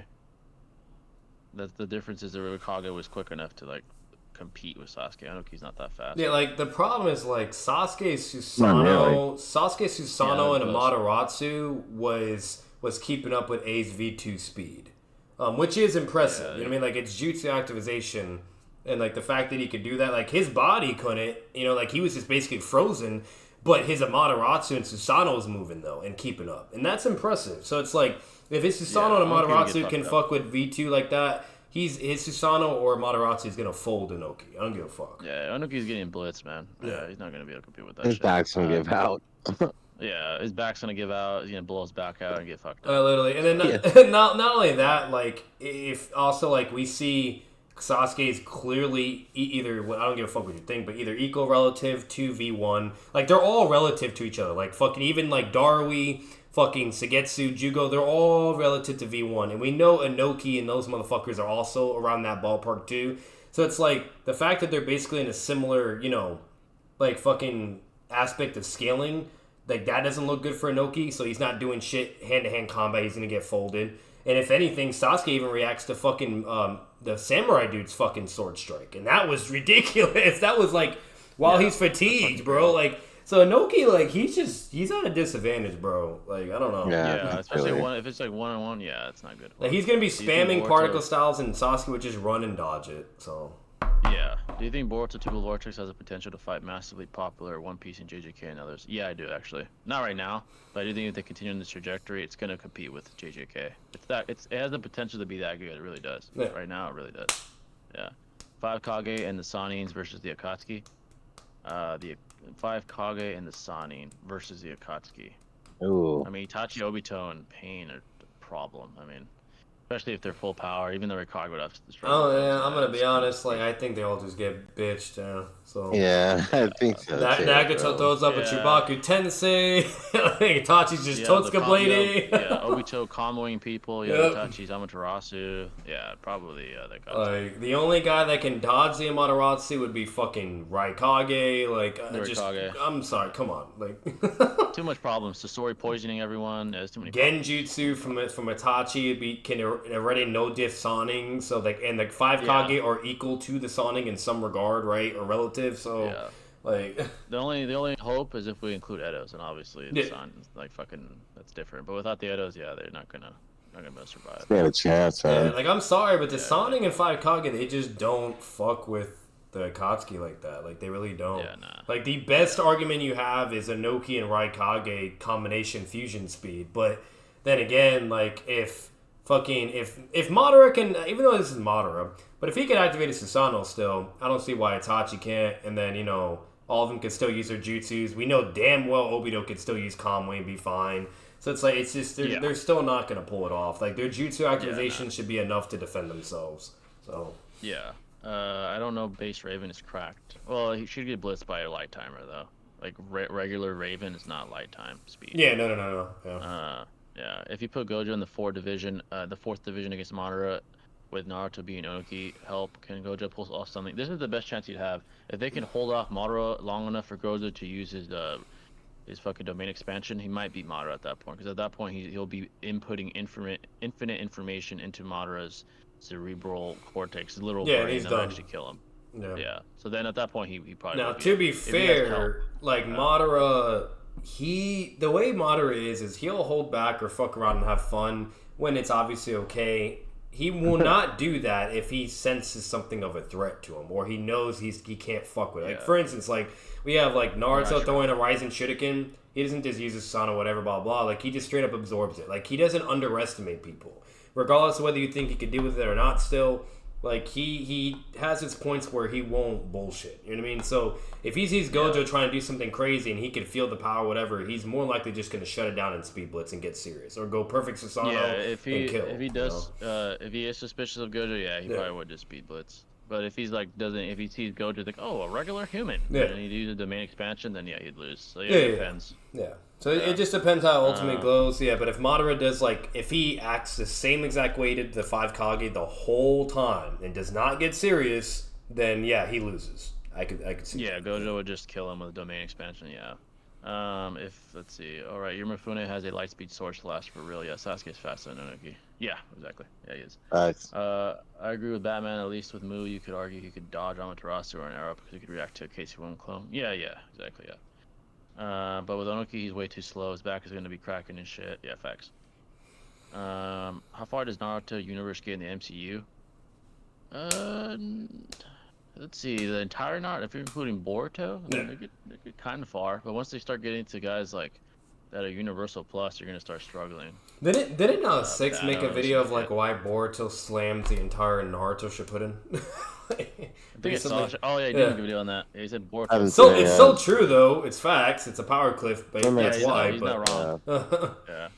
As far as the MCU, they would get up to like guys like they'd start struggling with guys like Thor and stuff like that. Guys that are like beyond. Yeah, Thor is just no joke, and even in the MCU, he's no joke. Like even there, so probably around that level is where even the Borutoverse would start to struggle. They'd fuck up like most of Earth's heroes, most of them.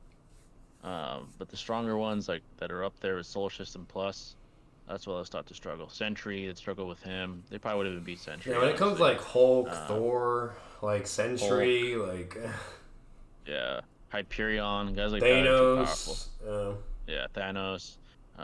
Those guys would probably beat the Naruto verse and the Boruto verse. Yeah. Besides Shibai, if he's fucking 40, then you. And if it's comics, it's not even in discussion. They just no diff. But fucking what's it called? But MCU is being generous, but they would still more than likely have the edge. Like they're really fucking strong. You know? Like fucking Infinity War, like Infinity War Avengers or Endgame Avengers. Yeah, they're gonna struggle with that. Madara and Hashirama versus the Shinobi Alliance with Obito. Madara and Hashirama versus the Shinobi Alliance. Regular Obito? It's just regular, yeah. It would have been matter if Obito. Yeah, Obito loses, and the reason why is because one thing all Hashirama has to do to even counter. And mind you, he also has the brain of Madara. Madara would be the strategizing, while Hashirama is just the power. Basically, it's like Sasuke and Naruto all over again. All that has to happen is Hashirama does his fucking vapor shit, and Obito's forced to do calm wave for 5 minutes, and then once that goes, he's done. Like Obito. The problem is like even if Obito could survive and just get away, like go through the ground right, like he normally does, or just and run, like everyone is fucked. He can't protect anyone. That's the problem. Like they all just die. Like. Yeah, that would end really bad. Yeah, like Obito, he wouldn't be able to win. He would just be on defense the whole time, and that's if you grant that before he's speed blitzed or whatever. But like, and it depends on what version we're talking about too. But if we're talking about like White Mask Obito, which is like the only one to be shown to be like relative to Madara, right? Like Edo Madara, at least. What's it called? Like then it's just unfortunately it's just not gonna go, bro. Like he's getting it's not really gonna matter. Yeah, it won't matter. Yeah. So. Well, the the Alliance does have Guy. Oh, that's true. I mean, if you're including Guy with the 8 gates, yeah, but able to get them, the problem is like the way the issue with that is like it's like either Guy like already dies before he can do it, or Guy's not, and then he goes 8th gate, and then at that point, yeah, if he goes 8th gate, then sure, but you could still argue Madara to Genjutsu. I'm just saying, but yeah. Exactly, yeah. Basically, you can wank Slade to outrageous levels if you use the comic where he solves the Justice League. Yeah, that's the thing about composite characters. There's versions of several characters that are fucking cracked. Even Joker had cosmic powers where he was like 5th dimensional at one point. So yeah, it's versions that would slam all of Naruto. Yeah, obviously that Joker would slam the entire verse. So. Yeah, 8th gate Guy is the only one that would be a win con for the Alliance, though. That's the only one. The only way. I just got done playing Spider-Man 2, and it's probably the best game I ever played. Yeah, that game is fucking goated, bro. It's really goated. No, I don't blame you. The shit's fucking goated. Not thinking about it, bro. If Jubimata wasn't fucking around, he could have just Genjutsu'd Guy too, and just like while he used the 8th game, and he just wasted it that way. Imagine in an illusion, bro. Yeah, fucking literally. You know what? I just realized Itachi was even faster than Sasuke in the Falcao seminar. Yes, Itachi's fucking fast, man. He's fucking fast. Itachi's no joke. He's that guy. But yeah, folks, we'll go about 5 more minutes with the 4-hour mark, and we'll depart. Unless someone donates, we'll stay longer. Once again, thanks for all the support, by the way. And make sure, one more time before we end in a few minutes, make sure to hit the like button if you haven't already. It's really appreciated. Really appreciate it. Gets up in the algorithm, gets more views, more people coming in. And yeah, we get more fruitful discussions such as these. So yeah, make sure to hit the like button. This was a good stream, though. A lot of variation in this one. Oh, that's great, yeah. Refreshing. Yeah. Definitely a good one. Let's see. Madara wouldn't have. I'm gonna try to get more guests on though, folks. Like some goats. Yeah. Try to get some on. I have a couple in mind. But yeah. Madara wouldn't have been able to Genjutsu him. That guy, he was getting blitzed by him consistently. I mean, you could argue he was allowing it, kind of. Though, yeah, exactly. Allowed him to charge up. And if you analyze the manga and the anime, he's literally watching Guy the whole time. Like he's tracking him the whole time. What's it called? Like, you know, you name it, he's interacting, he's reacting. The only time he ever gets blitzed is when he goes to the 2nd step and 3rd step with the air current. And he just can't, like, it's a straight up blitz. But other than that, like, Guy has to move and start that technique. Bottom line is, Jubimata could have easily done Limbo, could have done Genjutsu, a whole bunch of shit, and instantly dealt with him if you wanted to. Yeah, if we're being very pedantic, he could have just blitzed him from the beginning and just fucking slammed him. So I mean, like he didn't do that. He's like, oh, let's see what he could do. Well, he did allowed him, you know. So yeah. And if Madara knows the 8th gates as well, like he clearly knows about it. He acknowledges it. He has statements, whatever. If he sees Guy going into the 8th gate as a fucking alive, right, and he's clearly not nowhere near Jubimata level, right? what's it called? He's not gonna allow someone to get within that power. Like he would like literally just genjutsu or limbo him. Like the fuck. Like, He's not gonna have exactly. fun with him like that. yeah, like he's not gonna just like he's not like Madara. He knows his limits. He's not dumb. Like he'll have fun with you and engage if that's possible. But if he's not able to, then he will do whatever it takes to win. Like bro, look what he did to Hashirama. He tried to cheat and get the Nine Tails, bro, instead of just fighting him in a straight up battle. He said, "Fuck that. I'm gonna get the Nine Tails too." Like Madara's not dumb. So Yeah, exactly. Let's see. Alliance does have okay. Could Naruto protect the alliance by giving them chakra? But against Madara and Hashirama together, no, that's that's too not. much. Too much. They would eventually just outlast him. Kashimo versus Gojo. Is there a fight there to be had? That's a good question because I know Kenjaku recognizes Kashimo as one of the strongest ever. He still sees him as inferior to Sukuna, but Gojo is as well. I would still deduce because Gojo is stated as like the strongest in the world. Besides Sukuna, I'd probably still say Gojo. That's an interesting fight, though. I don't know too much about Kashimo, but yeah, I don't know too much about the guy. I'd have to reread about like the parts that he's mentioned in, but I'd still deduce Gojo. I think Gojo was only second to Sukuna, honestly. Jay, you want to know what I just thought of? Imagine if Madara and Hashirama combined it like they're like so if like Hashirama goes Sage Mode, does a 1,000-arm thing, and then Madara puts his Majestic Susanoo over that shit. Who the fuck is surviving that? Like, I mean, no one, yeah, everyone's getting fucking. Like you think Naruto's protecting them with his cloak with that shit? Come on now. Yeah. Let's see. Let's see what you guys are saying. Dude, Naruto been protecting an alliance with BG Chakra originally, and yeah, they lived. But yeah, speaking of Kashimo, by the way, another thing is he fought Sukuna also, a weaker Sukuna, and got folded. So Gojo did better against. So yeah, he did better against a more strong, a more replenished Sukuna. So I probably would say Gojo, yeah. Kashimo has potential though, for sure, definitely. Want to see what they're gonna do with him. He's one of the guys that a lot of people are wondering about. Him, Yuji, guys like that. Yeah, I know Itachi's quick, but I was just putting it in perspective. Sasuke was keeping up with V1. Kakashi needed Kamui to get away from Susanoo. Yeah, dude, Itachi's fucking fast, man. Full power, Itachi's fast as fuck. Yeah. But yeah, as far as the JJK manga, it's doing. It's an interesting point right now. The one guy that Genjaku's fighting that has like the comedy type of domain curse technique, pretty interesting. That's why I like the unique power scaling aspect of. That is unique. Yeah, like apparently if he makes you laugh, he has the advantage or some crazy shit like that. It's pretty interesting. What the fuck? Yeah, he has like there's one guy that was a lawyer. Like his domain expansion is you're in court and you have to win the case to survive. And there's the other guy with the jackpot curse technique. There's a lot of cool techniques. That's why I really enjoy JJK. That's crazy. So yeah, it's a bunch of crazy shit. That's like some hacks bullshit. Yeah, extreme hacks. The most like creative hacks you'll ever see in JJK. Because that sounds like that just makes power irrelevant at that point. Like fucking like unless you're like Sukuna or Gojo, you could probably just overpower it. But yeah, the crazy thing about like the jackpot is like the more jackpots the guy gets, the more guaranteed he is to win and shit. It's crazy. It's pretty crazy. So, bloodlusted Boroshiki versus the Force Senju. That's a good question. The thing is, we haven't seen Boruto use his karma, so that's a good question.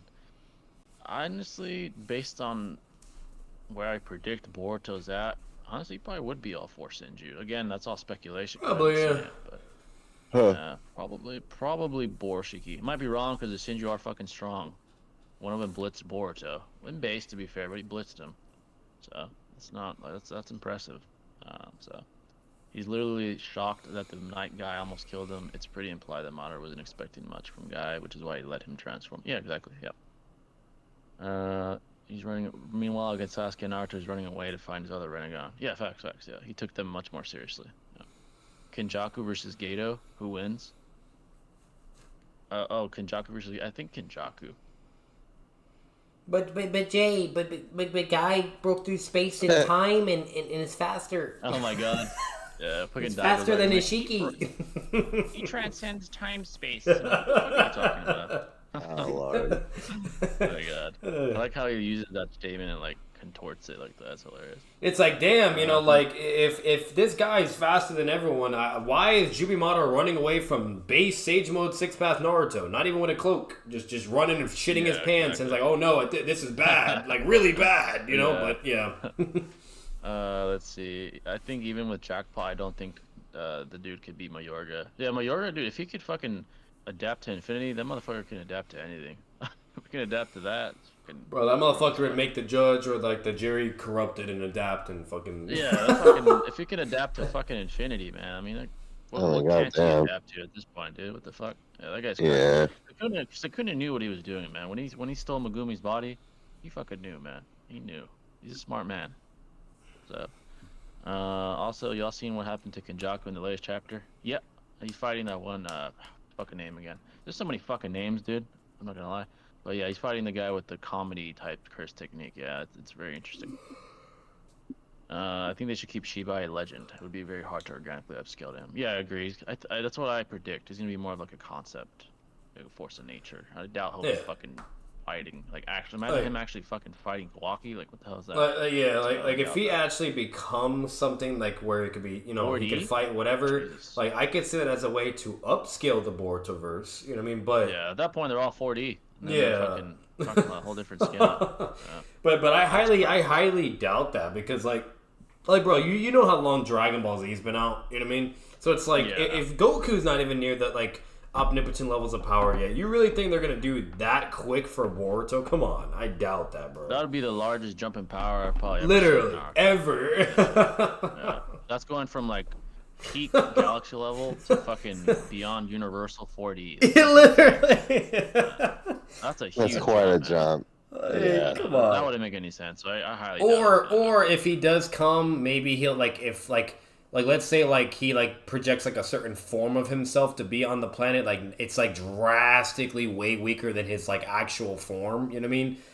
Where you could interact, and like I could understand maybe that, you know. But like you know, they would have to like nerf him to like a severe regard, you know, or it would just be a blatant upscale. Like either extreme power cliff or they're gonna have to make him like fucking weak compared to being 4D. And if there's an extreme power cliff, everybody's gonna get pissed. Everybody. Oh god. Yeah, no, I'd probably stop watching at that point. Reading, fuck that. Insane, I'm like, what the fuck is this? At that point now Boruto's beating fucking Goku. Like what? Now he's beating Goku. Yeah, at that point he's fucking beating Goku. That's fucking crazy. Punching the air with his feet. Oh yeah, I remember when Daigo said that in the video. Oh gosh. I remember when Six reacted to his videos. They're hilarious. His reactions. Yeah, that was fucking hilarious, dude. When he was reacting to the Sarada video, like I don't know why Daigo was moaning in that video. What the fuck? Six reaction was hilarious, bro. That was fucking dying. I still have not seen that video to this. I still have not seen that video to this day. I gotta watch that. Like, what was it called? So disgusting. He's like, I think like Six reacts to Daigo Sarada's bad video or something like that, and he was moaning for some reason. Wait, was like, what in the he's fuck saying is this Sarada is bad? I think that's what the video was about, like Sarada's ass or something like that. Oh, okay. Yeah, I thought you meant like bad in the sexual attraction. I'm like, wait a minute. Oh, no, that's a shit. You're getting canceled at that point. Yeah, I'm like, wait a minute. What are we on about right here? I would have canceled him right now. I remember Daigo arguing that base tuning some guy is stronger than the OP Boruto kid because he punched a hole through a wall. Oh, I remember seeing that shit.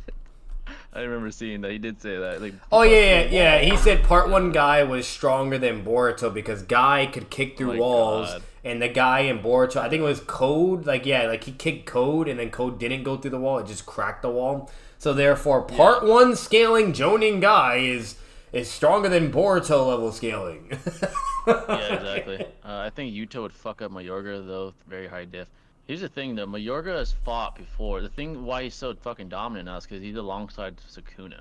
That's why he's so dominant. I mean, Sukuna himself is the strongest sorcerer of all time, plus Mayorga. That's amazing. That's an amazing combination. So, one-on-one, Mayorga probably would lose to Gojo.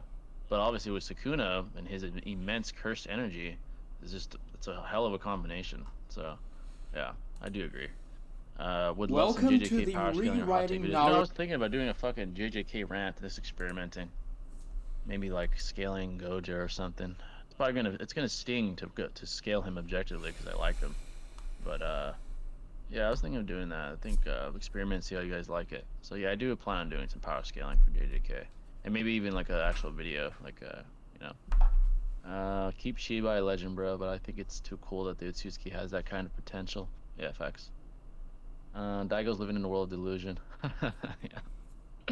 Daigo, man, I gotta give him props. So he's making. Yeah, Bad. I feel like he's just doing that for the bag aspect. I think he's trolling. Yeah. I don't know, bro. I highly doubt he actually believes in that shit. There's no way, bro. Yeah, he's making bag, and I respect it. You know, respect the bag. Don't get me wrong, I like Guy. He's in my top 5, but Daigo Knight was glazing. FX. Like nobody's gonna definitely sit was. here and think Part 1 Guy is stronger than Boruto level characters. Like that's just absurd, dude. That's hilarious, man. Yeah, Daigo's a talented guy in his own way.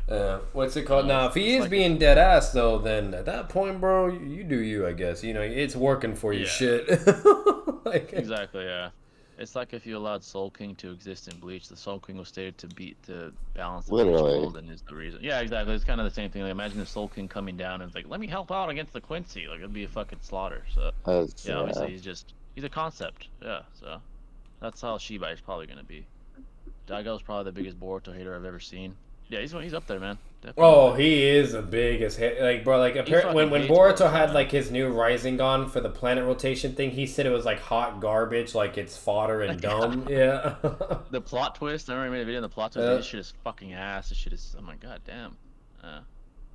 Where would you scale current? What does it say? Sakura with 8 gates. Oh shit, with 8 gates, motherfucker is beating some Otsutsuki 1-on-1. Yeah. Yeah, Like the problem with Daigo Knight J is like he thinks Boruto is bad because they're not having the same visual emphasis of what characters were doing in Shippuden or in Part 1. Yeah. And what he doesn't understand is you it's don't an appeal need to to have an ignorance. yeah, it's an appeal to ignorance. You don't need to have an objective visual like feat in order for these characters to be able to do the same. That's not how that works. That means you'd be arguing that the characters are going backwards somehow in power, and that makes absolutely no fucking sense. No sense. It's an appeal to ignorance, and it's literally contradicted by the narrative itself. Narrative, dude. Like literally by the narrative, so you name it. Like once again, if we go by that logic, that means fucking fourth gate Lee, Four Tails Naruto, people that have like insane showings, right? That means they're all stronger than 6 pass level characters, or stronger than fucking Hashirama and Madara, and yada yada, because they're not showing the same destruction capacity. Or better yet, Hashirama and Madara, they'd be the strongest with just EMS and base because they're over here blowing up mountains, whatever, while every other character doesn't show that. You know what I mean? Like, that doesn't make any fucking sense. It's just crazy. Yeah, it's an appeal to ignorance. Yeah. Let's see. A couple more folks on the depart. We're actually over 4 hours now. Daigo Knight has been a glazing guy with a power of 1,000 Krispy Kreme donuts. FX. Nice. Not to spoil anything, but the Soul King is the reason why the Hollows, Quincy, and Fullbringer exist. Ewok is a reflection of the King, and he's Quincy Jesus. Oh yeah, I can definitely tell he's Jesus to the Quincy. Definitely. Daigo Knight seriously thinks Boruto. What does that say? Boruto era Naruto and Sasuke are weaker than before. That's hilarious. Yeah, I saw that too. That was hilarious. He does have some Boruto. banger videos though. He does have a video where he says Yeah, Ken he does. again is He does. hot garbage, and then even talk shit about Tobirama. He even has stuff like about how the summoning path could slam Kakuzu, yada yada yada. Like he even has why he has Itachi some would fire. slam dry as well. Like so he does have some good shit too though. But Yeah, he's a talented guy, that's for sure.